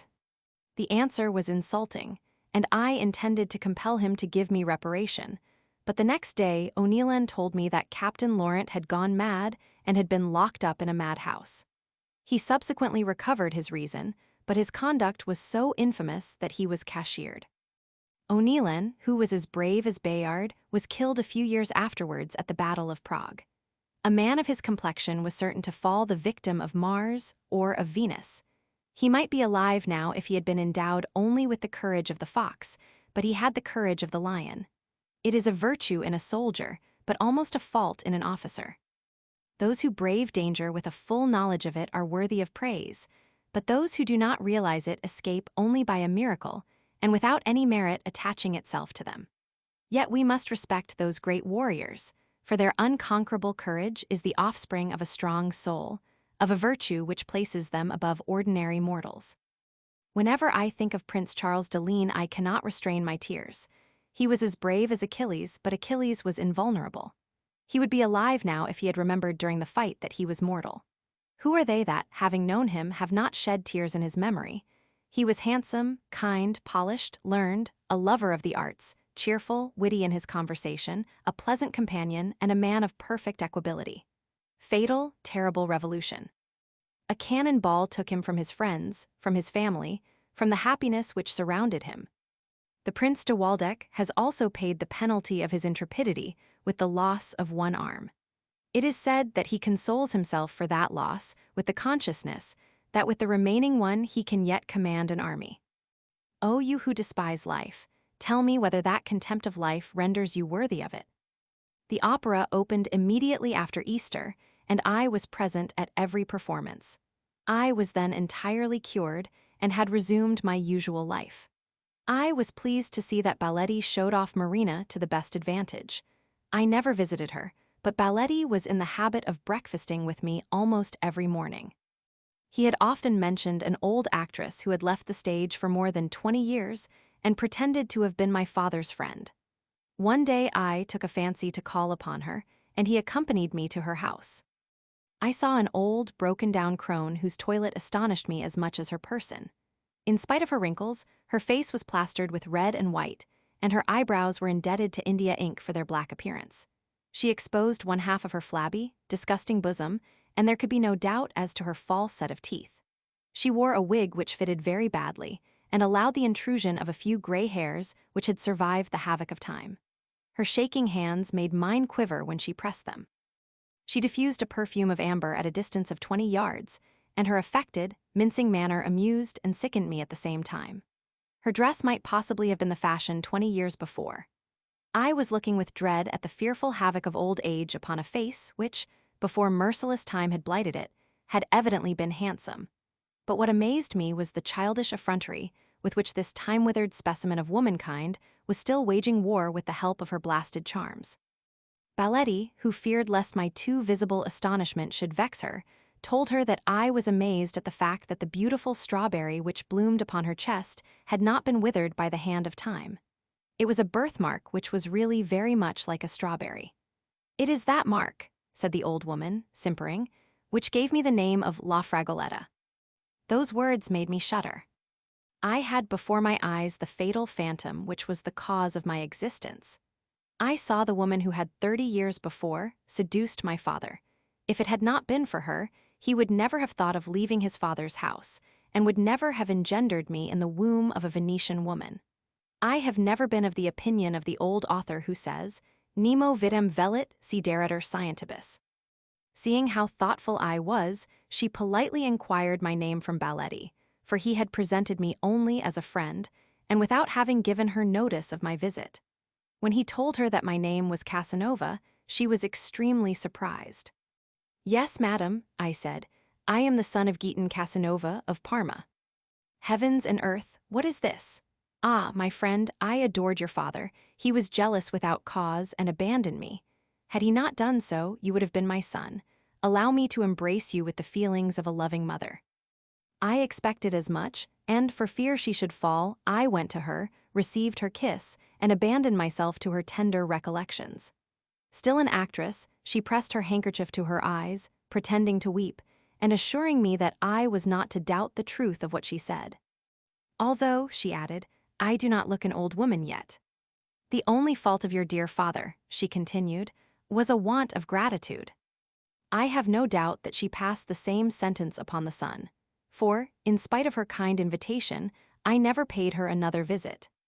My purse was well filled, and as I did not care for Mantua, I resolved on going to Naples to see again my dear Therese, Donna Lucrezia, Paulo father and son, Don Antonio Casanova, and all my former acquaintances. However, my good genius did not approve of that decision, for I was not allowed to carry it into execution. I should have left Mantua 3 days later, had I not gone to the opera that night. I lived like an anchorite during my 2 months' stay in Mantua, owing to the folly I committed on the night of my arrival. I played only that time, and then I had been lucky. My slight erotic inconvenience, by compelling me to follow the diet necessary to my cure, most likely saved me from greater misfortunes, which perhaps I should not have been able to avoid. Chapter 21. My journey to Cesena in search of treasure. I take up my quarters in Franzia's house, his daughter Javat. The opera was nearly over when I was accosted by a young man who, abruptly, and without any introduction, told me that as a stranger I had been very wrong in spending 2 months in Mantua without paying a visit to the natural history collection belonging to his father, Don Antonio Capitani, commissary and prebendal president. "Sir," I answered, "I have been guilty only through ignorance, and if you would be so good as to call for me at my hotel tomorrow morning, before the evening I shall have atoned for my error, and you will no longer have the right to address me the same reproach." The son of the prebendal commissary called for me, and I found in his father a most eccentric, whimsical sort of man. The curiosities of his collection consisted of his family tree, of books of magic, relics, coins which he believed to be antediluvian, a model of the ark taken from nature at the time when Noah arrived in that extraordinary harbor, Mount Ararat, in Armenia. He loads several medals, one of Sesostris, another of Semiramis, and an old knife of a queer shape, covered with rust. Besides all those wonderful treasures, he possessed, but under lock and key, all the paraphernalia of Freemasonry. "Pray tell me," I said to him, "what relation there is between this collection and natural history? I see nothing here representing the 3 kingdoms." "What, you do not see the antediluvian kingdom, that of Sesostris and that of Semiramis? Are not those the 3 kingdoms?" When I heard that answer I embraced him with an exclamation of delight, which was sarcastic in its intent, but which he took for admiration, and he at once unfolded all the treasures of his whimsical knowledge respecting his possessions, ending with the rusty blade which he said was the very knife with which St. Peter cut off the ear of Malek. "What," I exclaimed, "you are the possessor of this knife, and you are not as rich as Croesus." "How could I be so through the possession of the knife?" "In 2 ways. In the first place, you could obtain possession of all the treasures hidden underground in the states of the Church." "Yes, that is a natural consequence, because St. Peter has the keys." "In the second place, you might sell the knife to the Pope, if you happen to possess proof of its authenticity." "You mean the parchment. Of course I have it. Do you think I would have bought one without the other?" "All right, then. In order to get possession of that knife, the Pope would, I have no doubt, make a cardinal of your son, but you must have the sheath too." "I have not got it, but it is unnecessary. At all events, I can have one made." "That would not do. You must have the very one in which St. Peter himself sheathed the knife when God said, 'Mit gladium tuum in vaginam.' That very sheath does exist, and it is now in the hands of a person who might sell it to you at a reasonable price, or you might sell him your knife, for the sheath without the knife is of no use to him, just as the knife is useless to you without the sheath." "How much would it cost me?" 1,000 sequins. "And how much would that person give me for the knife?" 1,000 sequins, for one has as much value as the other. The commissary, greatly astonished, looked at his son, and said, with the voice of a judge on the bench, "Well, son, would you ever have thought that I would be offered 1,000 sequins for this knife?" He then opened a drawer and took out of it an old piece of paper, which he placed before me. It was written in Hebrew, and a facsimile of the knife was drawn on it. I pretended to be lost in admiration and advised him very strongly to purchase the sheath. "It is not necessary for me to buy it, or for your friend to purchase the knife. We can find out and dig up the treasures together." "Not at all. The rubric says in the most forcible manner that the owner of the blade, in vaginam, shall be one. If the Pope were in possession of it, he would be able, through a magical operation known to me, to cut off one of the ears of every Christian king who might be thinking of encroaching upon the rights of the Church." "Wonderful, indeed. But it is very true, for it is said in the Gospel that St. Peter did cut off the ear of somebody." "Yes, of a king." "Oh no, not of a king." "Of a king, I tell you. Inquire whether Malek or Melek does not mean king."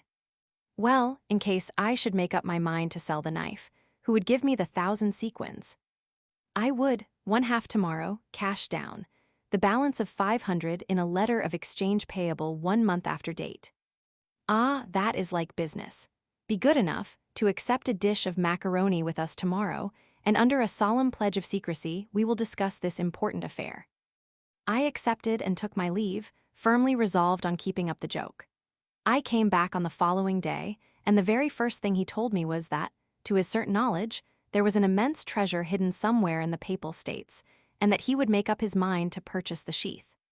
This satisfied me that there was no fear of his taking me at my word, so I produced a purse full of gold, saying I was quite ready to complete our bargain for the purchase of the knife. "The treasure," he said, "is worth millions, but let us have dinner. You are not going to be served in silver plates and dishes, but in real Raphael mosaic." "My dear commissary, your magnificence astonishes me. Mosaic is, indeed, by far superior to silver plate, although an ignorant fool would only consider it ugly earthenware." The compliment delighted him. After dinner, he spoke as follows: "A man in very good circumstances, residing in the Papal States, and owner of the country house in which he lives with all his family, is certain that there is a treasure in his cellar. He has written to my son, declaring himself ready to undertake all expenses necessary to possess himself of that treasure, if we could procure a magician powerful enough to unearth it." The son then took a letter out of his pocket, read me some passages, and begged me to excuse him if, in consequence of his having pledged himself to keep the secret, he could not communicate all the contents of the letter. But I had, unperceived by him, read the word Cesena, the name of the village, and that was enough for me. Therefore, all that is necessary is to give me the possibility of purchasing the sheath on credit, for I have no ready cash at present. You need not be afraid of endorsing my letters of exchange, and if you should know the magician, you might go halves with him. The magician is ready. It is I, but unless you give me 500 sequins cash down, we cannot agree." "I have no money." "Then sell me the knife." "No." "You are wrong, for now that I have seen it, I can easily take it from you. But I am honest enough not to wish to play such a trick upon you. You could take my knife from me. I should like to be convinced of that, but I do not believe it." "You do not? Very well, tomorrow the knife will be in my possession, but when it is once in my hands, you need not hope to see it again. A spirit which is under my orders will bring it to me at midnight, and the same spirit will tell me where the treasure is buried. Let the spirit tell you that, and I shall be convinced. Give me a pen, ink, and paper." I asked a question from my oracle, and the answer I had was that the treasure was to be found not far from the Rubicon. "That is," I said, "a torrent which was once a river." They consulted a dictionary and found that the Rubicon flowed through Cesena. They were amazed, and, as I wished them to have full scope for wrong reasoning, I left them. I had taken a fancy, not to purloin 500 sequins from those poor fools, but to go and unearth the amount at their expense in the house of another fool, and to laugh at them all into the bargain. I longed to play the part of a magician. With that idea, when I left the house of the ridiculous antiquarian, I proceeded to the public library, where, with the assistance of a dictionary, I wrote the following specimen of facetious erudition. "The treasure is buried in the earth at a depth of 17.5 fathoms, and has been there for 6 centuries. Its value amounts to 2 millions of sequins, enclosed in a casket, the same which was taken by Godfrey de Bouillon from Mathilda, Countess of Tuscany, in the year 1081, when he endeavored to assist Henry Roman IV against that princess. He buried the box himself in the very spot where it now is, before he went to lay siege to Jerusalem. Gregory Roman VII, who was a great magician, having been informed of the place where it had been hidden, had resolved on getting possession of it himself, but death prevented him from carrying out his intentions. After the death of the Countess Mathilda, in the year 1116, the genius presiding over all hidden treasures appointed 7 spirits to guard the box. During a night with a full moon, a learned magician can raise the treasure to the surface of the earth by placing himself in the middle of the magical ring called Maximus. I expected to see the father and son, and they came early in the morning. After some rambling conversation, I gave them what I had composed at the library, namely, the history of the treasure taken from the Countess Mathilda. I told them that I had made up my mind to recover the treasure, and I promised them the 4th part of it, provided they would purchase the sheath. I concluded by threatening again to possess myself of their knife. "I cannot decide," said the commissary, "before I have seen the sheath. I pledge my word to show it to you tomorrow, I answered. We parted company, highly pleased with each other. In order to manufacture a sheath, such as the wonderful knife required, it was necessary to combine the most whimsical idea with the oddest shape. I recollected very well the form of the blade, and, as I was revolving in my mind the best way to produce something very extravagant but well adapted to the purpose I had in view, I spied in the yard of the hotel an old piece of leather, the remnant of what had been a fine gentleman's boot. It was exactly what I wanted.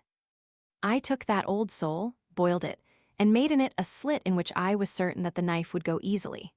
Then I pared it carefully on all sides to prevent the possibility of its former use being found out. I rubbed it with pumice stone, sand, and ochre. And finally I succeeded in imparting to my production such a queer, old-fashioned shape that I could not help laughing in looking at my work.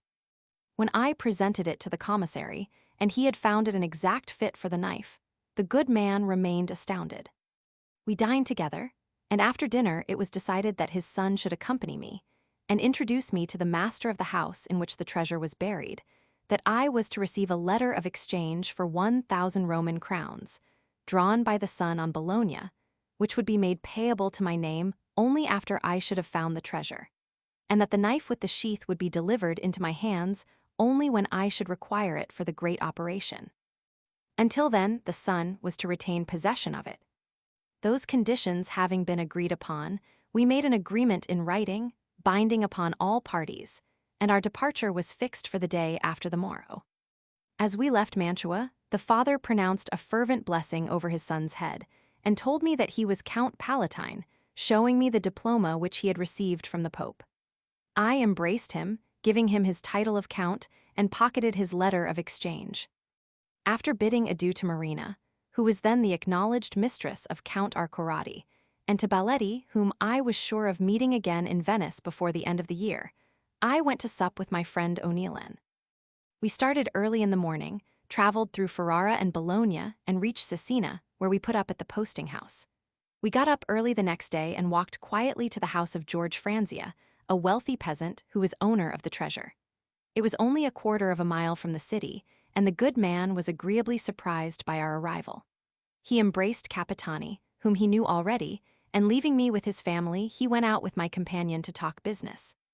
Observant as usual, I passed the family in review and fixed my choice upon the eldest daughter. The youngest girl was ugly, and the son looked a regular fool. The mother seemed to be the real master of the household, and there were 3 or 4 servants going about the premises. The eldest daughter was called Genevieve, or Javat, a very common name among the girls of Cesena. I told her that I thought her 18, but she answered in a tone half serious, half vexed, that I was very much mistaken, for she had only just completed her 14th year. I am very glad it is so, my pretty child. These words brought back her smile. The house was well situated, and there was not another dwelling around it for at least 400 yards. I was glad to see that I should have comfortable quarters, but I was annoyed by a very unpleasant stink which tainted the air, and which could certainly not be agreeable to the spirits I had to evoke.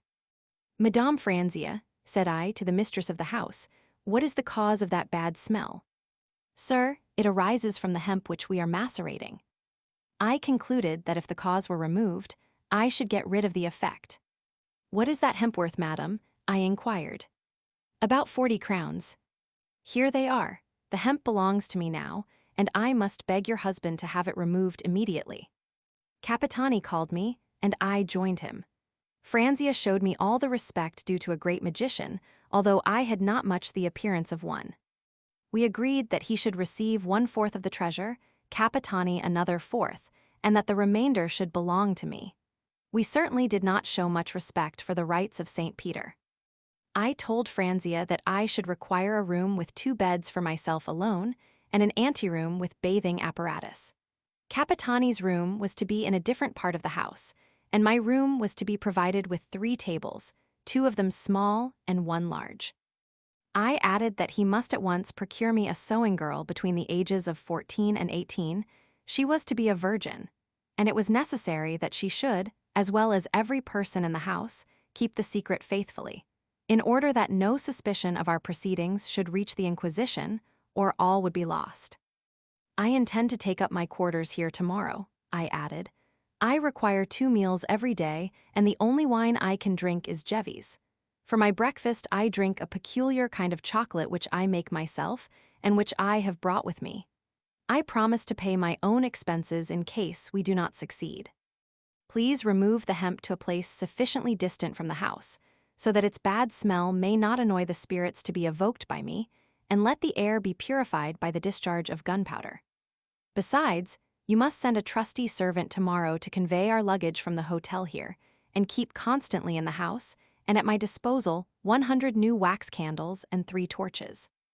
After I had given those instructions to Franzia, I left him and went towards Cesena with Capitani, but we had not gone 100 yards when we heard the good man running after us.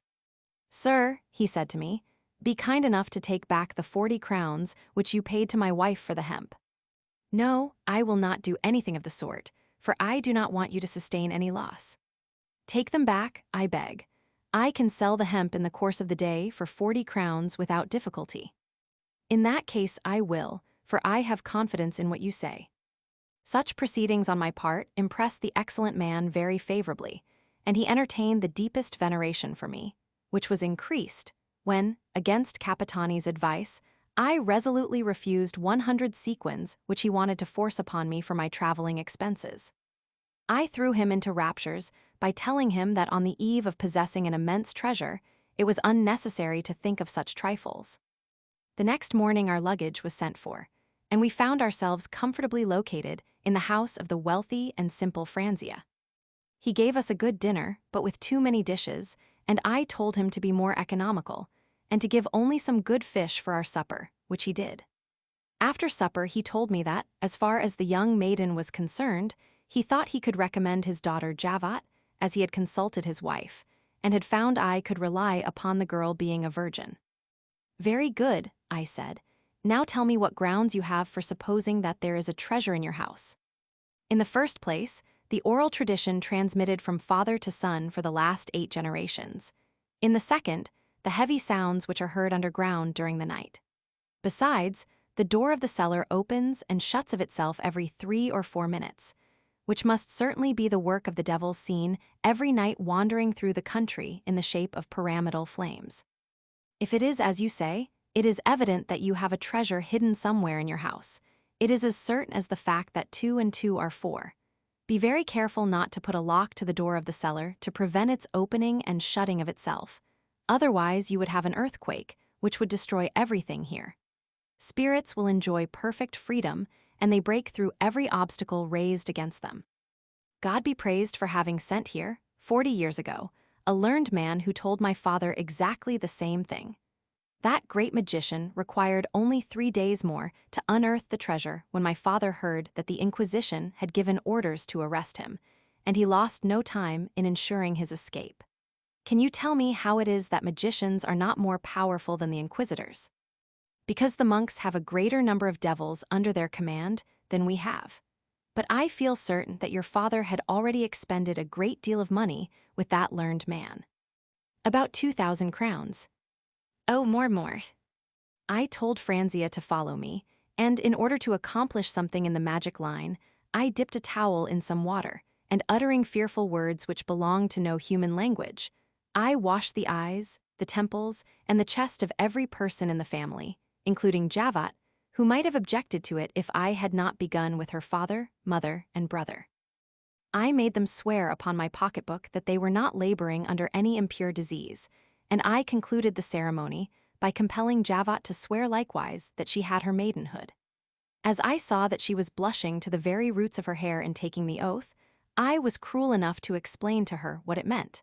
I then asked her to swear again, but she answered that there was no need of it now that she knew what it was. I ordered all the family to kiss me, and finding that Javat had eaten garlic, I forbade the use of it entirely, which order Franzia promised should be complied with. Genevieve was not a beauty as far as her features were concerned.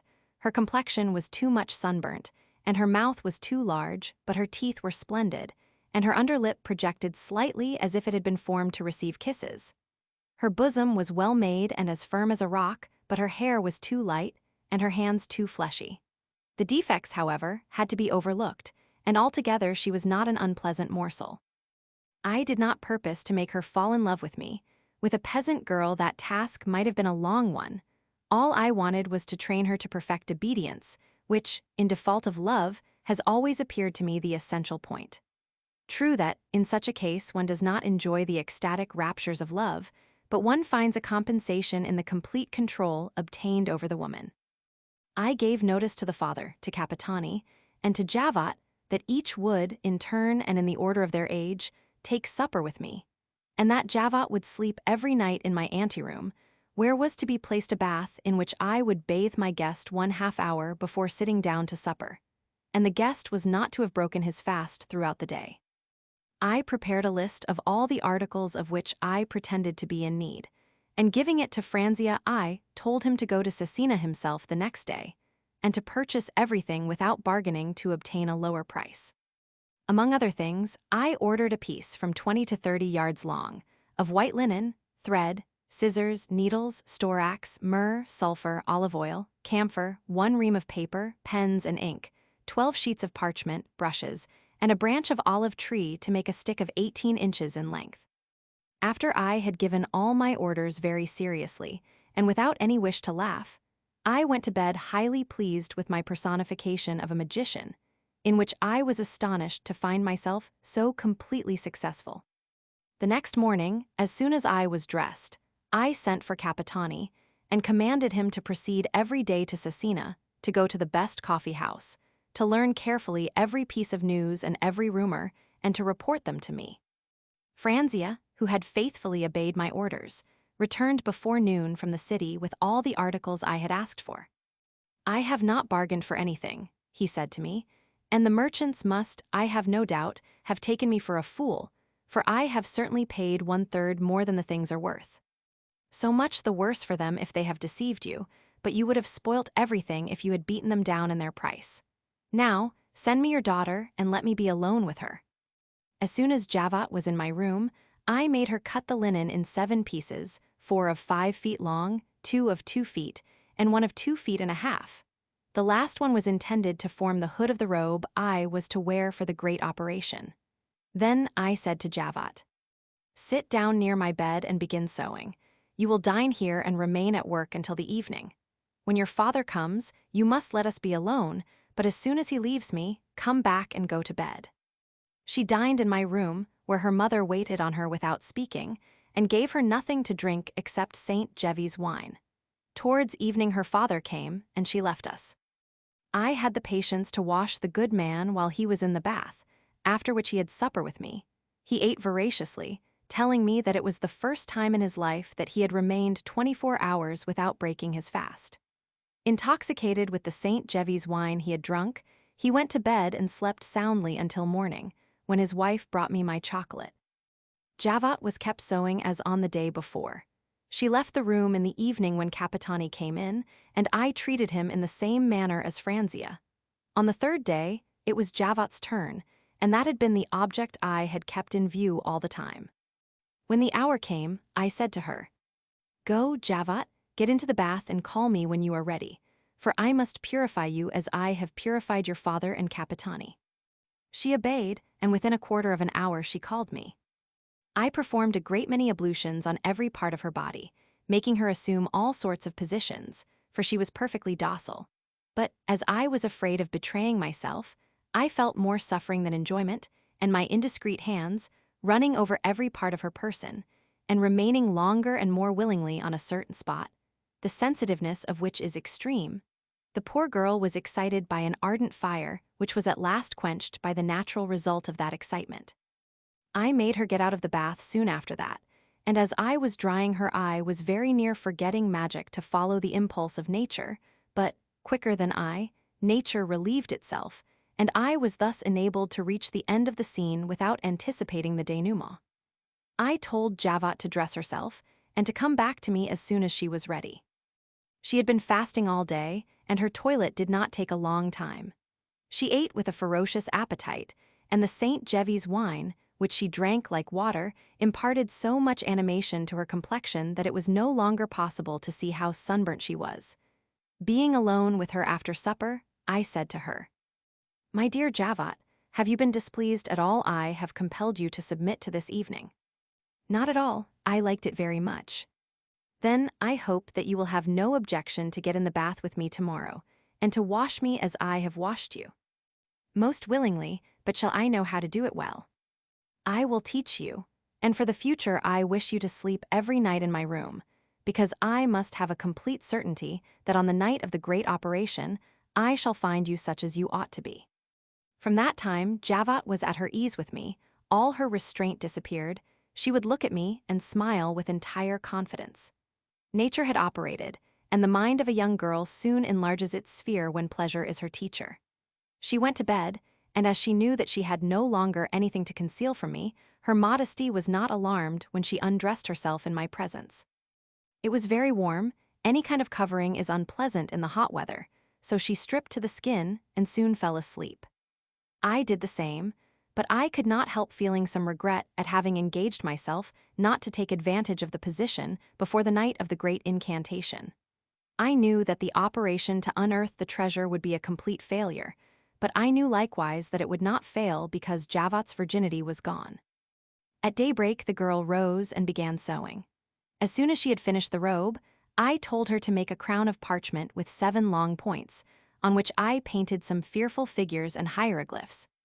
In the evening, 1 hour before supper, I got into the bath, and Javat joined me as soon as I called her. She performed upon me with great zeal the same ceremonies that I had done for her the day before, and she was as gentle and docile as possible. I spent a delicious hour in that bath, enjoying everything, but respecting the essential point. My kisses making her happy, and seeing that I had no objection to her caresses, she loaded me with them. I was so pleased at all the amorous enjoyment her senses were evidently experiencing, that I made her easy by telling her that the success of the great magic operation depended upon the amount of pleasure she enjoyed. She then made extraordinary efforts to persuade me that she was happy, and without overstepping the limits where I had made up my mind to stop, we got out of the bath highly pleased with each other. As we were on the point of going to bed, she said to me, "Would it injure the success of your operation if we were to sleep together?" "No, my dear girl, provided you are a virgin on the day of the great incantation, it is all I require." She threw herself in my arms, and we spent a delightful night, during which I had full opportunity of admiring the strength of her constitution as well as my own restraint. For I had sufficient control over myself not to break through the last obstacle. I passed a great part of the following night with Franzia and Capitani in order to see with my own eyes the wonderful things which the worthy peasant had mentioned to me. Standing in the yard, I heard distinctly heavy blows struck under the ground at intervals of 3 or 4 minutes. It was like the noise which would be made by a heavy pestle falling in a large copper mortar. I took my pistols and placed myself near the self-moving door of the cellar, holding a dark lantern in my hand. I saw the door open slowly, and in about 30 seconds closing with violence. I opened and closed it myself several times, and, unable to discover any hidden physical cause for the phenomenon, I felt satisfied that there was some unknown roguery at work, but I did not care much to find it out. We went upstairs again, and, placing myself on the balcony, I saw in the yard several shadows moving about. They were evidently caused by the heavy and damp atmosphere, and as to the pyramidal flames which I could see hovering over the fields, it was a phenomenon well known to me. But I allowed my 2 companions to remain persuaded that they were the spirits keeping watch over the treasure. That phenomenon is very common throughout southern Italy, where the country is often at night illuminated by those meteors which the people believe to be devils, and ignorance has called night spirits or will-o'-the-wisps. Dear reader, the next chapter will tell you how my magic undertaking ended, and perhaps you will enjoy a good laugh at my expense, but you need not be afraid of hurting my feelings. Chapter 22. The incantation a terrible storm my fright Javat's virginity is saved I give up the undertaking, and sell the sheath to Capitani I meet Juliet and Count Alfani, alias Count Celii make up my mind to go to Naples why I take a different road. My great operation had to be performed on the following day. Otherwise, according to all established rules, I would have had to wait until the next full moon. I had to make the gnomes raise the treasure to the surface of the earth at the very spot on which my incantations would be performed. Of course, I knew well enough that I should not succeed, but I knew likewise that I could easily reconcile Franzia and Capitani to failure by inventing some excellent reasons for our want of success. In the meantime, I had to play my part of a magician, in which I took a real delight. I kept Javad at work all day, sewing together in the shape of a ring some 30 sheets of paper on which I painted the most wonderful designs. That ring, which I called Maximus, had a diameter of 3 geometric paces. I had manufactured a sort of scepter or magic wand with the branch of olive brought by Franzia from Cesena. Thus prepared, I told Javad that, at 12 o'clock at night, when I came out of the magic ring, she was to be ready for everything. The order did not seem repugnant to her. She longed to give me that proof of her obedience, and on my side, considering myself as her debtor, I was in a hurry to pay my debt and to give her every satisfaction. The hour having struck, I ordered Franzia and Capitani to stand on the balcony so as to be ready to come to me if I called for them, and also to prevent anyone in the house seeing my proceedings. I then threw off all profane garments. I clothed myself in the long white robe, the work of a virgin's innocent hands. I allow my long hair to fall loosely. I place the extraordinary crown on my head, the circle Maximus on my shoulders, and seizing the scepter with one hand, the wonderful knife with the other, I go down into the yard. There I spread my circle on the ground, uttering the most barbarous words, and after going round it 3 times I jump into the middle. Squatting down there, I remain a few minutes motionless, then I rise, and I fix my eyes upon a heavy, dark cloud coming from the west, whilst from the same quarter the thunder is rumbling loudly. What a sublime genius I should have appeared in the eyes of my 2 fools, if, having a short time before taken notice of the sky in that part of the horizon, I had announced to them that my operation would be attended by that phenomenon. The cloud spreads with fearful rapidity, and soon the sky seems covered with a funeral pall, on which the most vivid flashes of lightning keep blazing every moment. Such a storm was a very natural occurrence, and I had no reason to be astonished at it, but somehow, fear was beginning to creep into me, and I wished myself in my room. My fright soon increased at the sight of the lightning, and on hearing the claps of thunder which succeeded each other with fearful rapidity and seemed to roar over my very head. I then realized what extraordinary effect fear can have on the mind, for I fancied that, if I was not annihilated by the fires of heaven which were flashing all around me, it was only because they could not enter my magic ring. Thus was I admiring my own deceitful work. That foolish reason prevented me from leaving the circle in spite of the fear which caused me to shudder. If it had not been for that belief, the result of a cowardly fright, I would not have remained 1 minute where I was, and my hurried flight would no doubt have opened the eyes of my 2 dupes, who could not have failed to see that, far from being a magician, I was only a poltroon. The violence of the wind, the claps of thunder, the piercing cold, and above all fear, made me tremble all over like an aspen leaf. My system, which I thought proof against every accident, had vanished. I acknowledged an avenging God who had waited for this opportunity of punishing me at one blow for all my sins, and of annihilating me, in order to put an end to my want of faith. The complete immobility which paralyzed all my limbs seemed to me a proof of the uselessness of my repentance, and that conviction only increased my consternation. But the roaring of the thunder dies away, the rain begins to fall heavily, danger vanishes, and I feel my courage reviving. Such is man, or at all events such was I at that moment. It was raining so fast that, if it had continued pouring with the same violence for a quarter of an hour, the country would have been inundated.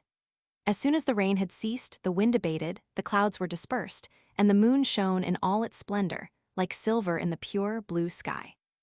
I take up my magic ring, and telling the 2 friends to retire to their beds without speaking to me, I hurry to my room. I still felt rather shaken, and casting my eyes on Javad, I thought her so pretty that I felt positively frightened. I allowed her to dry me, and after that necessary operation I told her piteously to go to bed. The next morning she told me that, when she saw me come in, shaking all over in spite of the heat, she had herself shuddered with fear. After 8 hours of sound sleep I felt all right, but I had had enough of the comedy, and to my great surprise the sight of Genevieve did not move me in any way. The obedient Jacques had certainly not changed, but I was not the same. I was for the first time in my life reduced to a state of apathy, and in consequence of the superstitious ideas which had crowded in my mind, the previous night, I imagined that the innocence of that young girl was under the special protection of heaven, and that if I had dared to rob her of her virginity, the most rapid and terrible death would have been my punishment. At all events, thanks to my youth and my exalted ideas, I fancied that through my self-denying resolutions the father would not be so great a dupe, and the daughter not so unhappy, unless the result should prove as unfortunate for her as it had been for poor Lucy of Pasean. The moment that Jacques became in my eyes an object of holy horror, my departure was decided. The resolution was all the more irrevocable because I fancied some old peasant might have witnessed all my tricks in the middle of the magic ring, in which case the most holy, or, if you like, the most infernal, Inquisition, receiving information from him, might very well have caught me and enhanced my fame by some splendid autodafé, in which I had not the slightest wish to be the principal actor. It struck me as so entirely within the limits of probability that I sent at once for Franzia and Capitani, and in the presence of the unpolluted virgin eye, told them that I had obtained from the 7 spirits watching over the treasure all the necessary particulars, but that I had been compelled to enter into an agreement with them to delay the extraction of the treasure placed under their guardianship. I told Franzia that I would hand to him in writing all the information which I had compelled the spirits to give me. I produced, in reality, a few minutes afterwards, a document similar to the one I had concocted at the public library in Mantua, adding that the treasure consisted of diamonds, rubies, emeralds, and 100,000 pounds of gold dust. I made him take an oath on my pocketbook to wait for me, and not to have faith in any magician unless he gave him an account of the treasure in every way similar to the one which, as a great favor, I was leaving in his hands. I ordered him to burn the crown and the ring, but to keep the other things carefully until my return. As for you, Capitani, I said to my companion, proceed at once to Cesena and remain at the inn until our luggage has been brought by the man whom Franzia is going to send with it. Seeing that poor Jacques looked miserable, I went up to her, and speaking to her very tenderly, I promised to see her again before long. I told her at the same time that, the great operation having been performed successfully, her virginity was no longer necessary, and that she was at liberty to marry as soon as she pleased or whenever a good opportunity offered itself. I at once returned to the city, where I found Capitani making his preparations to go to the fair of Lugo and then to Mantua. He told me, crying like a child, that his father would be in despair when he saw him come back without the knife of St. Peter. You may have it, I said, with the sheath, if you will let me have the 1,000 Roman crowns, the amount of the letter of exchange. He thought it an excellent bargain and accepted it joyfully. I gave him back the letter of exchange and made him sign a paper by which he undertook to return the sheath whenever I brought the same amount, but he is still waiting for it. I did not know what to do with the wonderful sheath, and I was not in want of money, but I should have considered myself dishonored if I had given it to him for nothing. Besides, I thought it a good joke to levy a contribution upon the ignorant credulity of a Count Palatine created by the grace of the Pope. In after days, however, I would willingly have refunded his money, but, as fate would have it, we did not see each other for a long time, and when I met him again I was not in a position to return the amount.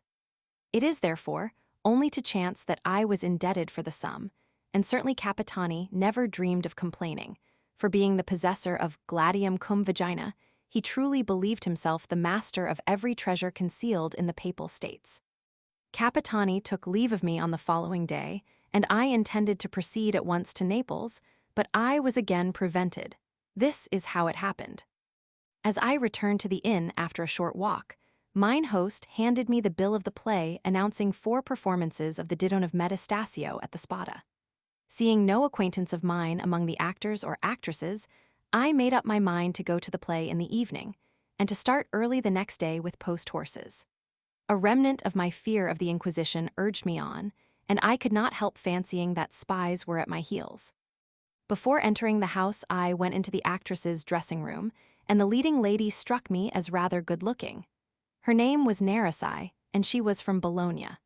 I bowed to her, and after the commonplace conversation usual in such cases, I asked her whether she was free. "I am only engaged with the manager," she answered. "Have you any lover?" "No. I offer myself for the post, if you have no objection." She smiled jeeringly and said, "Will you take 4 tickets for the 4 performances?" I took 2 sequins out of my purse, taking care to let her see that it was well filled, and when she gave me the 4 tickets, presented them to the maid who was dressing her and was prettier than the mistress, and so left the room without uttering a single word. She called me back. I pretended not to hear her and took a ticket for the pit.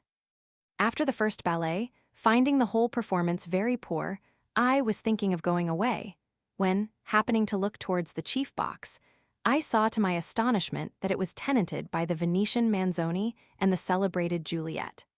The reader will doubtless remember the ball she gave at my house in Venice, and the smack with which she saluted my cheek on that occasion. They had not yet noticed me, and I inquired from the person seated next to me who was that beautiful lady wearing so many diamonds. He told me that she was Madame Querini, from Venice, whom Count Spada, the owner of the theater who was sitting near her, had brought with him from Faenza. I was glad to hear that M. Querini had married her at last, but I did not think of renewing the acquaintance, for reasons which my reader cannot have forgot if he recollects our quarrel when I had to dress her as an abbé. I was on the point of going away when she happened to see me and called me. I went up to her, and not wishing to be known by anyone, I whispered to her that my name was Farusi. Manzoni informed me that I was speaking to Her Excellency, Madame Querini. "I know it," I said, "through a letter which I have received from Venice, and I beg to offer my most sincere congratulations to Madame." She heard me and introduced me to Count Spada, creating me a baron on the spot.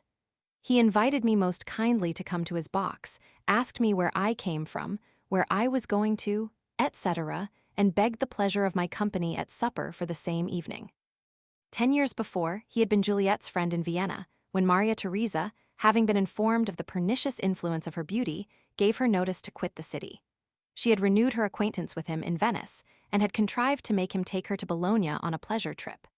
M. Manzoni, her old follower, who gave me all this information, accompanied her in order to bear witness of her good conduct before M. Querini. I must say that Manzoni was not a well-chosen chaperone.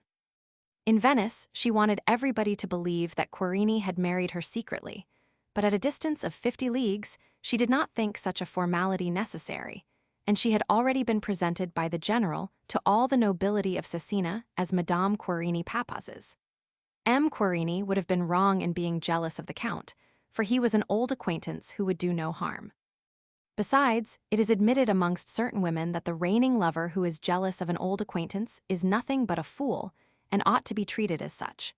Juliet, most likely afraid of my being indiscreet, had lost no time in making the first advances, but seeing that I had likewise some reason to fear her want of discretion, she felt reassured. From the first moment, I treated her politely, and with every consideration due to her position. I found numerous company at the general's and some pretty women. Not seeing Juliet, I inquired for her from M. Manzoni, who told me that she was at the faro table, losing her money. I saw her seated next to the banker, who turned pale at the sight of my face. He was no other than the so-called Count Celi. He offered me a card, which I refused politely, but I accepted Juliet's offer to be her partner. She had about 50 sequins. I handed her the same sum and took a seat near her. After the first round, she asked me if I knew the banker. Celi had heard the question. I answered negatively. A lady on my left told me that the banker was Count Alfani. Half an hour later, Madame Querini went 7 and lost. She increased her stake of 10 sequins. It was the last deal of the game, and therefore the decisive one. I rose from my chair and fixed my eyes on the banker's hands, but in spite of that, he cheated before me, and Madame lost. Just at that moment, the general offered her his arm to go to supper. She left the remainder of her gold on the table, and after supper, having played again, she lost every sequin. I enlivened the supper by my stories and witty jests. I captivated everybody's friendship, and particularly the general's, who, having heard me say that I was going to Naples only to gratify an amorous fancy, entreated me to spend a month with him and to sacrifice my whim. But it was all in vain. My heart was unoccupied. I longed to see Lucrezia and Therese, whose charms after 5 years I could scarcely recollect. I only consented to remain in Cesena the 4 days during which the general intended to stay. The next morning as I was dressing, I had a call from the cowardly Alfanicelli. I received him with a jeering smile, saying that I had expected him. The hairdresser being in the room, Selly did not answer, but as soon as we were alone he said, "How could you possibly expect my visit? I will tell you my reason as soon as you have handed me 100 sequins, and you are going to do so at once. Here are 50 which I brought for you. You cannot demand more from me." "Thank you, I take them on account, but as I am good-natured I advise you not to show yourself this evening in Count Spada's drawing rooms, for you would not be admitted, and it would be owing to me. I hope that you will think twice before you are guilty of such an ungenerous act. I have made up my mind, but now leave me." There was a knock at my door, and the self-styled Count Alfani went away without giving me the trouble of repeating my order. My new visitor proved to be the first castrato of the theater, who brought an invitation to dinner from Narisai. The invitation was curious, and I accepted it with a smile. The castrato was named Nicholas Paridi. He pretended to be the grandson of a natural child of Sixtus V. It might have been so. I shall have to mention him again in 15 years. When I made my appearance at Narisai's house, I saw Count Alfani, who certainly did not expect me, and must have taken me for his evil genius. He bowed to me with great politeness, and begged that I would listen to a few words in private. "Here are 50 sequins more," he said, "but as an honest man you can take them only to give them to Madame Querini. But how can you hand the amount to her without letting her know that you have forced me to refund it? You understand what consequences such a confession might have for me. I shall give her the money only when you have left this place. In the meantime, I promise to be discreet, but be careful not to assist fortune in my presence, or I must act in a manner that will not be agreeable to you. Double the capital of my bank, and we can be partners. Your proposal is an insult." He gave me 50 sequins, and I promised to keep his secret. There was a numerous attendance in Narisai's rooms, especially of young men, who after dinner lost all their money. I did not play, and it was a disappointment for my pretty hostess, who had invited me only because she had judged me as simple as the others. I remained an indifferent witness of the play, and it gave me an opportunity of realizing how wise Mahomet had been in forbidding all games of chance. In the evening after the opera, Count Selly had the faro bank, and I lose 200 sequins, but I could only accuse ill luck. Madame Querini won. The next day before supper, I broke the bank, and after supper, feeling tired and well pleased with what I had won, I returned to the inn. The following morning, which was the 3rd day, and therefore the last but one of my stay in Cesena, I called at the general's. I heard that his adjutant had thrown the cards in Alfani's face, and that a meeting had been arranged between them for 12 o'clock.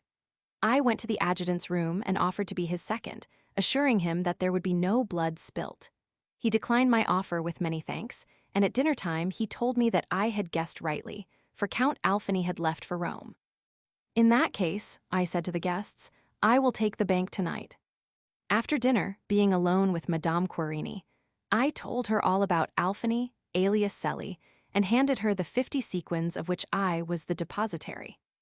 "I suppose," she said, "that by means of this fable you hope to make me accept 50 sequins, but I thank you, I am not in want of money. I give you my word that I have compelled the thief to refund this money, together with the 50 sequins of which he had likewise cheated me. That may be, but I do not wish to believe you. I beg to inform you that I am not simple enough to allow myself to be duped, and, what is worse, cheated in such a manner. Philosophy forbids a man to feel repentance for a good deed, but he must certainly have a right to regret such a deed when it is malevolently misconstrued, and turned against him as a reproach.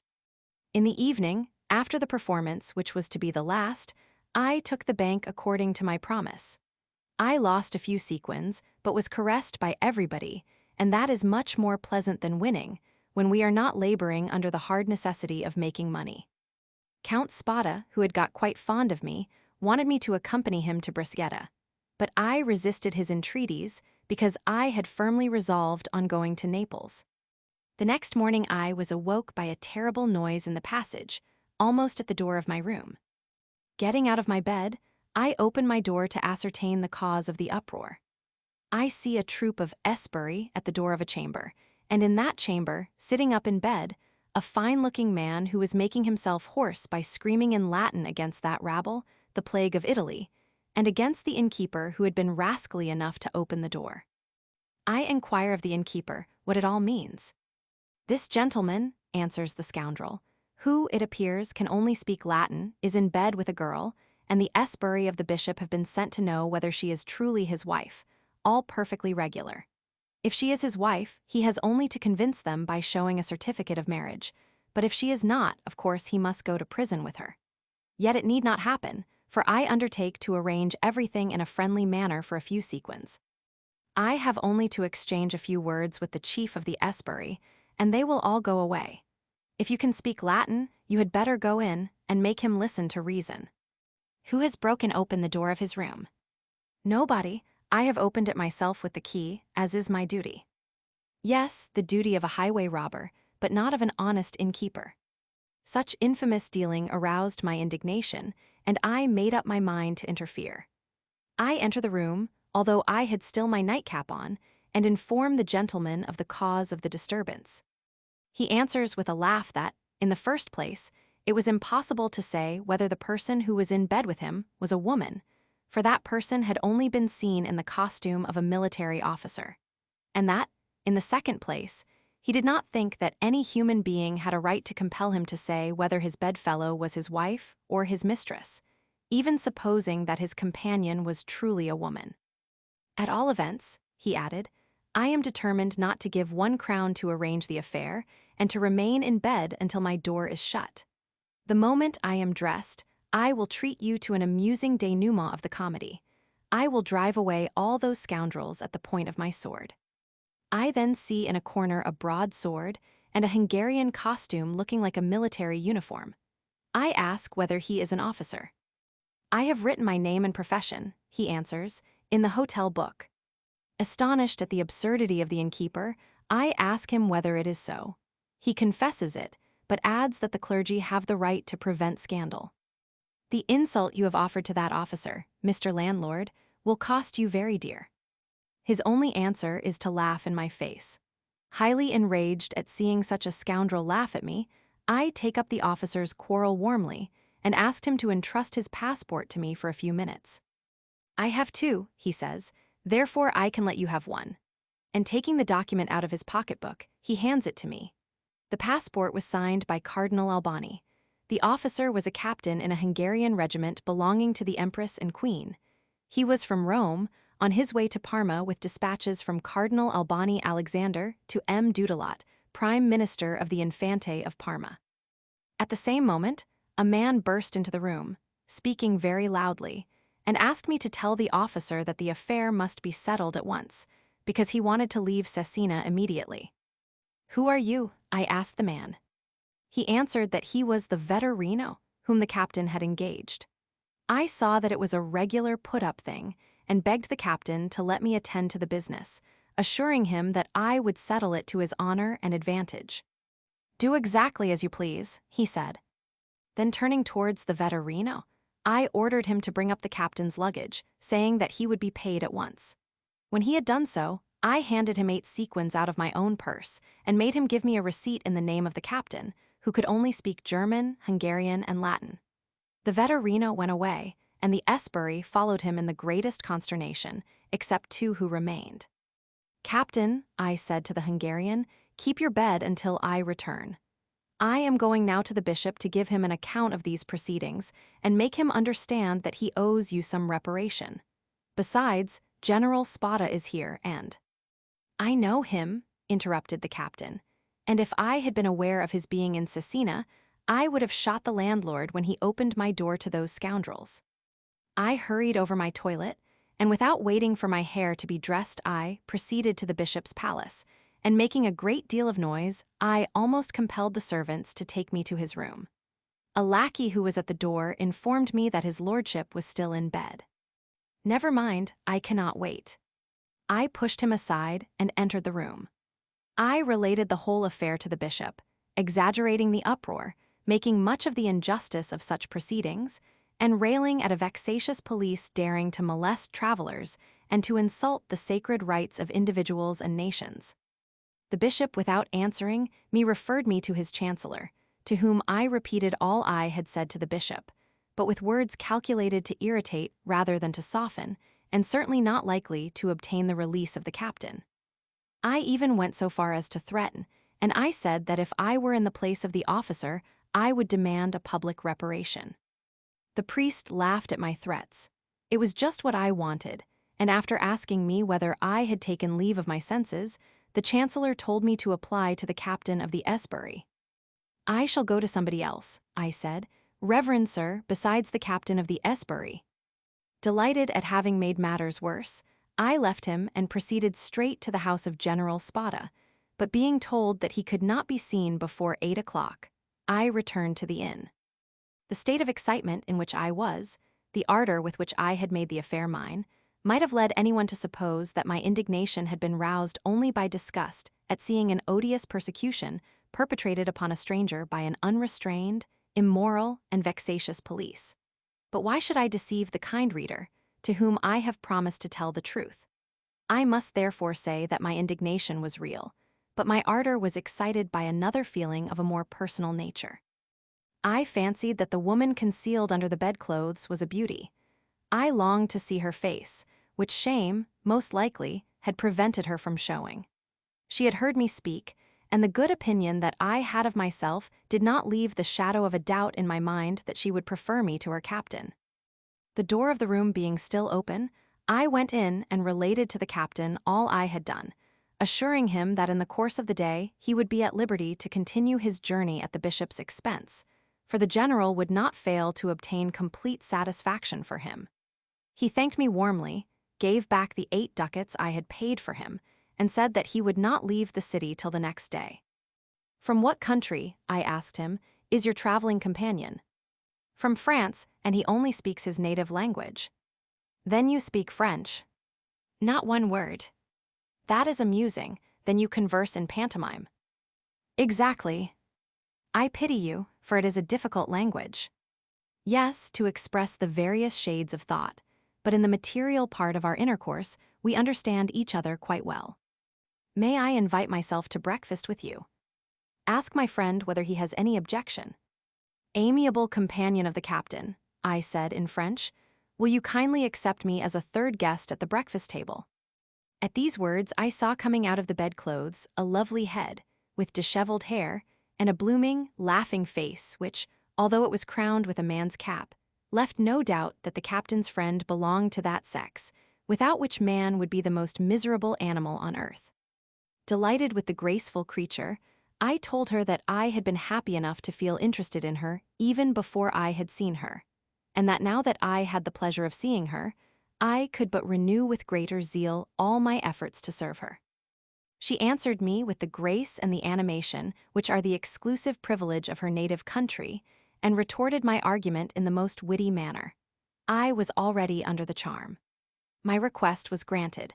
I went out to order breakfast, and to give them an opportunity of making themselves comfortable in bed, for they were determined not to get up until the door of their room was closed again. The waiter came, and I went in with him. I found my lovely Frenchwoman wearing a blue frock coat, with her hair badly arranged like a man's, but very charming even in that strange costume. I longed to see her up. She ate her breakfast without once interrupting the officer speaking to me, but to whom I was not listening, or listening with very little attention, for I was in a sort of ecstatic trance. Immediately after breakfast, I called on the general and related the affair to him, enlarging upon it in such a manner as to pique his martial pride. I told him that, unless he settled the matter himself, the Hungarian captain was determined to send an express to the cardinal immediately. But my eloquence was unnecessary, for the general liked to see priests attend to the business of heaven, but he could not bear them to meddle in temporal affairs. "I shall," he said, "immediately put a stop to this ridiculous comedy, and treat it in a very serious manner. Go at once to the inn," he said to his aide-de-camp, "invite that officer and his companion to dine with me today, and repair afterwards to the bishop's palace. Give him notice that the officer who has been so grossly insulted by his Esbury shall not leave the city before he has received a complete apology, and whatever sum of money he may claim as damages. Tell him that the notice comes from me, and that all the expenses incurred by the officer shall be paid by him." What pleasure it was for me to listen to these words. In my vanity, I fancied I had almost prompted them to the general. I accompanied the aide-de-camp and introduced him to the captain, who received him with the joy of a soldier meeting a comrade. The adjutant gave him the general's invitation for him and his companion and asked him to write down what satisfaction he wanted, as well as the amount of damages he claimed. At the sight of the general's adjutant, the Esbury had quickly vanished. I handed to the captain pen, paper, and ink, and he wrote his claim in pretty good Latin for a native of Hungary.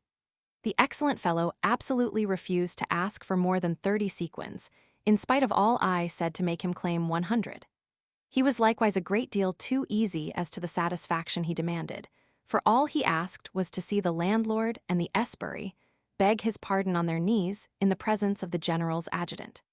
He threatened the bishop to send an express to Rome to Cardinal Alexander, unless his demands were complied with within 2 hours, and to remain in Cesena at the rate of 10 sequins a day at the bishop's expense.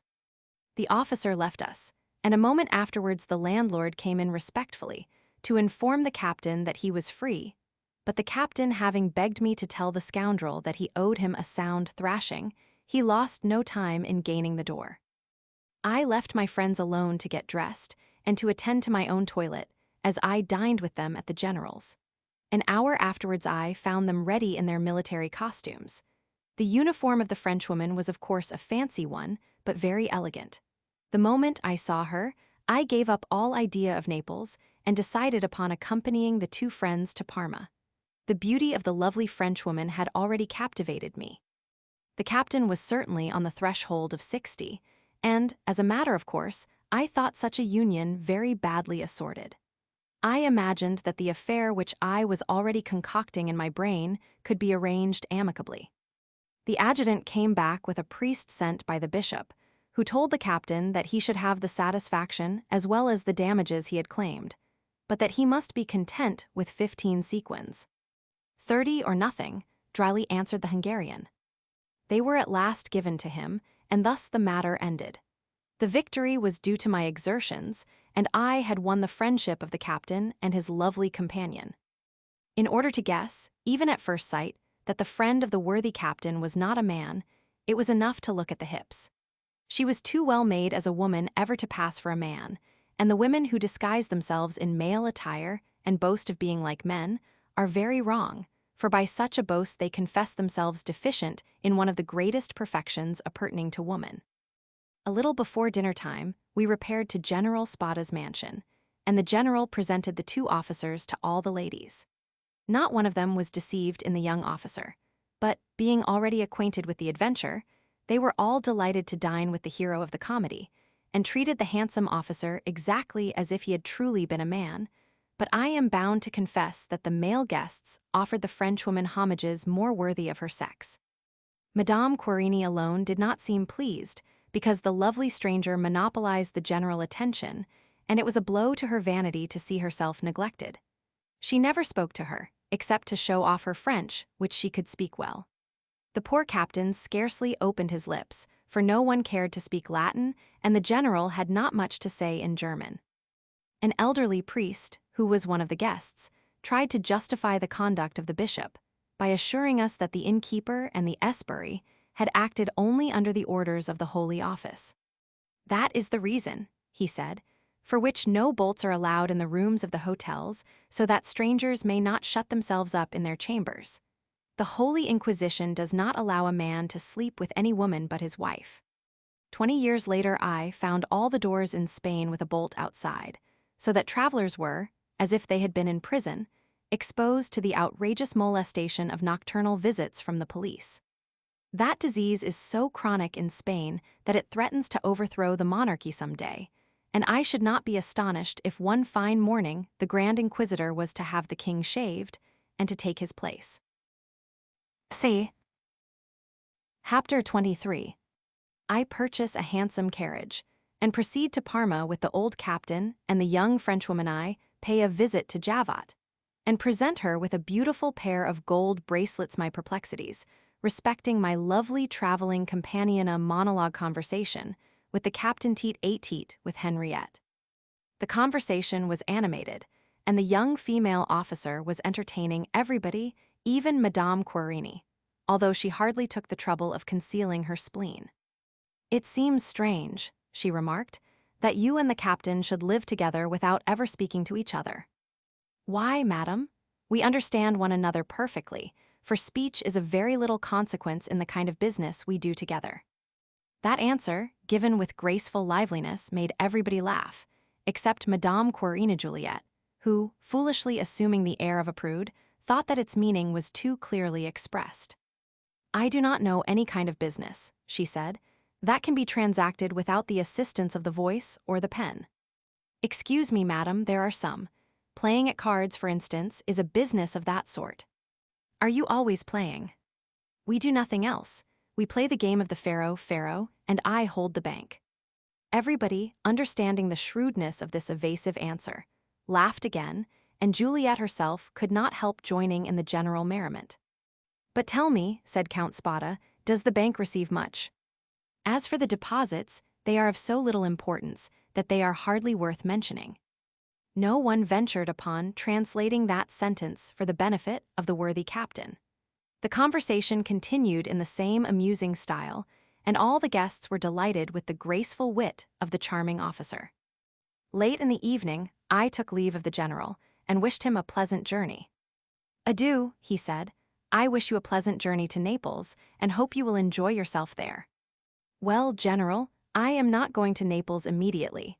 I have changed my mind and intend to proceed to Parma, where I wish to see the Infante. I also wish to constitute myself the interpreter of these two officers who know nothing of Italian." "Ah, young man, opportunity makes a thief, does it not? Well, if I were in your place, I would do the same." I also bade farewell to Madame Querini, who asked me to write to her from Bologna. I gave her a promise to do so, but without meaning to fulfill it. I had felt interested in the young Frenchwoman when she was hiding under the bedclothes. She had taken my fancy the moment she had shewn her features, and still more when I had seen her dressed. She completed her conquest at the dinner table by the display of a wit which I greatly admired. It is rare in Italy, and seems to belong generally to the daughters of France. I did not think it would be very difficult to win her love, and I resolved on trying. Putting my self-esteem on one side, I fancied I would suit her much better than the old Hungarian, a very pleasant man for his age, but who, after all, carried his 60 years on his face, while my 23 were blooming on my countenance. It seemed to me that the captain himself would not raise any great objection, for he seemed one of those men who, treating love as a matter of pure fancy, accept all circumstances easily and give way good-naturedly to all the freaks of fortune. By becoming the traveling companion of this ill-matched couple, I should probably succeed in my aims. I never dreamed of experiencing a refusal at their hands. My company would certainly be agreeable to them, as they could not exchange a single word by themselves. With this idea I asked the captain, as we reached our inn, whether he intended to proceed to Parma by the public coach or otherwise. "As I have no carriage of my own," he answered, "we shall have to take the coach. I have a very comfortable carriage, and I offer you the 2 back seats if you have no objection to my society." "That is a piece of good fortune. Be kind enough to propose it to Henriette." "Will you, madam, grant me the favor of accompanying you to Parma?" "I should be delighted, for we could have some conversation, but take care, sir. Your task will not be an easy one. You will often find yourself obliged to translate for both of us." "I shall do so with great pleasure. I am only sorry that the journey is not longer. We can arrange everything at supper time. Allow me to leave you now, as I have some business to settle." My business was in reference to a carriage, for the one I had boasted of existed only in my imagination. I went to the most fashionable coffee house, and, as good luck would have it, heard that there was a traveling carriage for sale, which no one would buy because it was too expensive. 200 sequins were asked for it, although it had but 2 seats and a bracket stool for a third person. It was just what I wanted. I called at the place where it would be seen. I found a very fine English carriage which could not have cost less than 200 guineas. Its noble proprietor was then at supper. so I sent him my name, requesting him not to dispose of his carriage until the next morning, and I went back to the hotel well pleased with my discovery. At supper, I arranged with the captain that we would not leave Cesena till after dinner on the following day, and the conversation was almost entirely a dialogue between Henriette and myself. It was my first talk with a French woman. I thought this young creature more and more charming, yet I could not suppose her to be anything else but an adventuress, and I was astonished at discovering in her those noble and delicate feelings which denote a good education. However, as such an idea would not have suited the views I had about her, I rejected it whenever it presented itself to my mind. Whenever I tried to make her talk about the captain, she would change the subject of conversation, or evade my insinuations with a tact and a shrewdness which astonished and delighted me at the same time, for everything she said bore the impress of grace and wit. Yet she did not elude this question. "At least tell me, madam, whether the captain is your husband or your father."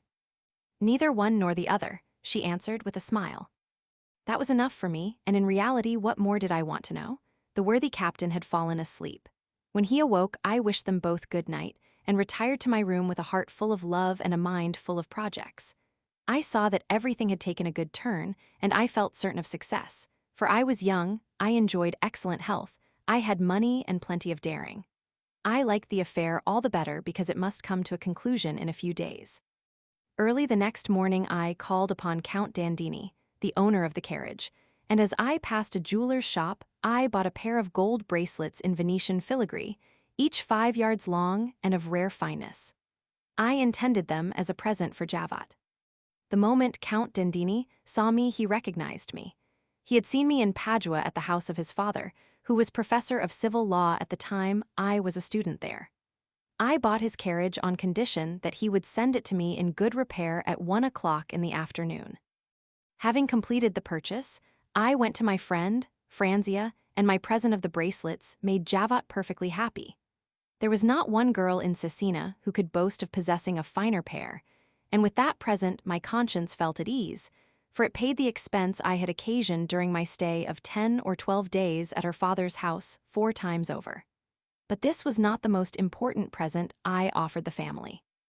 I made the father take an oath to wait for me, and never to trust in any pretended magician for the necessary operation to obtain the treasure, even if I did not return or give any news of myself for 10 years.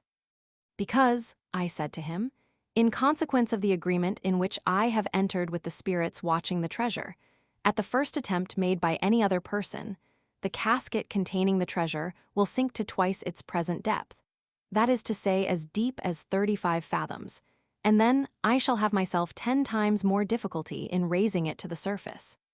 I cannot state precisely the time of my return, for it depends upon certain combinations which are not under my control, but recollect that the treasure cannot be obtained by anyone but I."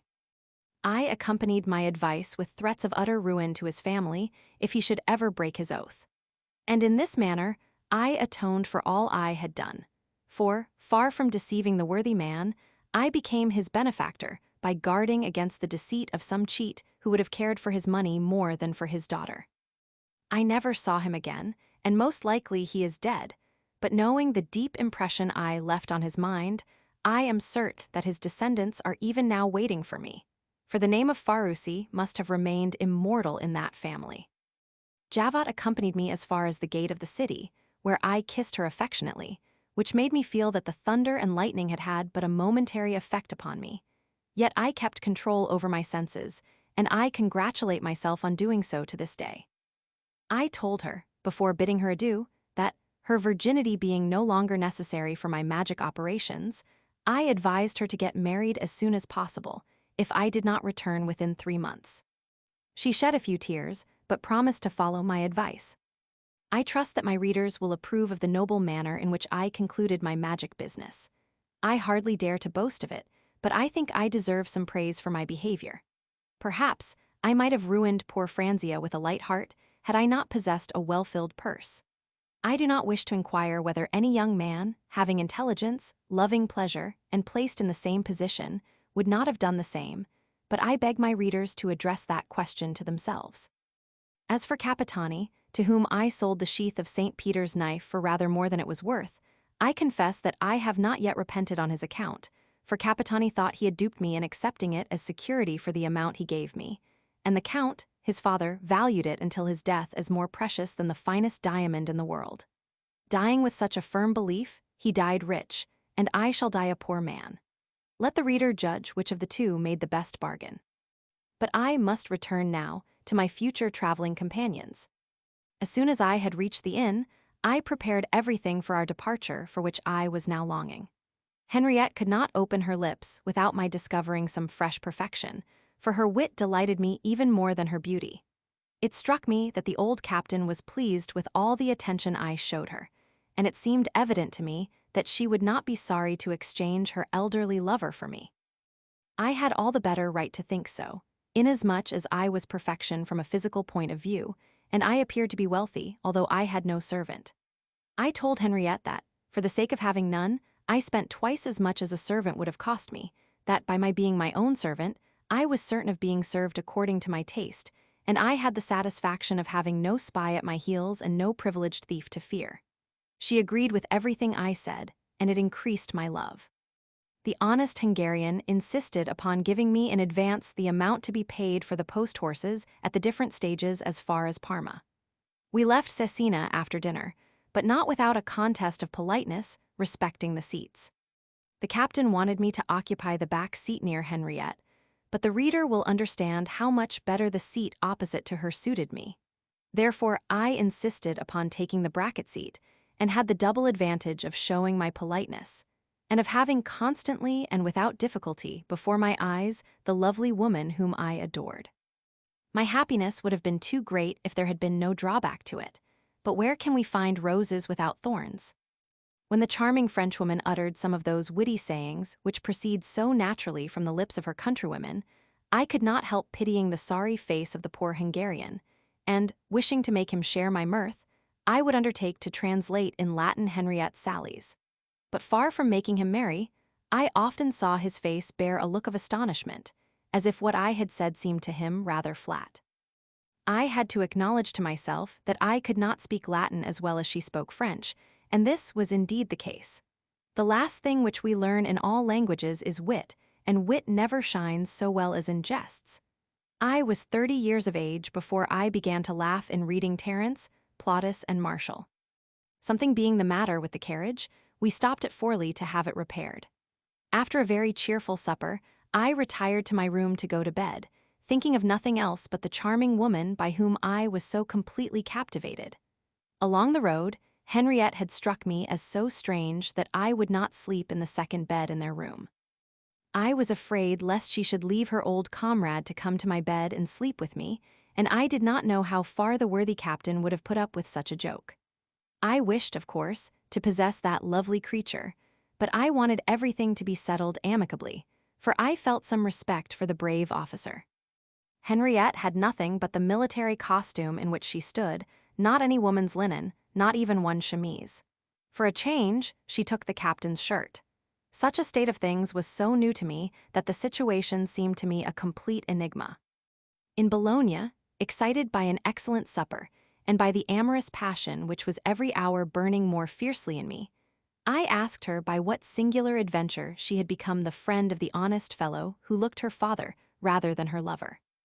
"If you wish to know," she answered, with a smile, "ask him to relate the whole story himself, only you must request him not to omit any of the particulars."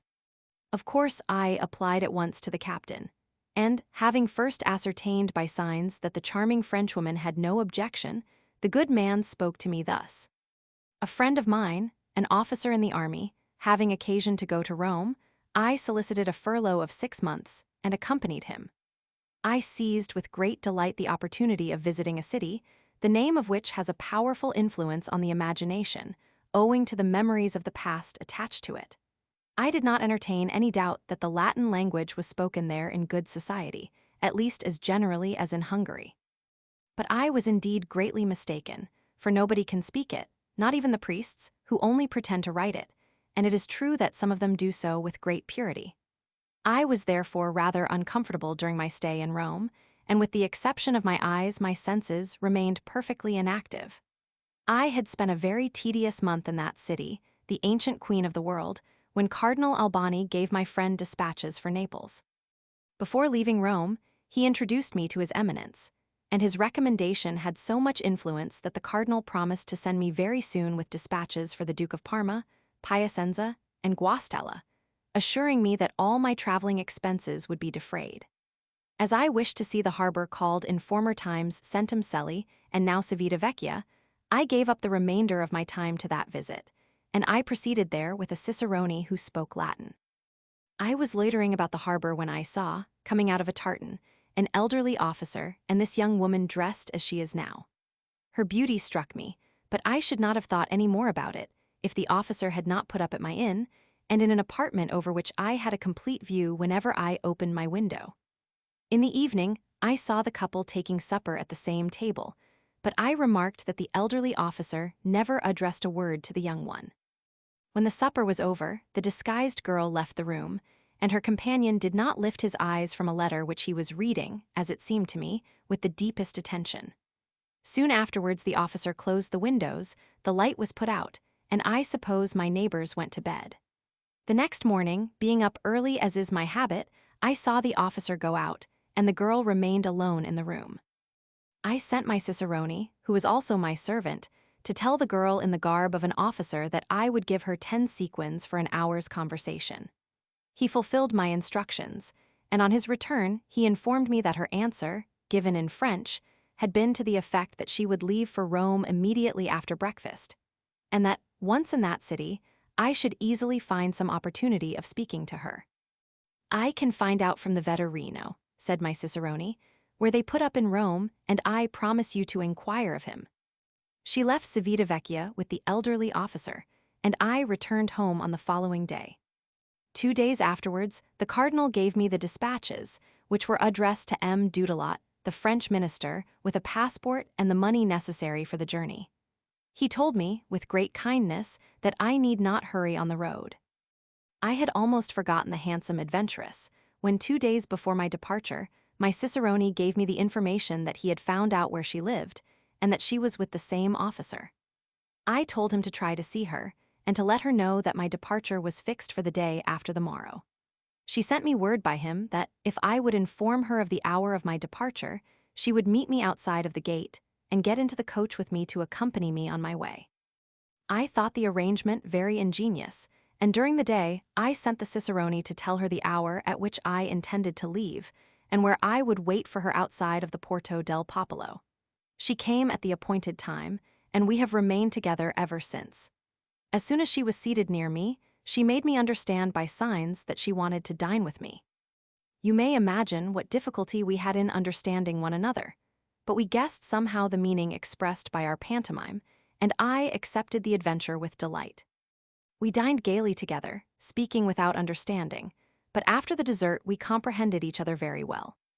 I fancied that I had seen the end of it, and you may imagine how surprised I was when, upon my offering her the 10 sequins, she refused most positively to take any money, making me understand that she would rather go with me to Parma, because she had some business in that city and did not want to return to Rome.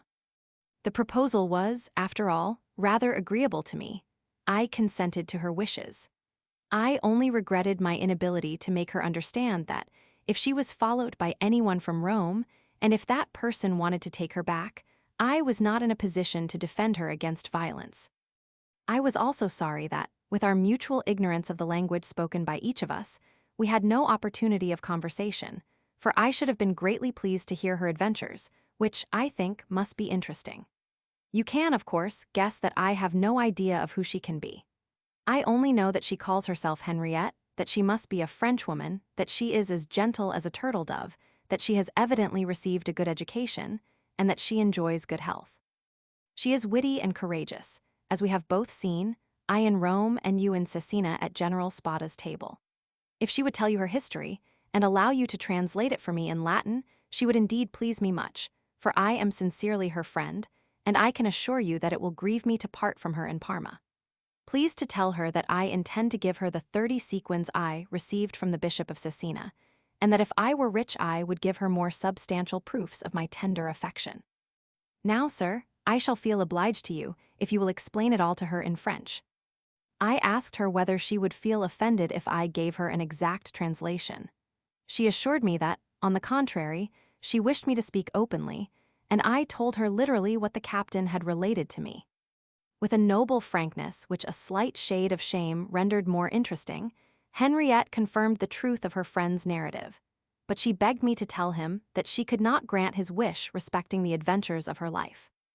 Be good enough to inform him, she added, that the same principle which forbids me to utter a falsehood does not allow me to tell the truth. As for the 30 sequins which he intends to give me, I will not accept even one of them, and he would deeply grieve me by pressing them upon me. The moment we reach Parma, I wish him to allow me to lodge wherever I may please, to make no inquiries whatever about me, and, in case he should happen to meet me, to crown his great kindness to me by not appearing to have ever known me. As she uttered the last words of this short speech, which she had delivered very seriously, and with a mixture of modesty and resolution, she kissed her elderly friend in a manner which indicated esteem and gratitude rather than love. The captain, who did not know why she was kissing him, was deeply grieved when I translated what Henriette had said. He begged me to tell her that, if he was to obey her with an easy conscience, he must know whether she would have everything she required in Parma. You can assure him, she answered, that he need not entertain any anxiety about me. This conversation had made us all very sad. We remained for a long time thoughtful and silent, until, feeling the situation to be painful, I rose, wishing them good night, and I saw that Henriette's face wore a look of great excitement.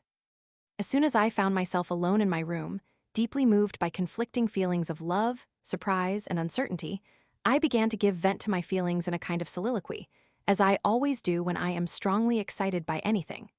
Thinking is not in those cases enough for me. I must speak aloud, and I throw so much action, so much animation into these monologues that I forget I am alone. What I knew now of Henriette had upset me altogether. Who can she be? I said, speaking to the walls. This girl who seems to have the most elevated feelings under the veil of the most cynical libertinism. She says that in Parma she wishes to remain perfectly unknown, her own mistress, and I cannot, of course, flatter myself that she will not place me under the same restrictions as the captain to whom she has already abandoned herself. Goodbye to my expectations, to my money, and my illusions. But who is she? What is she? She must have either a lover or a husband in Parma, or she must belong to a respectable family. Or, perhaps, thanks to a boundless love for debauchery and to her confidence in her own charms, she intends to set fortune, misery, and degradation at defiance, and to try to enslave some wealthy nobleman.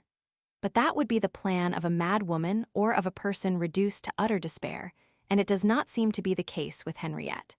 Yet she possesses nothing.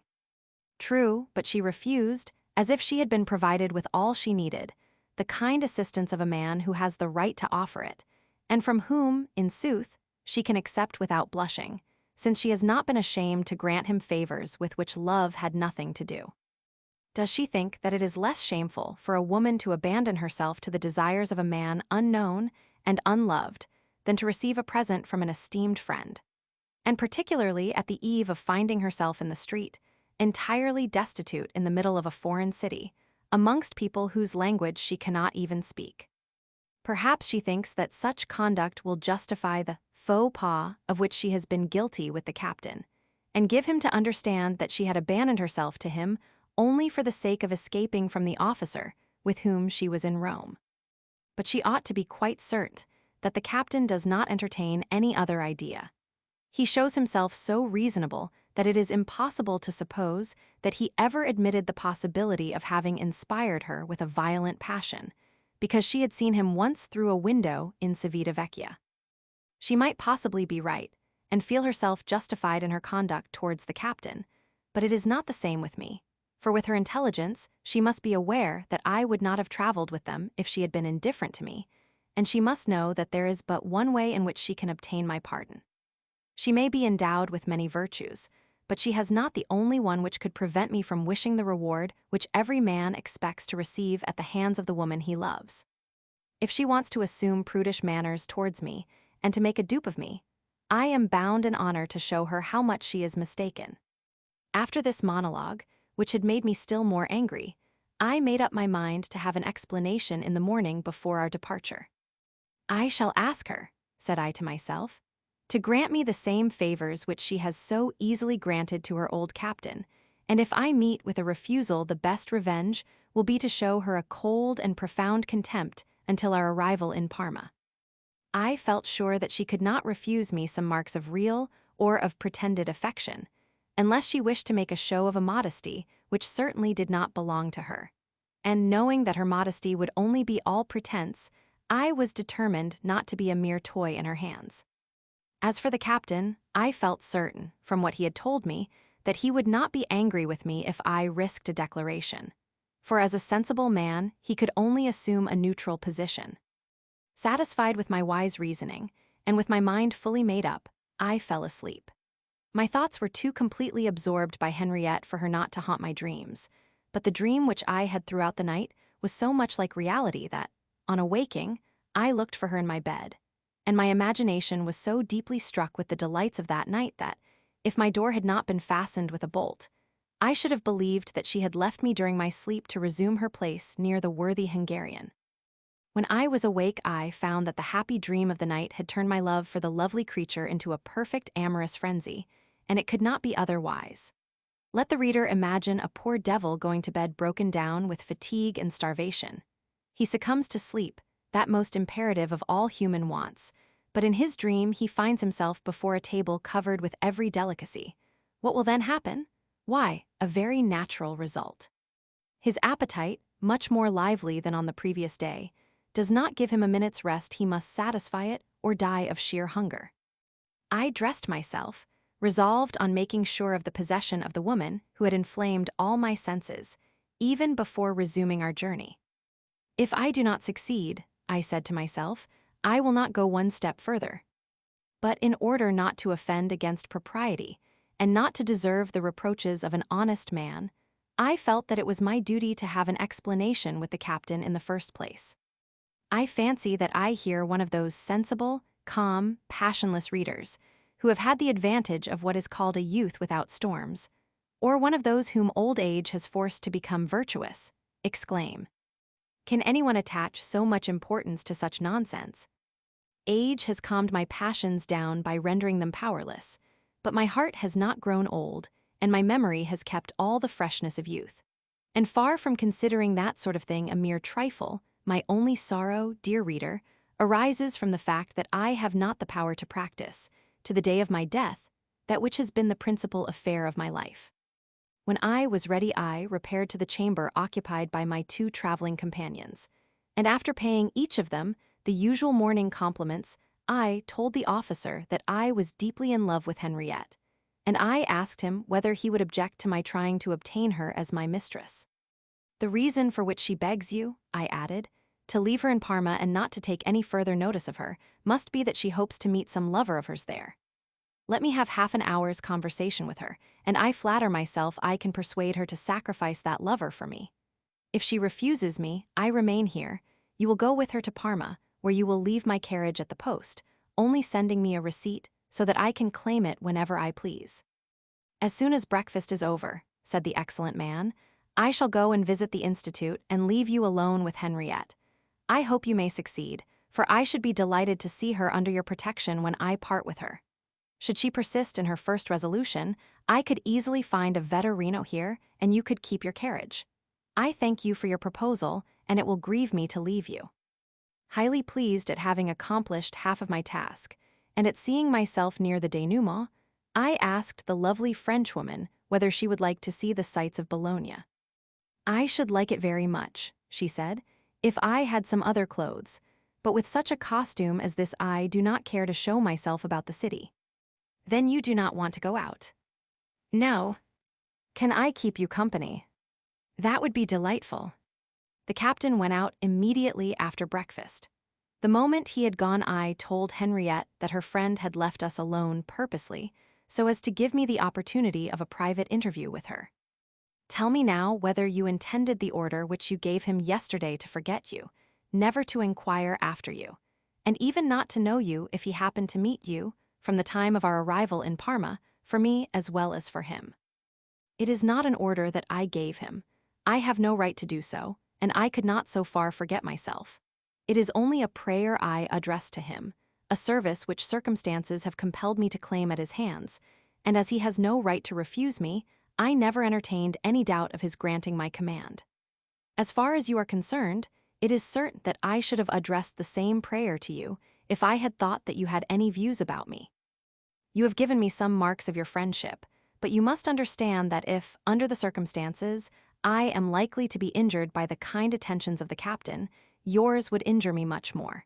If you have any friendship for me, you would have felt all that. As you know that I entertain great friendship for you, you cannot possibly suppose that I would leave you alone, without money, without resources in the middle of a city where you cannot even make yourself understood. Do you think that a man who feels for you the most tender affection can abandon you when he has been fortunate enough to make your acquaintance, when he is aware of the sad position in which you are placed?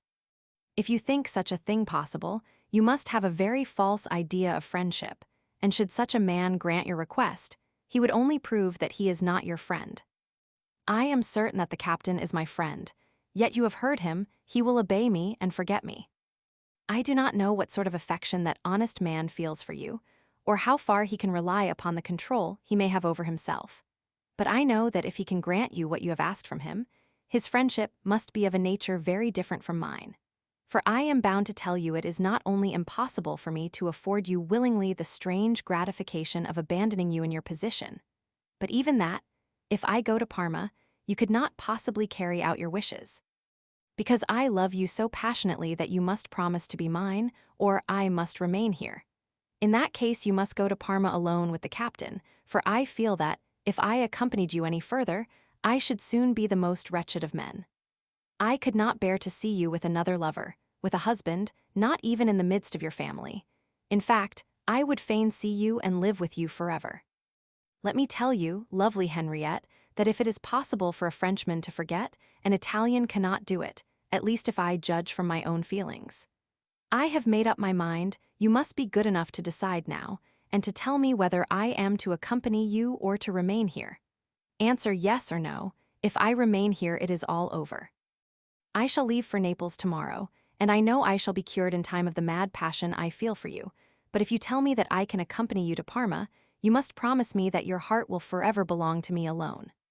I must be the only one to possess you, but I am ready to accept as a condition, if you like, that you shall not crown my happiness until you have judged me worthy of it by my attentions and by my loving care. Now, be kind enough to decide before the return of the too happy captain. He knows all, for I have told him what I feel. And what did he answer? That he would be happy to see you under my protection.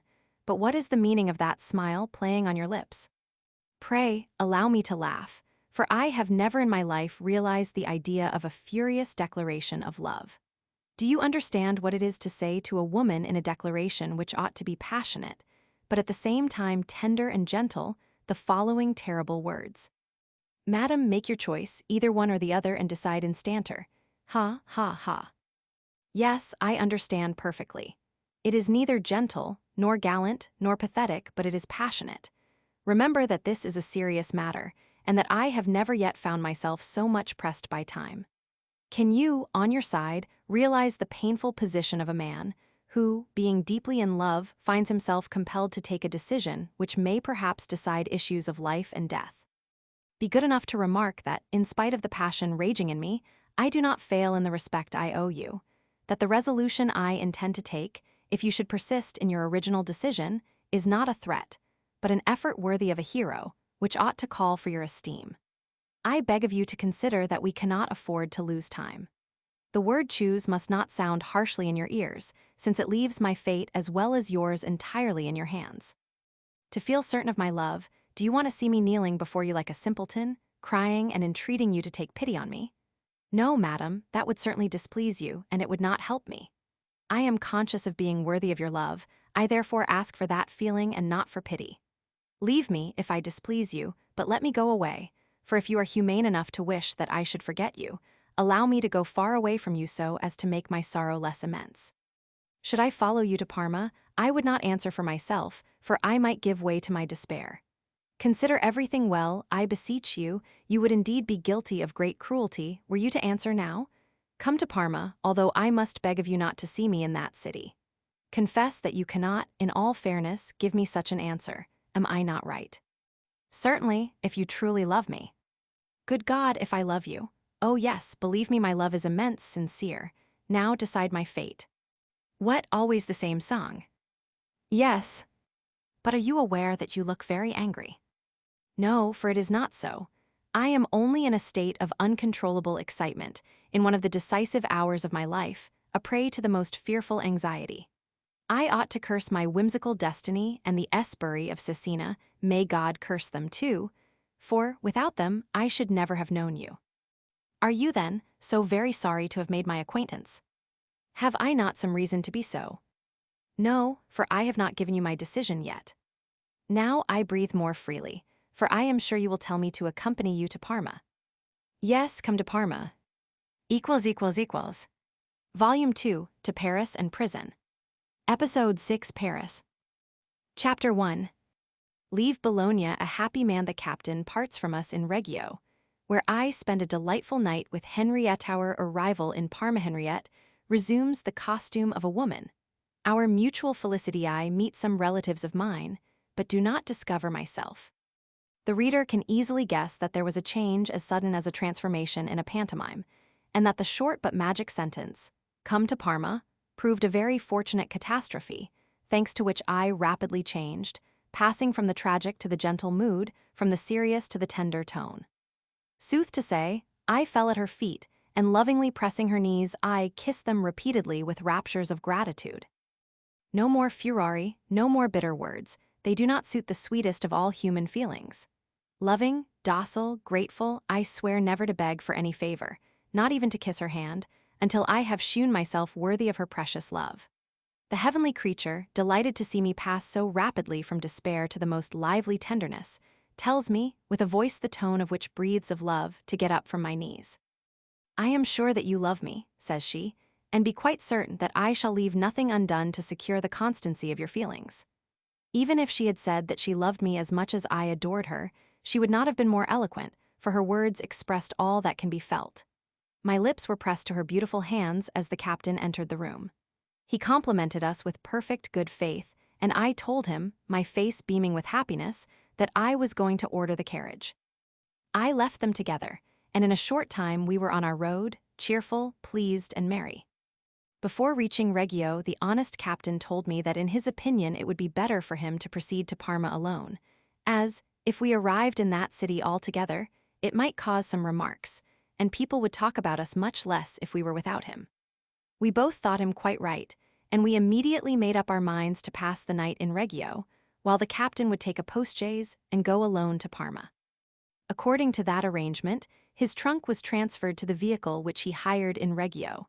He bade us farewell and went away, after having promised to dine with us on the following day in Parma. The decision taken by the worthy Hungarian was, doubtless, as agreeable to my lovely friend as to me, for our delicacy would have condemned us to a great reserve in his presence. And truly, under the new circumstances, how were we to arrange for our lodgings in Reggio? Henriette could not, of course, share the bed of the captain any more, and she could not have slept with me as long as he was with us, without being guilty of great immodesty. We should all three have laughed at that compulsory reserve which we would have felt to be ridiculous, but we should, for all that, have submitted to it. Love is the little impudent god, the enemy of bashfulness, although he may very often enjoy darkness and mystery, but if he gives way to it, he feels disgraced. He loses 3/4 of his dignity and the greatest portion of his charms. Evidently, there could be no happiness for Henriette, or for me, unless we parted with the person, and even with the remembrance of the excellent captain. We supped alone. I was intoxicated with a felicity which seemed too immense, and yet I felt melancholy, but Henriette, who looked sad likewise, had no reproach to address to me. Our sadness was in reality nothing but shyness. We loved each other, but we had had no time to become acquainted. We exchanged only a few words, there was nothing witty, nothing interesting in our conversation, which struck us both as insipid, and we found more pleasure in the thoughts which filled our minds. We knew that we were going to pass the night together, but we could not have spoken of it openly. What a night! What a delightful creature was that Henriette whom I have loved so deeply, who has made me so supremely happy. It was only 3 or 4 days later that I ventured on asking her what she would have done, without a groat in her possession, having not one acquaintance in Parma, if I had been afraid to declare my love, and if I had gone to Naples. She answered that she would doubtless have found herself in very great difficulties, but that she had all along felt certain of my love, and that she had foreseen what had happened. She added that, being impatient to know what I thought of her, she had asked me to translate to the captain what she had expressed respecting her resolution, knowing that he could neither oppose that resolution nor continue to live with her, and that, as she had taken care not to include me in the prayer which she had addressed to him through me, she had thought it impossible that I should fail to ask whether I could be of some service to her. Waiting to take a decision until she could have ascertained the nature of my feelings towards her, she concluded by telling me that if she had fallen it was the fault of her husband and of her father-in-law, both of whom she characterized as monsters rather than men. When we reached Parma, I gave the police the name of Farusi, the same that I had assumed in Cesena. It was the family name of my mother, while Henriette wrote down Anne Darcy from France. While we were answering the questions of the officer, a young Frenchman, smart and intelligent-looking, offered me his services and advised me not to put up at the posting inn, but to take lodgings at Dandre Moritz Hotel, where I should find good apartments, French cooking, and the best French wines. Seeing that Henriette was pleased with the proposal, I told the young man to take us there, and we were soon very comfortably lodged. I engaged the Frenchman by the day and carefully settled all my arrangements with Dandremont. After that, I attended to the housing of my carriage. Coming in again for a few minutes, I told Henriette that I would return in time for dinner, and, ordering the servant to remain in the anteroom, I went out alone. Parma was then groaning under a new government. I had every reason to suppose that there were spies everywhere and under every form. I therefore did not want to have at my heels a valet who might have injured rather than served me. Though I was in my father's native city, I had no acquaintances there, but I knew that I should soon find my way. When I found myself in the streets, I scarcely could believe that I was in Italy, for everything had a Tramontane appearance. I heard nothing but French and Spanish, and those who did not speak one of those languages seemed to be whispering to one another. I was going about at random, looking for a hosier, yet unwilling to inquire where I could find one. At last, I saw what I wanted. I entered the shop, and addressing myself to a stout, good-looking woman seated behind the counter, I said, "Madam, I wish to make some purchases." "Sir, shall I send for someone speaking French?" "You need not do so, I am an Italian." "God be praised, Italians are scarce in these days." "Why scarce?" "Do you not know that Don Philip has arrived, and that his wife, Madame de France, is on the road?" "I congratulate you, for it must make trade very good. I suppose that money is plentiful, and that there is abundance of all commodities." "That is true, but everything is high in price, and we cannot get reconciled to these new fashions. They are a bad mixture of French freedom and Spanish haughtiness which addles our brains. But, sir, what sort of linen do you require?" "In the first place, I must tell you that I never try to drive a hard bargain, therefore be careful. If you charge me too much, I shall not come again. I want some fine linen for 24 chemises, some dimity for stays and petticoats, some muslin, some cambric for pocket handkerchiefs, and many other articles which I should be very glad to find in your shop, for I am a stranger here, and God knows in what hands I am going to trust myself. You will be in honest ones, if you will give me your confidence. I am sure that you deserve it, and I abandon my interests to you. I want likewise to find some needlewomen willing to work in the ladies' room, because she requires everything to be made very rapidly." "And dresses?" "Yes, dresses, caps, mantles, in fact, everything, for she is naked. With money she will soon have all she wants. Is she young?" "She is 4 years younger than she is my wife." "Ah, may God bless you. Any children?" "Not yet, my good lady, but they will come, for we do all that is necessary to have them."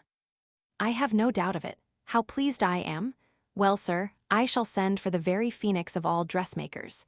In the meantime, choose what you require, it will amuse you." I took the best of everything and paid, and the dressmaker making her appearance at that moment, I gave my address, requesting that various sorts of stuff might be sent at once. I told the dressmaker and her daughter, who had come with her, to follow me and to carry the linen. On my way to the hotel, I bought several pairs of silk stockings and took with me a bootmaker who lived close by. Oh, what a delightful moment. Henriette, who had not the slightest idea of what I had gone out for, looked at everything with great pleasure, yet without any of those demonstrations which announce a selfish or interested disposition.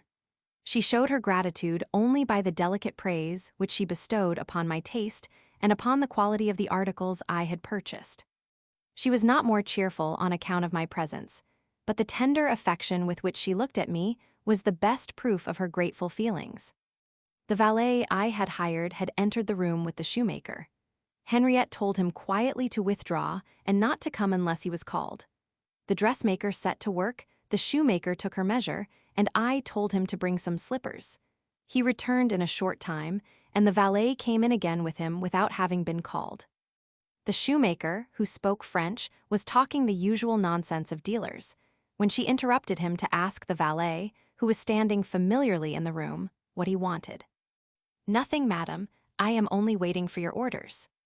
Have I not told you that you would be called when your services were required?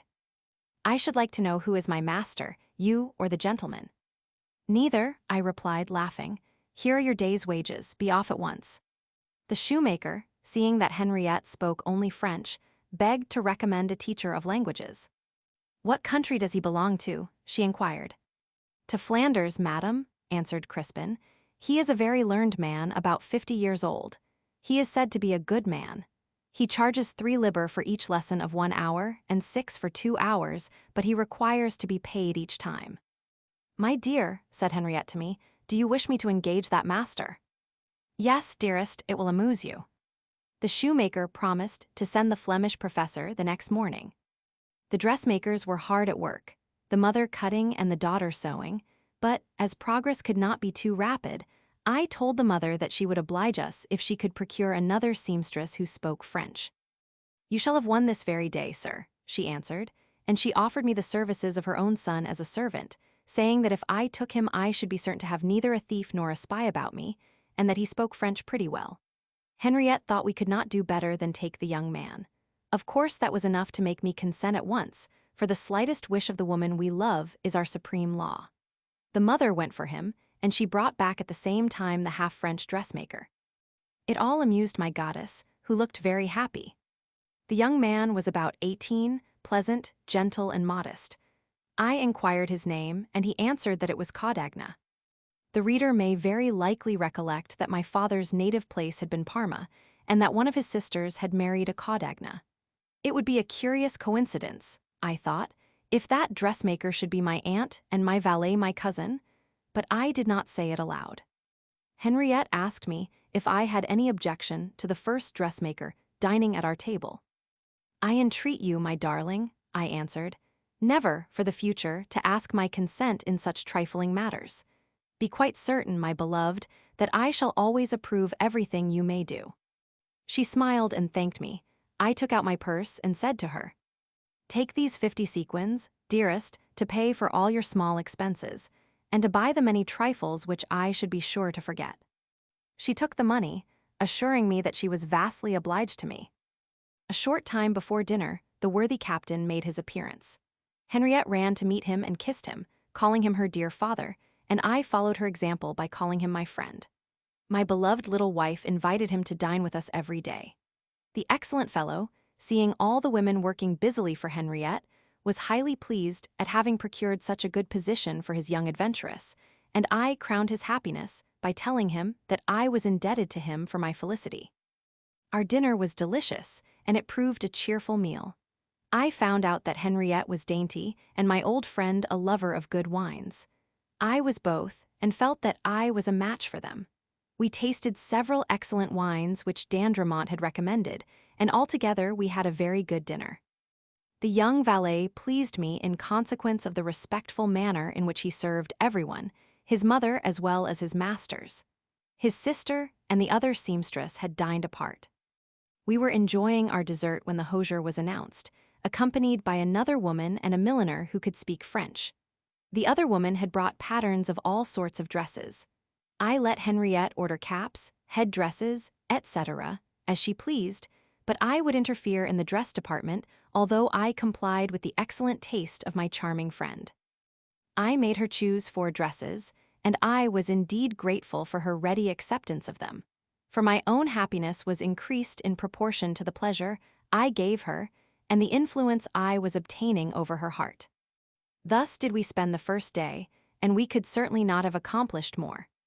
In the evening, as we were alone at supper, I fancied that her lovely face looked sad. I told her so. "My darling," she answered, with a voice which went to my heart, "you are spending a great deal of money on me, and if you do so in the hope of my loving you more dearly, I must tell you it is money lost. For I do not love you now more than I did yesterday, but I do love you with my whole heart. All you may do that is not strictly necessary pleases me, only because I see more and more how worthy you are of me, but it is not needed to make me feel all the deep love which you deserve. I believe you, dearest, and my happiness is indeed great if you feel that your love for me cannot be increased. But learn also, delight of my heart, that I have done it all only to try to love you even more than I do, if possible. I wish to see you beautiful and brilliant in the attire of your sex, and if there is one drop of bitterness in the fragrant cup of my felicity, it is a regret at not being able to surround you with the halo which you deserve. Can I be otherwise than delighted, my love, if you're pleased? You cannot for one moment doubt my being pleased, and as you have called me your wife, you are right in one way. But if you are not very rich, I leave it to you to judge how deeply I ought to reproach myself.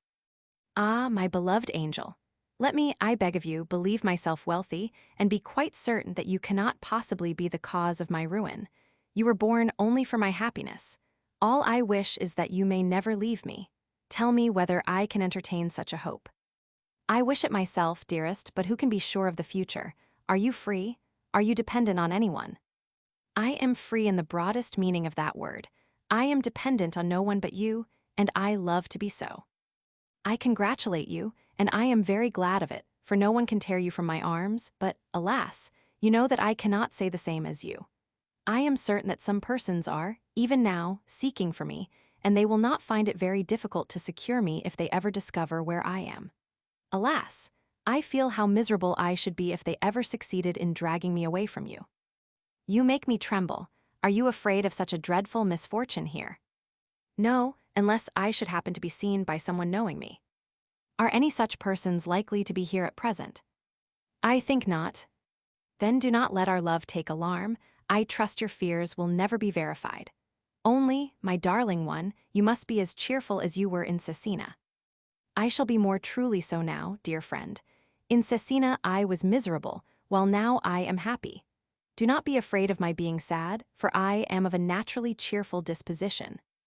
I suppose that, in Cesena, you were afraid of being caught by the officer, whom you had left in Rome. Not at all. That officer was my father-in-law, and I am quite certain that he never tried to ascertain where I had gone. He was only too glad to get rid of me.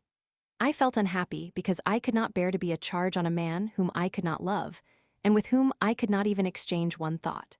Recollect also that I could not find consolation in the idea that I was ministering to his happiness, for I had only inspired him with a passing fancy which he had himself valued at 10 sequins.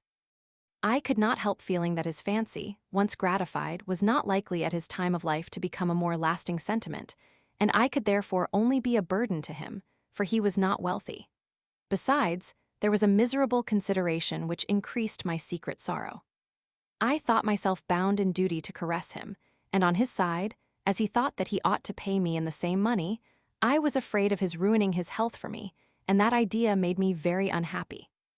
Having no love for each other, we allowed a foolish feeling of regard to make both of us uncomfortable. We lavished, for the sake of a well-meaning but false decorum, that which belongs to love alone. Another thing troubled me greatly. I was afraid lest people might suppose that I was a source of profit to him.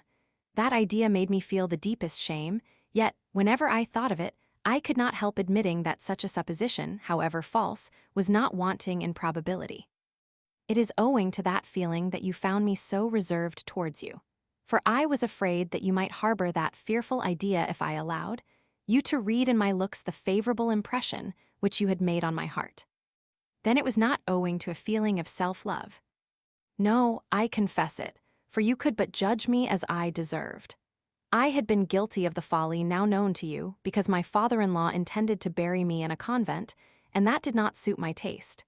But, dearest friend, you must forgive me if I cannot confide even to you the history of my life. I respect your secret, darling. You need not fear any intrusion from me on that subject. All we have to do is to love one another and not to allow any dread of the future to mar our actual felicity.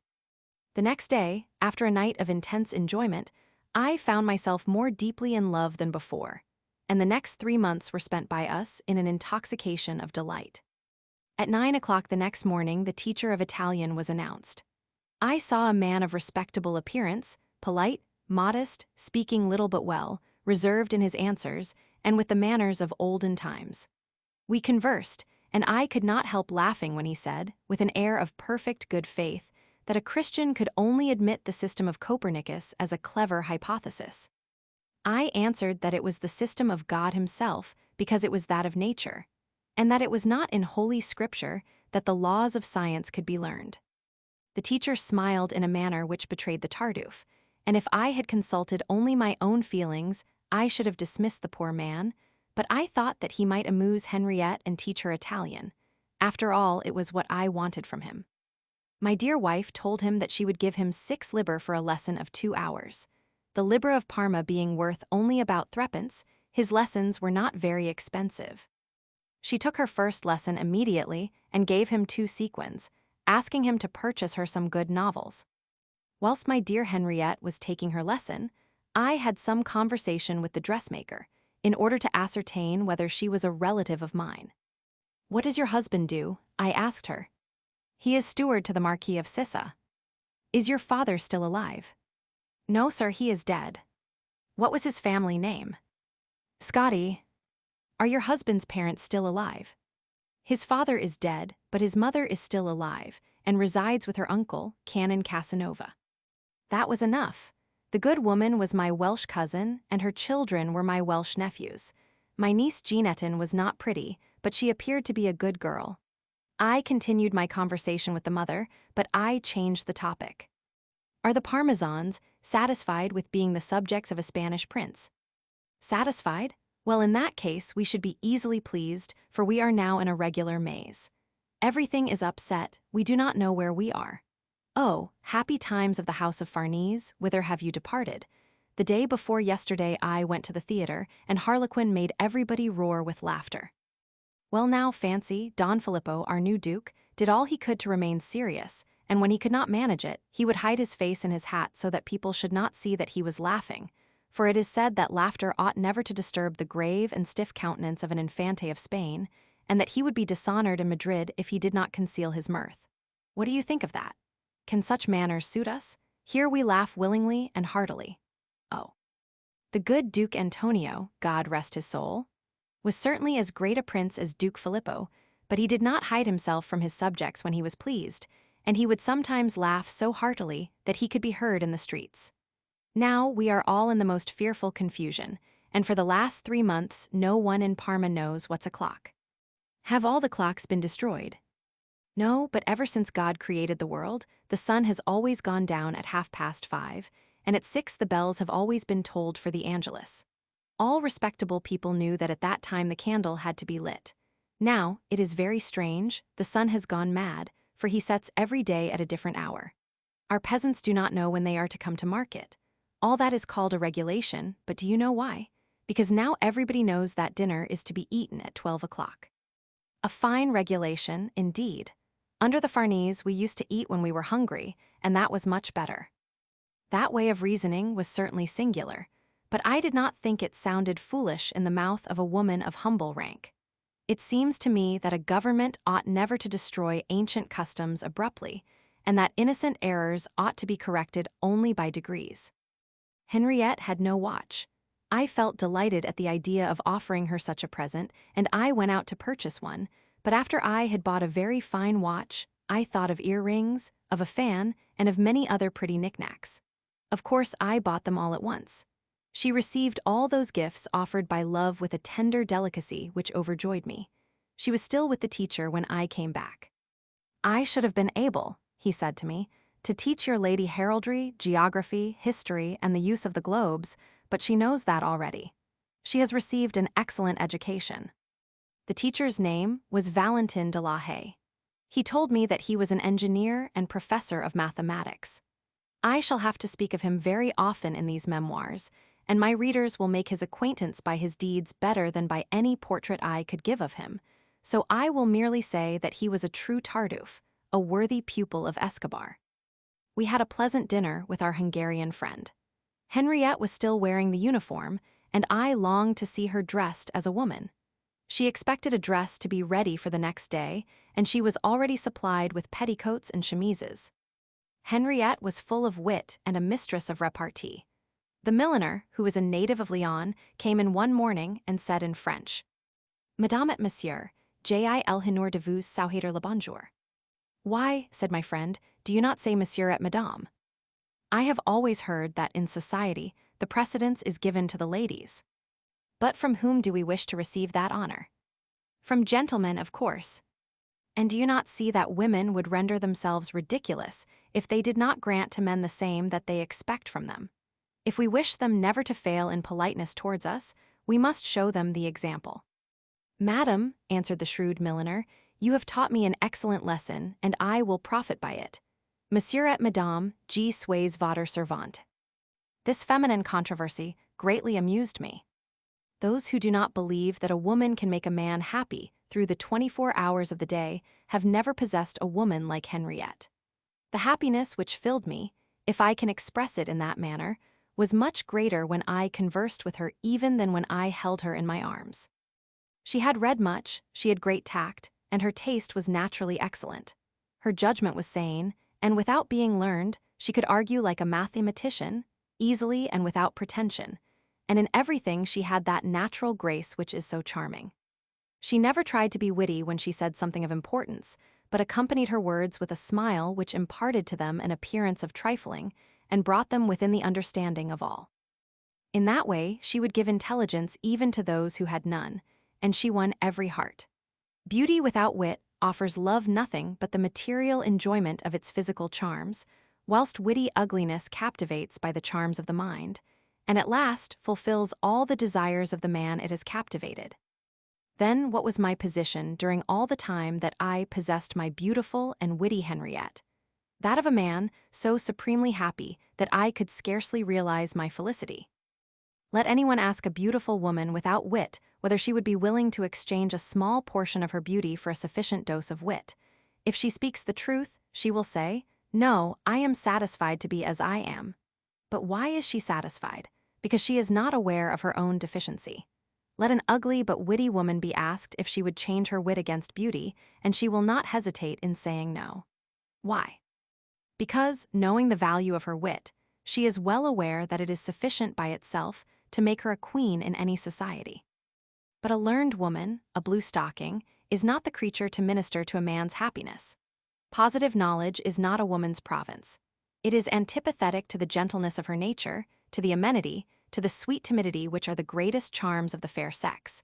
Besides, women never carry their learning beyond certain limits, and the tittle-tattle of blue stockings can dazzle no one but fools. There has never been one great discovery due to a woman. The fair sex is deficient in that vigorous power which the body lends to the mind. But women are evidently superior to men in simple reasoning, in delicacy of feelings, and in that species of merit which appertains to the heart rather than to the mind. Hurl some idle sophism at a woman of intelligence. She will not unravel it, but she will not be deceived by it, and though she may not say so, she will let you guess that she does not accept it. A man, on the contrary, if he cannot unravel the sophism, takes it in a literal sense, and in that respect the learned woman is exactly the same as man. What a burden a Madame Dacier must be to a man! May God save every honest man from such. When the new dress was brought, Henriette told me that she did not want me to witness the process of her metamorphosis, and she desired me to go out for a walk until she had resumed her original form. I obeyed cheerfully, for the slightest wish of the woman we love is a law, and our very obedience increases our happiness. As I had nothing particular to do, I went to a French bookseller in whose shop I made the acquaintance of a witty hunchback, and I must say that a hunchback without wit is a rara avis. I have found it so in all countries. Of course it is not wit which gives the hump, for, thank God, all witty men are not humpbacked, but we may well say that as a general rule the hump gives wit, for the very small number of hunchbacks who have little or no wit only confirms the rule. The one I was alluding to just now was called Dubois Chatelarax.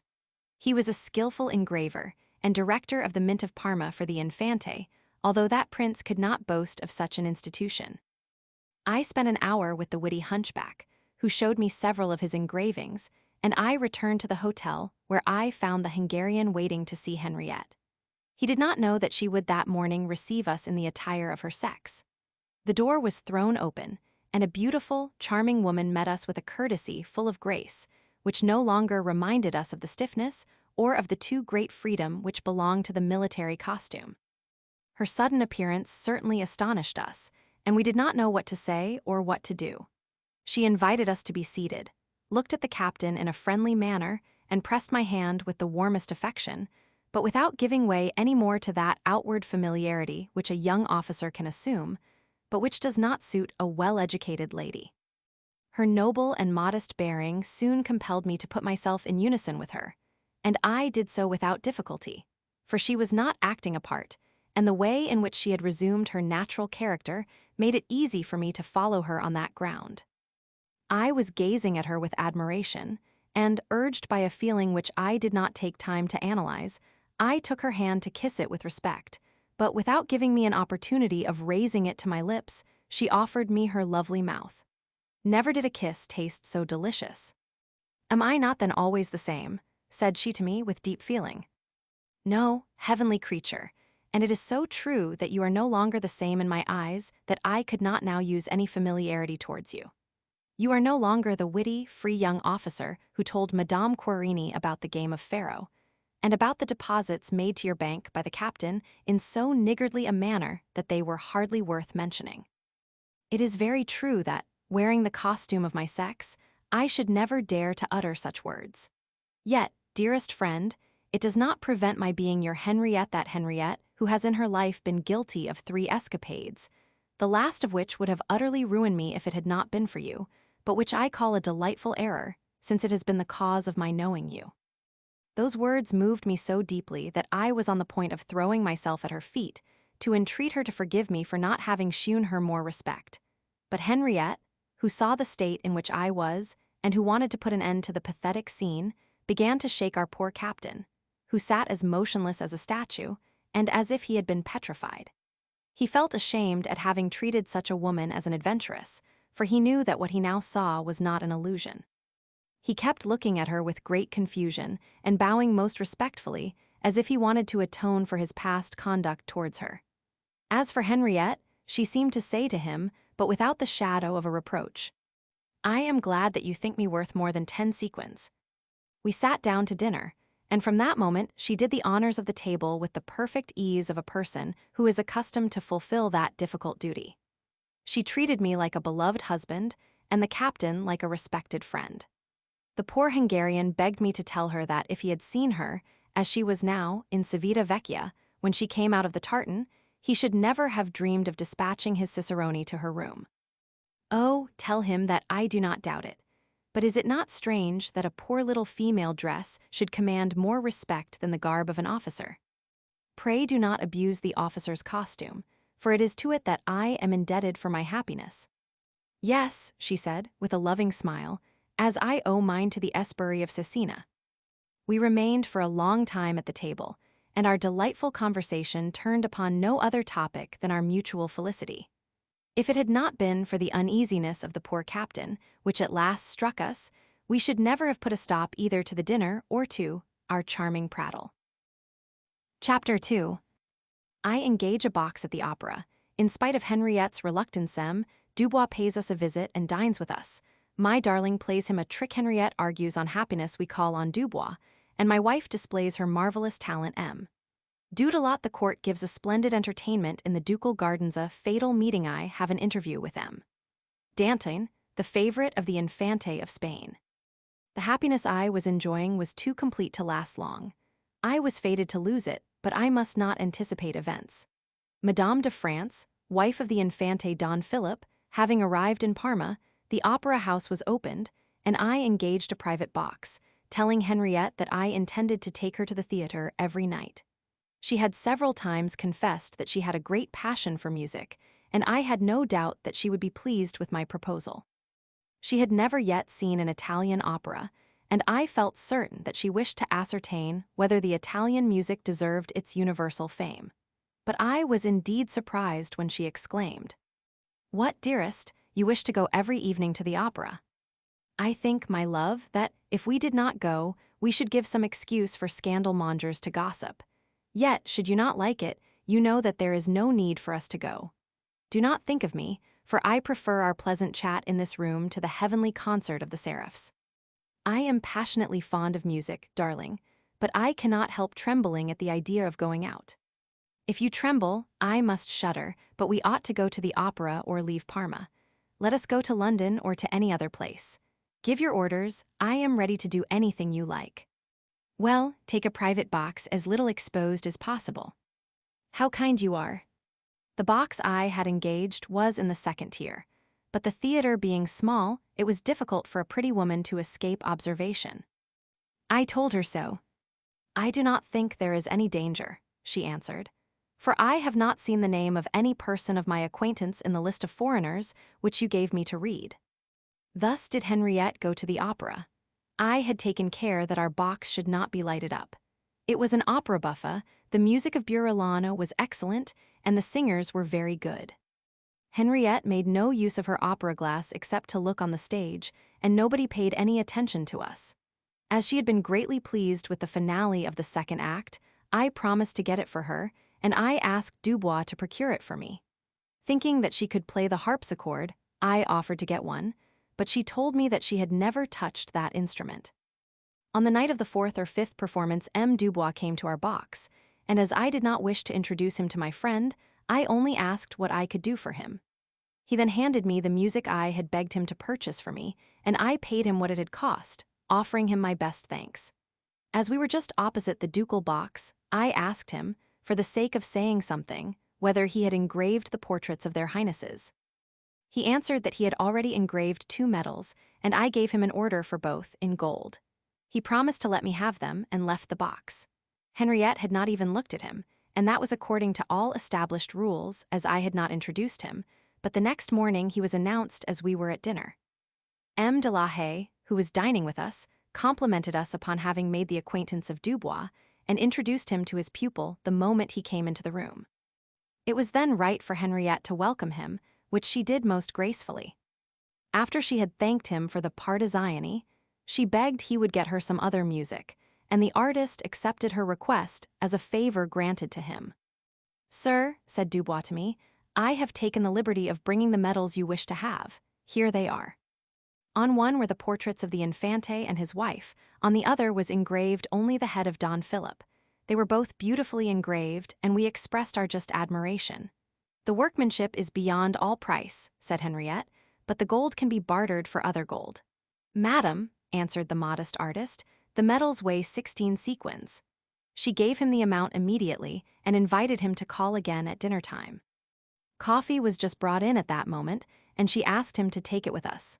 Before sweetening his cup, she inquired whether he liked his coffee very sweet. "Your taste, madam," answered the hunchback gallantly, "is sure to be mine." "Then you have guessed that I always drink coffee without sugar. I am glad we have that taste in common." And she gracefully offered him the cup of coffee without sugar. She then helped de la Haye and me, not forgetting to put plenty of sugar in our cups, and she poured out one for herself exactly like the one she handed to Dubois. It was much ado for me not to laugh, for my mischievous Frenchwoman, who liked her coffee in the Parisian fashion, that is to say very sweet, was sipping the bitter beverage with an air of delight which compelled the director of the mint to smile under the infliction. But the cunning hunchback was even with her. Accepting the penalty of his foolish compliment and praising the good quality of the coffee, he boldly declared that it was the only way to taste the delicious aroma of the precious berry. When Dubois and de la Haye had left us, we both laughed at the trick. "But," said I to Henriette, "you will be the first victim of your mischief, For whenever he dines with us, you must keep up the joke, in order not to betray yourself. Oh, I can easily contrive to drink my coffee well sweetened, and to make him drain the bitter cup. At the end of 1 month, Henriette could speak Italian fluently, and it was owing more to the constant practice she had every day with my cousin Jeanettin, who acted as her maid, than to the lessons of Professor de la Haye. The lessons only taught her the rules, and practice is necessary to acquire a language. I have experienced it myself. I learned more French during the 2 short period that I spent so happily with my charming Henriette than in all the lessons I had taken from Dalacqua. We had attended the opera 20 times without making any acquaintance, and our life was indeed supremely happy. I never went out without Henriette, and always in a carriage. We never received anyone, and nobody knew us. Dubois was the only person, since the departure of the good Hungarian, who sometimes dined with us. I do not reckon de la Haye, who was a daily guest at our table. Dubois felt great curiosity about us, but he was cunning and did not show his curiosity. We were reserved without affectation, and his inquisitiveness was at fault. One day he mentioned to us that the court of the Infante of Parma was very brilliant since the arrival of Madame de France, and that there were many foreigners of both sexes in the city. Then, turning towards Henriette, he said to her, "Most of the foreign ladies whom we have here are unknown to us. Very likely, many of them would not show themselves if they were known. Very likely, madam, as you say, but I can assure you that, even if their beauty and the richness of their toilet made them conspicuous, our sovereigns wish for freedom. I still hope, madam, that we shall have the happiness of seeing you at the court of the Duke. I do not think so, for, in my opinion, it is superlatively ridiculous for a lady to go to the court without being presented, particularly if she has a right to be so." The last words, on which Henriette had laid a little more stress than upon the first part of her answer, struck our little hunchback dumb, and my friend, improving her opportunity, changed the subject of conversation. When he had gone, we enjoyed the check she had thus given to the inquisitiveness of our guest, but I told Henriette that, in good conscience, she ought to forgive all those whom she rendered curious, because she cut my words short by covering me with loving kisses. Thus supremely happy, and finding in one another constant satisfaction, we would laugh at those morose philosophers who deny that complete happiness can be found on earth. What do they mean, darling those crazy fools, by saying that happiness is not lasting, and how do they understand that word? If they mean everlasting, immortal, unintermitting, of course they are right, but the life of man not being such, happiness, as a natural consequence, cannot be such either. Otherwise, every happiness is lasting for the very reason that it does exist, and to be lasting it requires only to exist. But if by complete felicity they understand a series of varied and never-interrupted pleasures, they are wrong because, by allowing after each pleasure the calm which ought to follow the enjoyment of it, we have time to realize happiness in its reality. In other words, those necessary periods of repose are a source of true enjoyment, because, thanks to them, we enjoy the delight of recollection, which increases twofold the reality of happiness. Man can be happy only when in his own mind he realizes his happiness, and calm is necessary to give full play to his mind.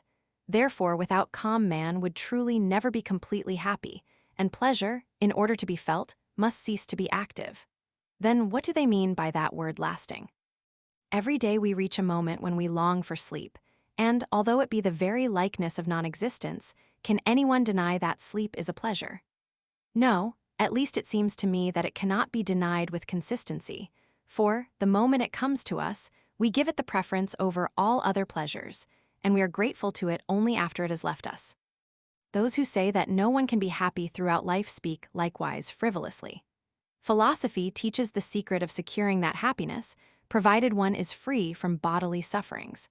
A felicity which would thus last throughout life could be compared to a nosegay formed of 1,000 flowers so beautifully, so skillfully blended together, that it would look one single flower. Why should it be impossible for us to spend here the whole of our life as we have spent the last month, always in good health, always loving one another, without ever feeling any other want or any weariness? Then, to crown that happiness, which would certainly be immense, all that would be wanted would be to die together, in an advanced age, speaking to the last moment of our pleasant recollections. Surely that felicity would have been lasting. Death would not interrupt it, for death would end it. We could not, even then, suppose ourselves unhappy unless we dreaded unhappiness after death, and such an idea strikes me as absurd, for it is a contradiction of the idea of an almighty and fatherly tenderness. It was thus that my beloved Henriette would often make me spend delightful hours, talking philosophically sentiment. Her logic was better than that of Cicero in his Tusculan disputations, but she admitted that such lasting felicity could exist only between two beings who lived together, and loved each other with constant affection, healthy in mind and in body, enlightened, sufficiently rich, similar in tastes, in disposition, and in temperament. Happy are those lovers who, when their senses require rest, can fall back upon the intellectual enjoyments afforded by the mind. Sweet sleep then comes, and lasts until the body has recovered its general harmony. On awaking, the senses are again active and always ready to resume their action. The conditions of existence are exactly the same for man as for the universe. I might almost say that between them there is perfect identity, for if we take the universe away, mankind no longer exists, and if we take mankind away, there is no longer an universe. Who could realize the idea of the existence of inorganic matter? Now, without that idea, nihil est, since the idea is the essence of everything, and since man alone has ideas. Besides, if we abstract the species, we can no longer imagine the existence of matter, and vice versa. I derived from Henriette as great happiness as that charming woman derived from me. We loved one another with all the strength of our faculties, and we were everything to each other. She would often repeat those pretty lines of the good law, Fontaine. Soyez vous ellen à eloter un monde taugers beau taugers divers, taugers nouveau tenez vous luditout, comptez pour rien le reste. And we did not fail to put the advice into practice, for never did a minute of ennui or of weariness, never did the slightest trouble, disturb our bliss. The day after the close of the opera, Dubois, who was dining with us, said that on the following day he was entertaining the two first artists, primo cantator and prima cantatrice, and added that, if we liked to come, we would hear some of their best pieces, which they were to sing in a lofty hall of his country house particularly adapted to the display of the human voice. Henriette thanked him warmly, but she said that, her health being very delicate, she could not engage herself beforehand, and she spoke of other things. When we were alone, I asked her why she had refused the pleasure offered by Dubois. I should accept his invitation, she answered, and with delight, if I were not afraid of meeting at his house some person who might know me, and would destroy the happiness I am now enjoying with you.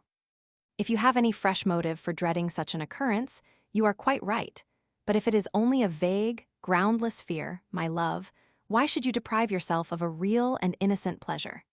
If you knew how pleased I am when I see you enjoy yourself, and particularly when I witness your ecstasy in listening to fine music. Well, darling, I do not want to show myself less brave than you. We will go immediately after dinner. The artists will not sing before. Besides, as he does not expect us, he is not likely to have invited any person curious to speak to me. We will go without giving him notice of our coming, without being expected, and as if we wanted to pay him a friendly visit. He told us that he would be at his country house, and Caudegna knows where it is. Her reasons were a mixture of prudence and of love, two feelings which are seldom blended together. My answer was to kiss her with as much admiration as tenderness, and the next day at 4 o'clock in the afternoon we paid our visit to M. Dubois. We were much surprised, for we found him alone with a very pretty girl, whom he presented to us as his niece. I am delighted to see you, he said, but as I did not expect to see you I altered my arrangements, and instead of the dinner I had intended to give I have invited my friends to supper. I hope you will not refuse me the honor of your company. The two virtuosi will soon be here. We were compelled to accept his invitation. Will there be many guests? I inquired. You will find yourselves in the midst of people worthy of you, he answered, triumphantly. I am only sorry that I have not invited any ladies. This polite remark, which was intended for Henriette, made her drop him a curtsy, which she accompanied with a smile. I was pleased to read contentment on her countenance, but alas, she was concealing the painful anxiety which she felt acutely. Her noble mind refused to show any uneasiness, and I could not guess her inmost thoughts because I had no idea that she had anything to fear. I should have thought and acted differently if I had known all her history.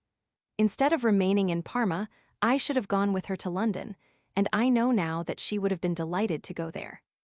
The two artists arrived soon afterwards. They were the primo cantator Lasci and the prima donna Baglioni, then a very pretty woman. The other guests soon followed. All of them were Frenchmen and Spaniards of a certain age. No introductions took place, and I read the tact of the witty hunchback in the omission.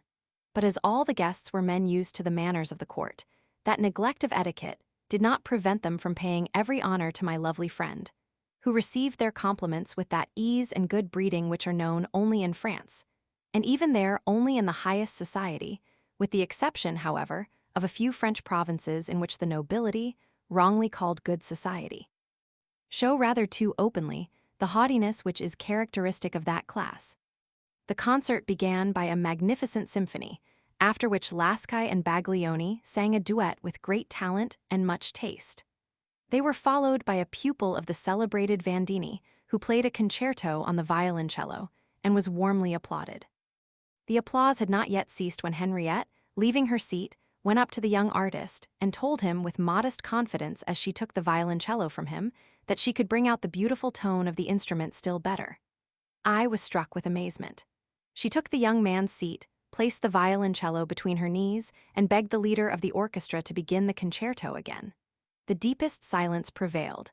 I was trembling all over and almost fainting. Fortunately, every look was fixed upon Henriette, and nobody thought of me.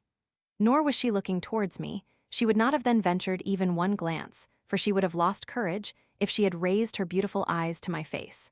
However, not seeing her disposing herself to play, I was beginning to imagine that she had only been indulging in a jest when she suddenly made the strings resound. My heart was beating with such force that I thought I should drop down dead. But let the reader imagine my situation when, the concerto being over, well-merited applause burst from every part of the room. The rapid change from extreme fear to excessive pleasure brought on an excitement which was like a violent fever.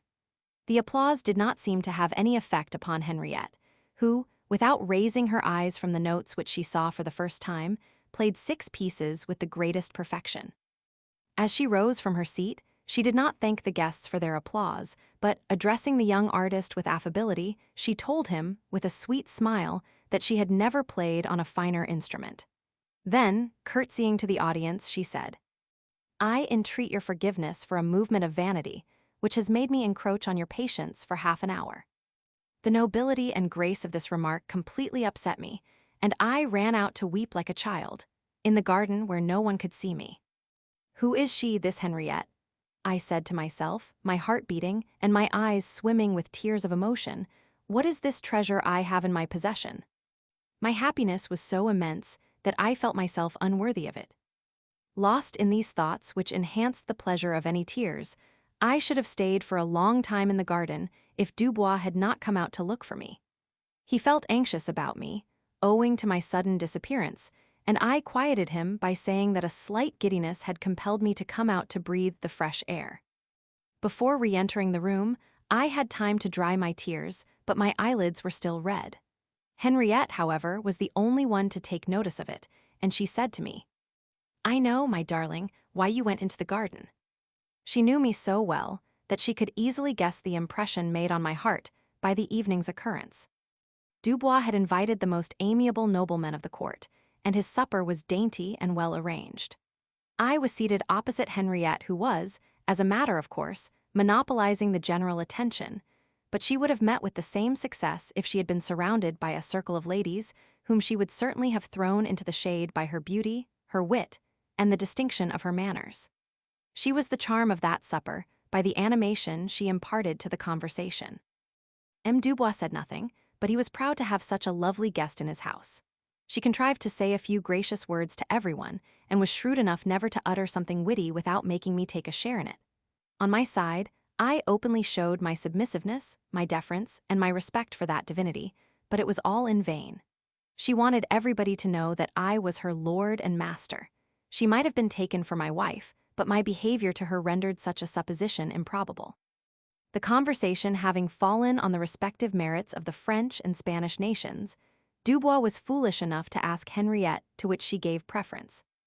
It would have been difficult to ask a more indiscreet question, considering that the company was composed almost entirely of Frenchmen and Spaniards in about equal proportion. Yet my Henriette turned the difficulty so cleverly that the Frenchmen would have liked to be Spaniards, and vice versa. Dubois, nothing daunted, begged her to say what she thought of the Italians. The question made me tremble. A certain M. de la Combe, who was seated near me, shook his head in token of disapprobation, but Henriette did not try to elude the question. "What can I say about the Italians?" she answered. "I know only one. If I am to judge them all from that one, my judgment must certainly be most favorable to them, but one single example is not sufficient to establish the rule." It was impossible to give a better answer, but as my readers may well imagine, I did not appear to have heard it, and being anxious to prevent any more indiscreet questions from Dubois, I turned the conversation into a different channel. The subject of music was discussed, and a Spaniard asked Henriette whether she could play any other instrument besides the violoncello. "No," she answered, "I never felt any inclination for any other. I learned the violoncello at the convent to please my mother, who can play it pretty well, and without an order from my father, sanctioned by the bishop, the abbess would never have given me permission to practice it." What objection could the abbess make? That devout spouse of our Lord pretended that I could not play that instrument without assuming an indecent position. At this, the Spanish guests bit their lips, but the Frenchmen laughed heartily and did not spare their epigrams against the overparticular abbess. After a short silence, Henriette rose, and we all followed her example. It was the signal for breaking up the party, and we soon took our leave. I longed to find myself alone with the idol of my soul. I asked her 100 questions without waiting for the answers. "Ah, you were right, my own Henriette, when you refused to go to that concert, for you knew that you would raise many enemies against me. I am certain that all those men hate me, but what do I care? You are my universe. Cruel darling, you almost killed me with your violoncello, because, having no idea of your being a musician, I thought you had gone mad, and when I heard you I was compelled to leave the room in order to weep undisturbed. My tears relieved my fearful oppression. Oh, I entreat you to tell me what other talents you possess. Tell me candidly, for you might kill me if you brought them out unexpectedly, as you have done this evening."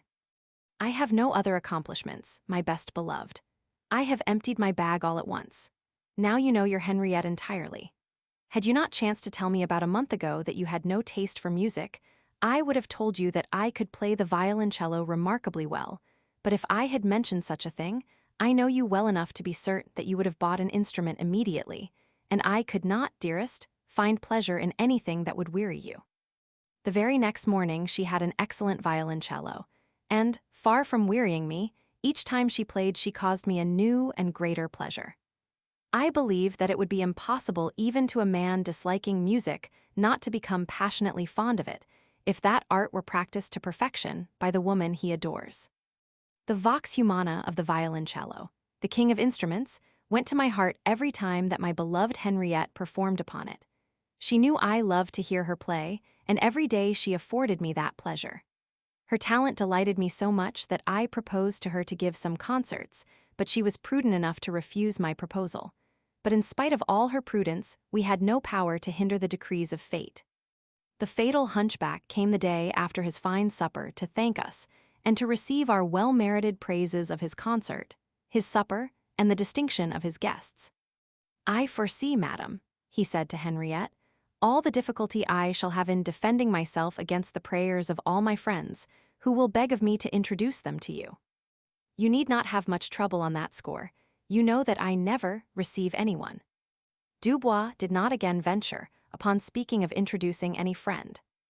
On the same day I received a letter from young Capitani, in which he informed me that, being the owner of St. Peter's knife and sheath, he had called on Franzia with 2 learned magicians who had promised to raise the treasure out of the earth, and that to his great surprise Franzia had refused to receive him. He entreated me to write to the worthy fellow, and to go to him myself if I wanted to have my share of the treasure. I need not say that I did not comply with his wishes, but I can vouch for the real pleasure I felt in finding that I had succeeded in saving that honest and simple farmer from the impostors who would have ruined him. 1 month was gone since the great supper given by Dubois. We had passed it in all the enjoyment which can be derived both from the senses and the mind, and never had one single instant of weariness caused either of us to be guilty of that sad symptom of misery which is called a yawn. The only pleasure we took out of doors was a drive outside of the city when the weather was fine. As we never walked in the streets and never frequented any public place, no one had sought to make our acquaintance, or at least no one had found an opportunity of doing so, in spite of all the curiosity excited by Henriette amongst the persons whom we had chanced to meet, particularly at the house of Dubois. Henriette had become more courageous, and I more confident, when we found that she had not been recognized by anyone either at that supper or at the theater. She only dreaded persons belonging to the high nobility. One day, as we were driving outside the gate of Colorno, we met the Duke and Duchess who were returning to Parma. Immediately after their carriage, another vehicle drove along, in which was Dubois with a nobleman unknown to us. Our carriage had only gone a few yards from theirs when one of our horses broke down. The companion of Dubois immediately ordered his coachman to stop in order to send to our assistance. Whilst the horse was raised again, he came politely to our carriage and paid some civil compliment to Henriette. M. Dubois, always a shrewd courtier and anxious to show off at the expense of others, lost no time in introducing him as M. Dudalot, the French ambassador. My sweetheart gave the conventional bow. The horse being all right again, we proceeded on our road after thanking the gentlemen for their courtesy. Such an everyday occurrence could not be expected to have any serious consequences, but alas, the most important events are often the result of very trifling circumstances. The next day, Dubois breakfasted with us.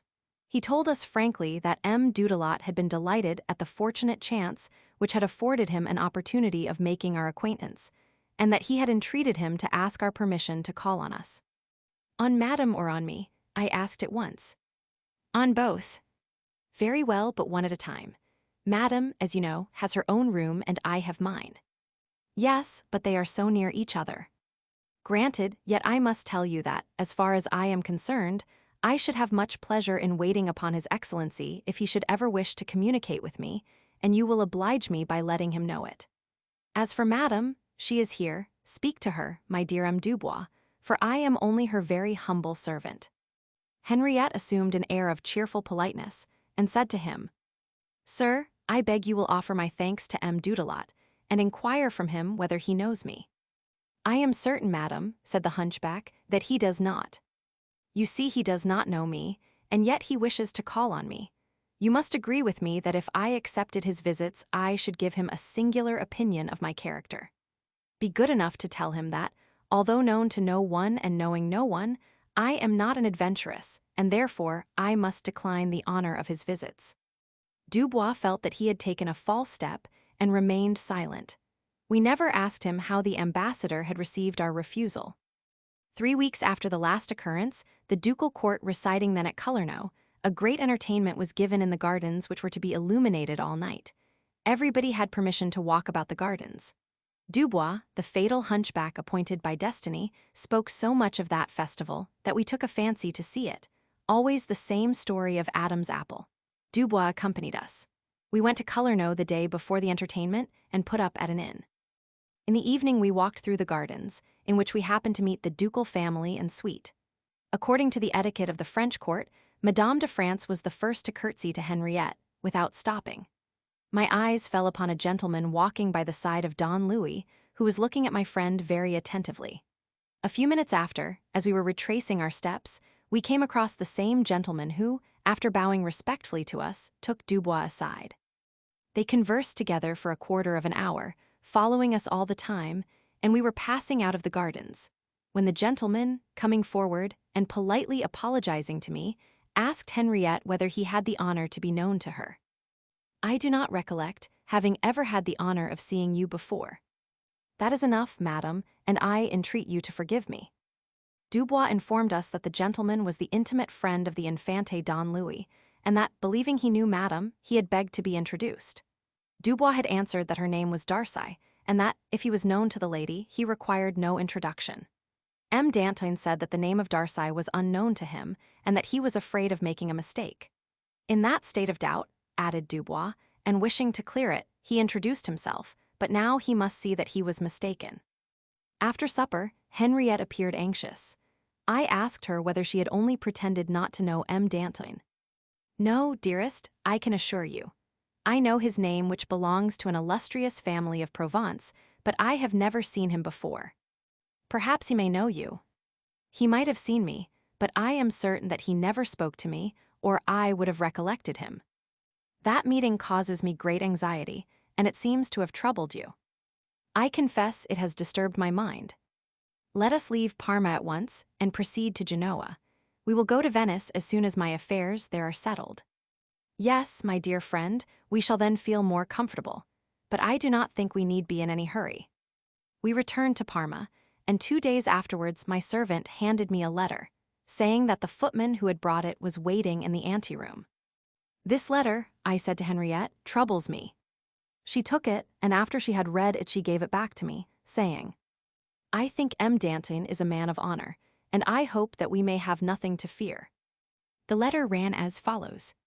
Either at your hotel or at my residence, or at any other place you may wish to appoint, I entreat you, sir, to give me an opportunity of conversing with you on a subject which must be of the greatest importance to you. I have the honor to be, etc. Danton.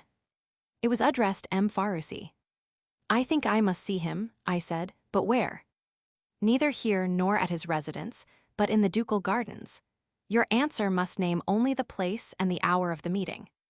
I wrote to M. Danton that I would see him at 11:30 in the ducal gardens, only requesting him to appoint another hour in case mine was not convenient to him. I dressed myself at once in order to be in good time, and meanwhile we both endeavored, Henriette and I, to keep a cheerful countenance, but we could not silence our sad forebodings. I was exact to my appointment and found M. Danton waiting for me. As soon as we were together, he said to me, I have been compelled, sir, to beg from you the favor of an interview, because I could not imagine any surer way to get this letter to Madame Darcy's hands. I entreat you to deliver it to her, and to excuse me if I give it you sealed.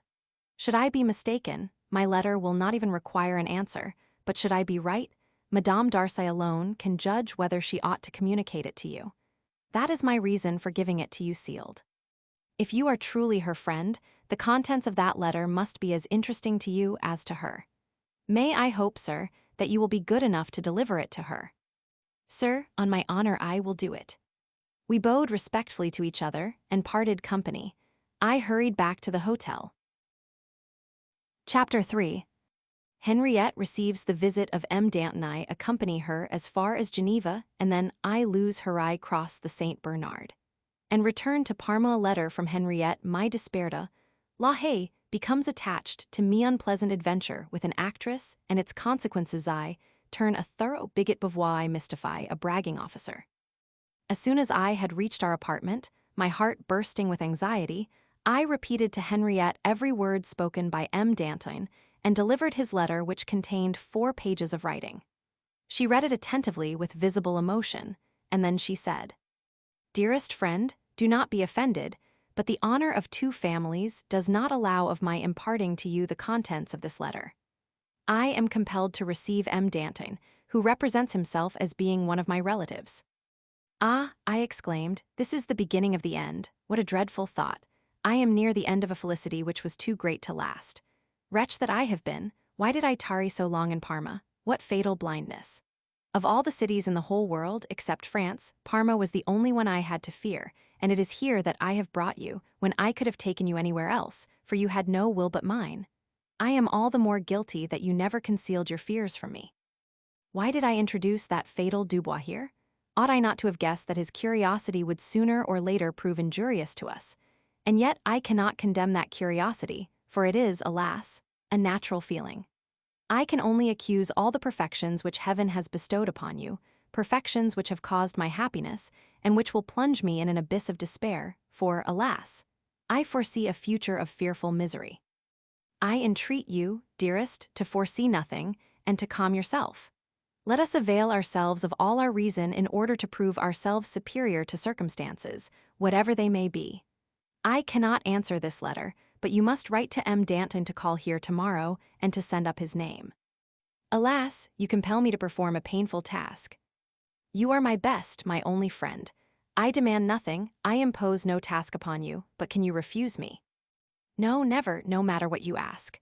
Dispose of me, I am yours in life and death. I knew what you would answer. You must be with me when M. Danton calls, but after a few minutes given to etiquette, will you find some pretext to go to your room and leave us alone? M. Danton knows all my history. He knows in what I have done wrong, in what I have been right. As a man of honor, as my relative, he must shelter me from all affront. He shall not do anything against my will, and if he attempts to deviate from the conditions I will dictate to him, I will refuse to go to France, I will follow you anywhere, and devote to you the remainder of my life. Yet, my darling, recollect that some fatal circumstances may compel us to consider our separation as the wisest course to adopt, that we must husband all our courage to adopt it, if necessary, and to endeavor not to be too unhappy. Have confidence in me, and be quite certain that I shall take care to reserve for myself the small portion of happiness which I can be allowed to enjoy without the man who alone has won all my devoted love. You will have, I trust, and I expect it from your generous soul, the same care of your future, and I feel certain that you must succeed. In the meantime, let us drive away all the sad forebodings which might darken the hours we have yet before us. Ah, why did we not go away immediately, after we had met that accursed favorite of the Infante? We might have made matters much worse.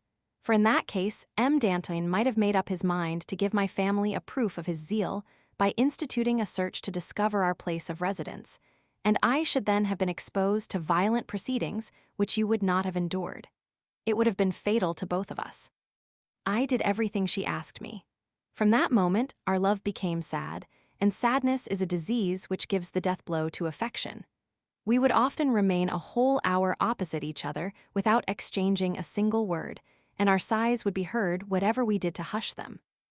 The next day, when M. Danton called, I followed exactly the instructions she had given me, and for 6 mortal hours I remained alone, pretending to write. The door of my room was open, and a large looking-glass allowed us to see each other. They spent those 6 hours in writing, occasionally stopping to talk of I do not know what, but their conversation was evidently a decisive one. The reader can easily realize how much I suffered during that long torture, for I could expect nothing but the total wreck of my happiness. As soon as the terrible M. Danton had taken leave of her, Henriette came to me, and observing that her eyes were red, I heaved a deep sigh, but she tried to smile. Shall we go away tomorrow, dearest? Oh, yes, I am ready. Where do you wish me to take you? Anywhere you like, but we must be here in a fortnight. Here, oh fatal illusion. Alas, it is so. I have promised to be here to receive the answer to a letter I have just written. We have no violent proceedings to fear, but I cannot bear to remain in Parma. Ah, I curse the hour which brought us to this city. Would you like to go to Milan? Yes. As we are unfortunately compelled to come back, we may as well take with us Caudagna and his sister. As you please. Let me arrange everything. I will order a carriage for them, and they will take charge of your violoncello. Do you not think that you ought to let M. Danton know where we are going? No, it seems to me, on the contrary, that I need not account to him for any of my proceedings. So much the worse for him if he should, even for one moment, doubt my word. The next morning, we left Parma, taking only what we wanted for an absence of a fortnight. We arrived in Milan without accident, but both very sad, and we spent the following 15 days in constant tete-a-tete, without speaking to anyone, except the landlord of the hotel and to a dressmaker. I presented my beloved Henriette with a magnificent pelisse made of lynx fur, a present which she prized highly. Out of delicacy, she had never inquired about my means, and I felt grateful to her for that reserve. I was very careful to conceal from her the fact that my purse was getting very light. When we came back to Parma, I had only 300 or 400 sequins. The day after our return, M. Danton invited himself to dine with us, and after we had drunk coffee, I left him alone with Henriette. Their interview was as long as the first, and our separation was decided. She informed me of it immediately after the departure of M. Danton, and for a long time we remained folded in each other's arms, silent and blending our bitter tears. When shall I have to part from you, my beloved, alas, too much beloved one? Be calm, dearest, only when we reach Geneva, whither you are going to accompany me. Will you try to find me a respectable maid by tomorrow? She will accompany me from Geneva to the place where I am bound to go. Oh, then, we shall spend a few days more together. I know no one but Dubois whom I could trust to procure a good femme de chambre.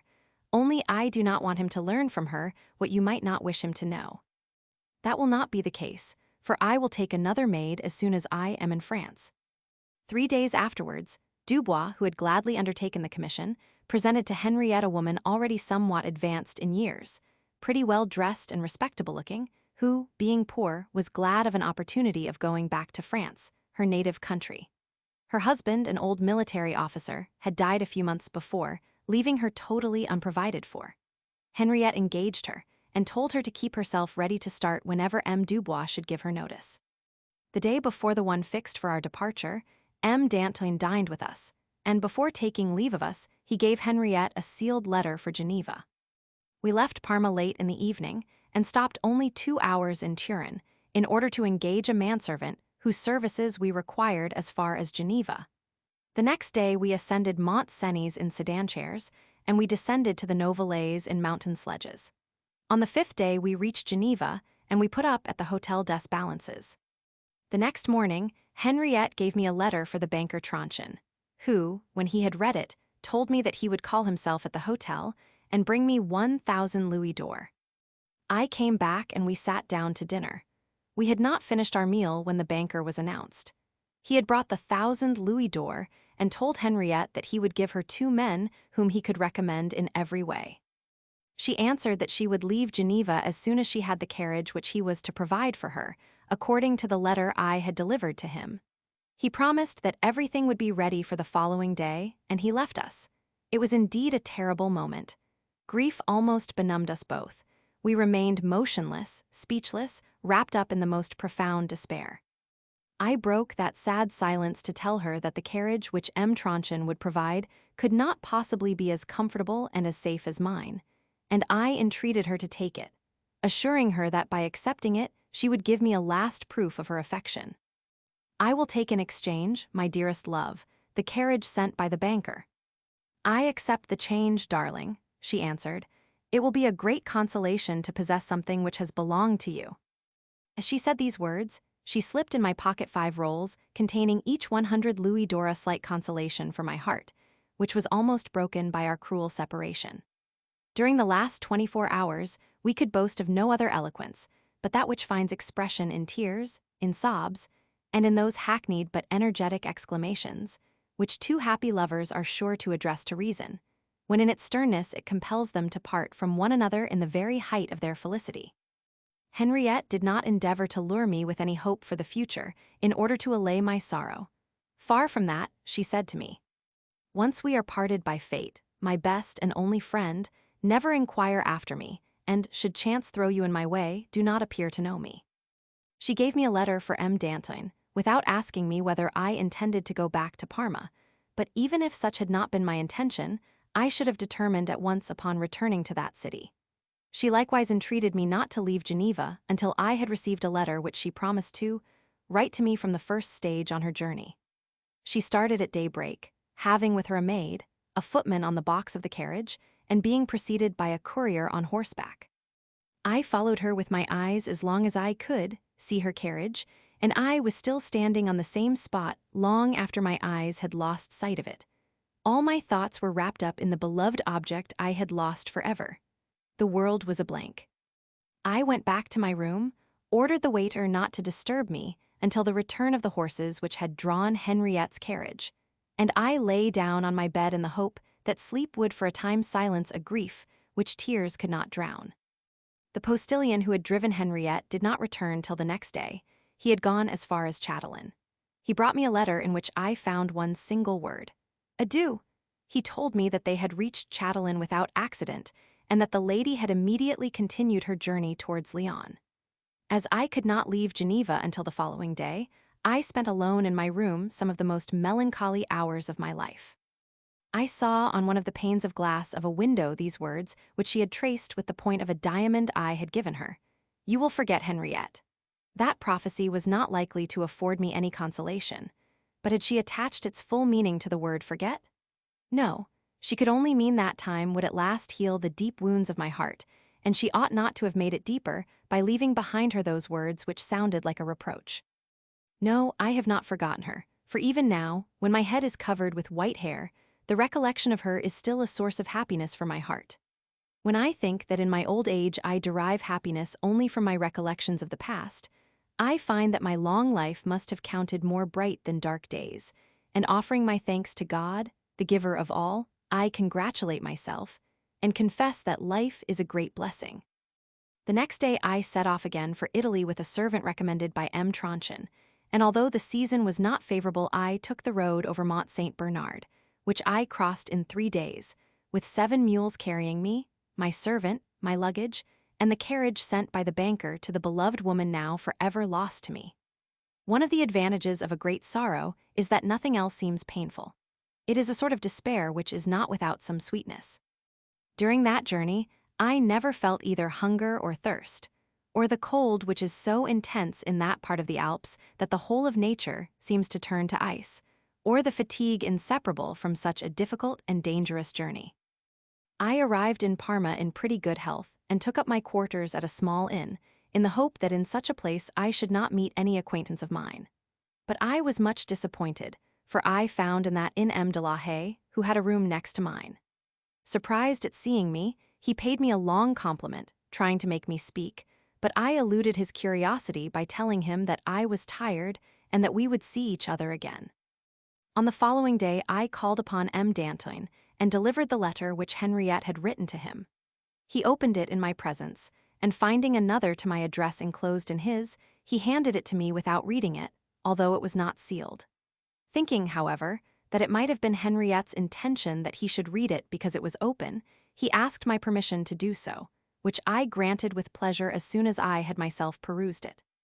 He handed it back to me after he had read it, telling me very feelingly that I could in everything rely upon him and upon his influence and credit. Here is Henriette's letter. It is I, dearest and best friend, who have been compelled to abandon you, but do not let your grief be increased by any thought of my sorrow. Let us be wise enough to suppose that we have had a happy dream and not to complain of destiny, for never did so beautiful a dream last so long. Let us be proud of the consciousness that for 3 months we gave one another the most perfect felicity. Few human beings can boast of so much. Let us swear never to forget one another, and to often remember the happy hours of our love, in order to renew them in our souls, which, although divided, will enjoy them as acutely as if our hearts were beating one against the other. Do not make any inquiries about me, and if chance should let you know who I am, forget it forever. I feel certain that you will be glad to hear that I have arranged my affairs so well that I shall, for the remainder of my life, be as happy as I can possibly be without you, dear friend, by my side. I do not know who you are, but I am certain that no one in the world knows you better than I do. I shall not have another lover as long as I live, but I do not wish you to imitate me. On the contrary, I hope that you will love again, and I trust that a good fairy will bring along your path another Henriette. Farewell is farewell. I met that adorable woman 15 years later. The reader will see where and how when we come to that period of my life. I went back to my room, careless of the future. Broken down by the deepest of sorrows, I locked myself in and went to bed. I felt so low in spirits that I was stunned. Life was not a burden, but only because I did not give a thought to life. In fact, I was in a state of complete apathy, moral and physical. 6 years later, I found myself in a similar predicament, but that time love was not the cause of my sorrow. It was the horrible and too famous prison of the Leads in Venice. I was not much better either in 1768, when I was lodged in the prison of Buen Retiro in Madrid, but I must not anticipate events. At the end of 24 hours, my exhaustion was very great, but I did not find the sensation disagreeable, and, in the state of mind in which I was then, I was pleased with the idea that, by increasing, that weakness would at last kill me. I was delighted to see that no one disturbed me to offer me some food, and I congratulated myself upon having dismissed my servant. 24 more hours passed by, and my weakness became complete inanition. I was in that state when de la Haye knocked at my door. I would not have answered if he had not said that someone insisted upon seeing me. I got out of bed, and, scarcely able to stand, I opened my door, after which I got into bed again. "There is a stranger here," he said, "who, being in want of a carriage, offers to buy yours. I do not want to sell it. Excuse me if I have disturbed you, but you look ill." "Yes, I wish to be left alone." "What is the matter with you?" Coming nearer my bed, he took my hand and found my pulse extremely low and weak. "What did you eat yesterday?" "I have eaten nothing, thank God, for 2 days." Guessing the real state of things, de la Haye became anxious and entreated me to take some broth. He threw so much kindness, so much unction, into his entreaties that, through weakness and weariness, I allowed myself to be persuaded. Then, without ever mentioning the name of Henriette, he treated me to a sermon upon the life to come, upon the vanity of the things of this life which we are foolish enough to prefer, and upon the necessity of respecting our existence, which does not belong to us. I was listening without answering one word, but after all, I was listening, and de la Haye, perceiving his advantage, would not leave me and ordered dinner. I had neither the will nor the strength to resist, and when the dinner was served, I ate something. Then de la Haye saw that he had conquered, and for the remainder of the day devoted himself to amusing me by his cheerful conversation. The next day the tables were turned, for it was I who invited him to keep me company and to dine with me. It seemed to me that I had not lost a particle of my sadness, but life appeared to me once more preferable to death, and, thinking that I was indebted to him for the preservation of my life, I made a great friend of him. My readers will see presently that my affection for him went very far, and they will, like me, marvel at the cause of that friendship and at the means through which it was brought about. 3 or 4 days afterwards, Dubois, who had been informed of everything by de la Haye, called on me and persuaded me to go out. I went to the theatre, where I made the acquaintance of several Corsican officers who had served in France in the Royal Italian Regiment. I also met a young man from Sicily, named Paterno, the wildest and most heedless fellow it was possible to see. He was in love with an actress who made a fool of him. He amused me with the enumeration of all her adorable qualities, and of all the cruelties she was practicing upon him. For, although she received him at all hours, she repulsed him harshly whenever he tried to steal the slightest favor. In the meantime, she ruined him by making him pay constantly for excellent dinners and suppers, which were eaten by her family, but which did not advance him 1 inch towards the fulfillment of his wishes. He succeeded at last in exciting my curiosity. I examined the actress on the stage, and finding that she was not without beauty, I expressed a wish to know her. Paterno was delighted to introduce me to her. I found that she was of tolerably easy virtue, and knowing that she was very far from rolling in riches, I had no doubt that 15 or 20 sequins would be quite sufficient to make her compliant. I communicated my thoughts to Paterno, but he laughed and told me that, if I dared to make such a proposition to her, she would certainly shut her door against me. He named several officers whom she had refused to receive again, because they had made similar offers. "Yet," added the young man, "I wish you would make the attempt and tell me the result candidly." I felt piqued and promised to do it.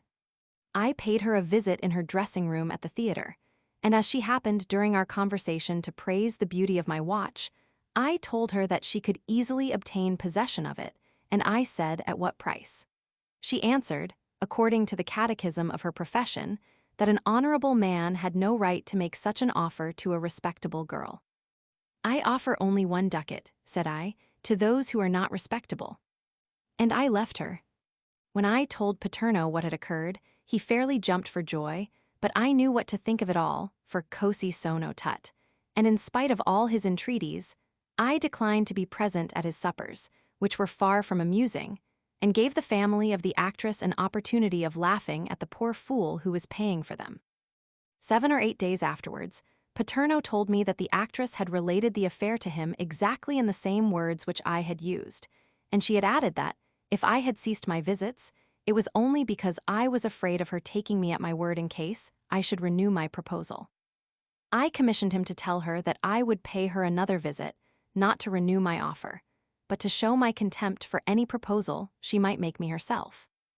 The heedless fellow fulfilled his commission so well that the actress, feeling insulted, told him that she dared me to call on her. Perfectly determined to show that I despised her, I went to her dressing room the same evening, after the second act of a play in which she had not to appear again. She dismissed those who were with her, saying that she wanted to speak with me, and after she had bolted the door, she sat down gracefully on my knees, asking me whether it was true that I despised her so much. In such a position, a man has not the courage to insult a woman, and, instead of answering, I set to work at once, without meeting even with that show of resistance which sharpens the appetite. In spite of that, dupe as I always was of a feeling truly absurd when an intelligent man has to deal with such creatures, I gave her 20 sequins, and I confess that it was paying dearly for very smarting regrets. We both laughed at the stupidity of Paterno, who did not seem to know how such challenges generally end. I saw the unlucky son of Sicily the next morning, and I told him that, having found the actress very dull, I would not see her again. Such was truly my intention, but a very important reason, which nature took care to explain to me 3 days afterwards, compelled me to keep my word through a much more serious motive than a simple dislike for the woman. However, although I was deeply grieved to find myself in such a disgraceful position, I did not think I had any right to complain. On the contrary, I considered that my misfortune to be a just and well-deserved punishment for having abandoned myself to a lies, after I had enjoyed the felicity of possessing a woman like Henriette. My disease was not a case within the province of empirics, and I bethought myself of confiding in M. Duizet, who was then dining every day with me, and made no mystery of his poverty. He placed me in the hands of a skillful surgeon, who was at the same time a dentist. He recognized certain symptoms which made it a necessity to sacrifice me to the god Mercury, and that treatment, owing to the season of the year, compelled me to keep my room for 6 weeks. It was during the winter of 1749. While I was thus curing myself of an ugly disease, de la Haye inoculated me with another as bad, perhaps even worse, which I should never have thought myself susceptible of catching. This Fleming, who left me only for 1 hour in the morning, to go at least he said so to church to perform his devotions, made a bigot of me, and to such an extent that I agreed with him that I was indeed fortunate to have caught a disease which was the origin of the faith now taking possession of my soul. I would thank God fervently, and with the most complete conviction for having employed Mercury to lead my mind, until then wrapped in darkness, to the pure light of holy truth. There is no doubt that such an extraordinary change in my reasoning system was the result of the exhaustion brought on by the mercury. That impure and always injurious metal had weakened my mind to such an extent that I had become almost besotted, and I fancied that, until then my judgment had been insane. The result was that, in my newly acquired wisdom, I took the resolution of leading a totally different sort of life in future. De la Haye would often cry for joy when he saw me shedding tears caused by the contrition which he had had the wonderful cleverness to sow in my poor sickly soul. He would talk to me of paradise and the other world, just as if he had visited them in person, and I never laughed at him. He had accustomed me to renounce my reason. Now to renounce that divine faculty, a man must no longer be conscious of its value, he must have become an idiot.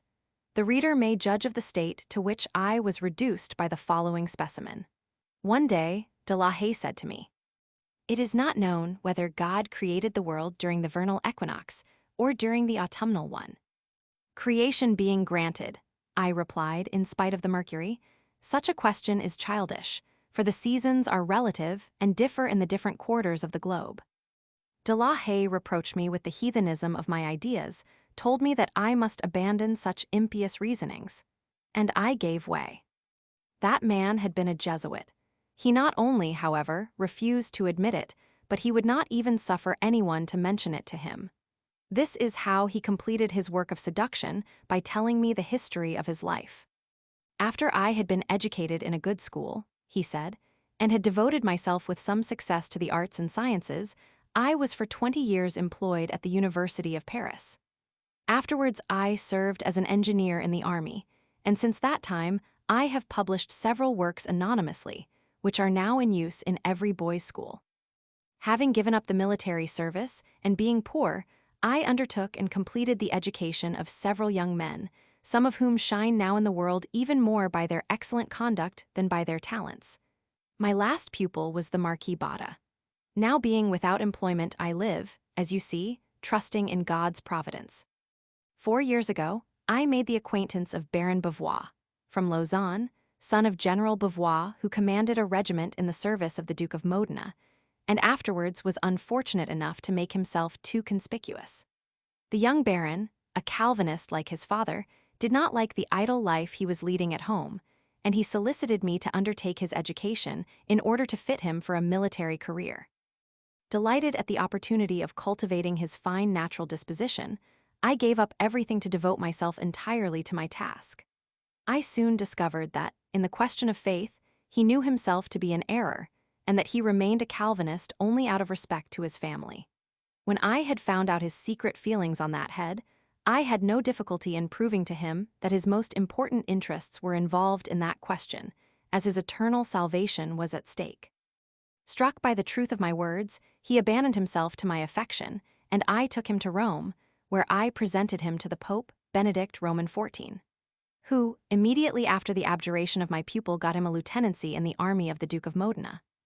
But the dear proselyte, who is only 25 years of age, cannot live upon his pay of 7 sequins a month, and since his abjuration he has received nothing from his parents, who are highly incensed at what they call his apostasy.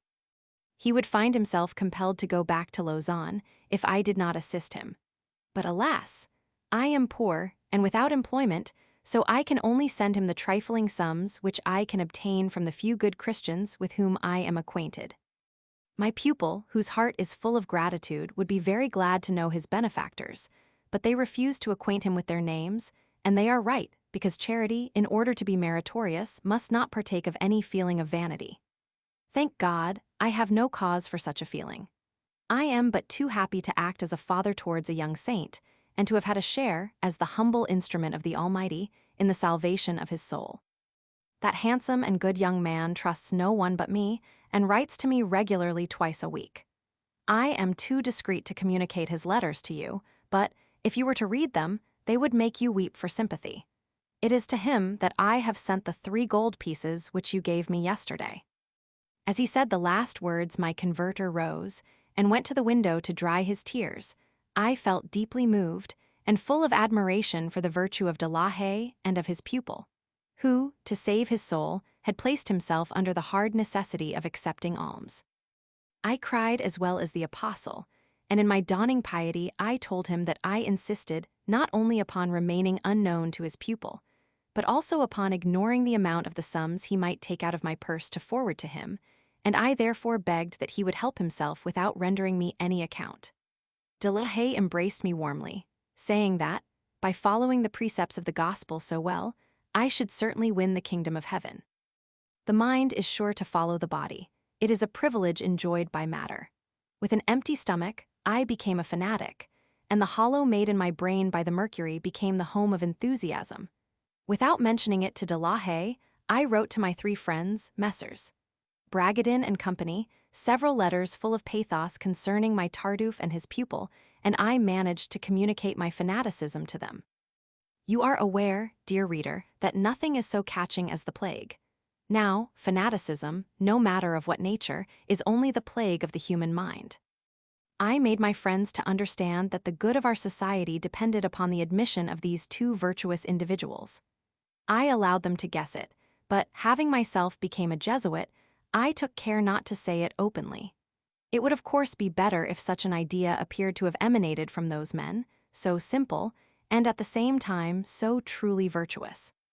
It is God's will, I wrote to them, for deceit must always take refuge under the protection of that sacred name, that you employ all your influence in Venice to find an honorable position for M. de la Haye, and to promote the interests of young M. Bavois in his profession. M. de Bragadin answered that de la Haye could take up his quarters with us in his palace, and that Bavois was to write to his protector, the Pope, entreating His Holiness to recommend him to the ambassador of Venice, who would then forward that recommendation to the Senate, and that Bavois could, in that way, feel sure of good employment. The affair of the Patriarchate of Aquileia was at that time under discussion. The Republic of Venice was in possession of it as well as the Emperor of Austria, who claimed the jus eligendi, the Pope Benedict Roman XIV, had been chosen as arbitrator, and as he had not yet given his decision, it was evident that the Republic would show very great deference to his recommendation. While that important affair was enlisting all our sympathies, and while they were expecting in Venice a letter stating the effect of the Pope's recommendation, I was the hero of a comic adventure which, for the sake of my readers, must not pass unnoticed. At the beginning of April, I was entirely cured of my last misfortune. I had recovered all my usual vigor, and I accompanied my converter to church every day, never missing a sermon. We likewise spent the evening together at the café, where we generally met a great many officers. There was among them a provincial who amused everybody with his boasting, and with the recital of the military exploits by which he pretended to have distinguished himself in the service of several countries, and principally in Spain. As he was truly a source of amusement, everybody pretended to believe him in order to keep up the game. One day, as I was staring at him, he asked me whether I knew him. "By George, sir," I exclaimed, "know you? Why did we not fight side by side at the Battle of Arbela?" At those words, everybody burst out laughing, but the boaster, nothing daunted, said, with animation, "Well, gentlemen, I do not see anything so very laughable in that. I was at that battle, and therefore this gentleman might very well have remarked me. In fact, I think I can recollect him." And continuing to speak to me, he named the regiment in which we were brother officers. Of course, we embraced one another, congratulating each other upon the pleasure we both felt in meeting again in Parma. After that truly comic joke, I left the coffee room in the company of my inseparable preacher. The next morning, as I was at breakfast with de la Haye, the boasting provincial entered my room without taking off his hat, and said, "M. d'Arbella, I have something of importance to tell you. Make haste and follow me. If you are afraid, you may take anyone you please with you. I am good for half a dozen men." I left my chair, seized my pistols, and aimed at him. "No one," I said with decision, "has the right to come and disturb me in my room. Be off this minute, or I blow your brains out."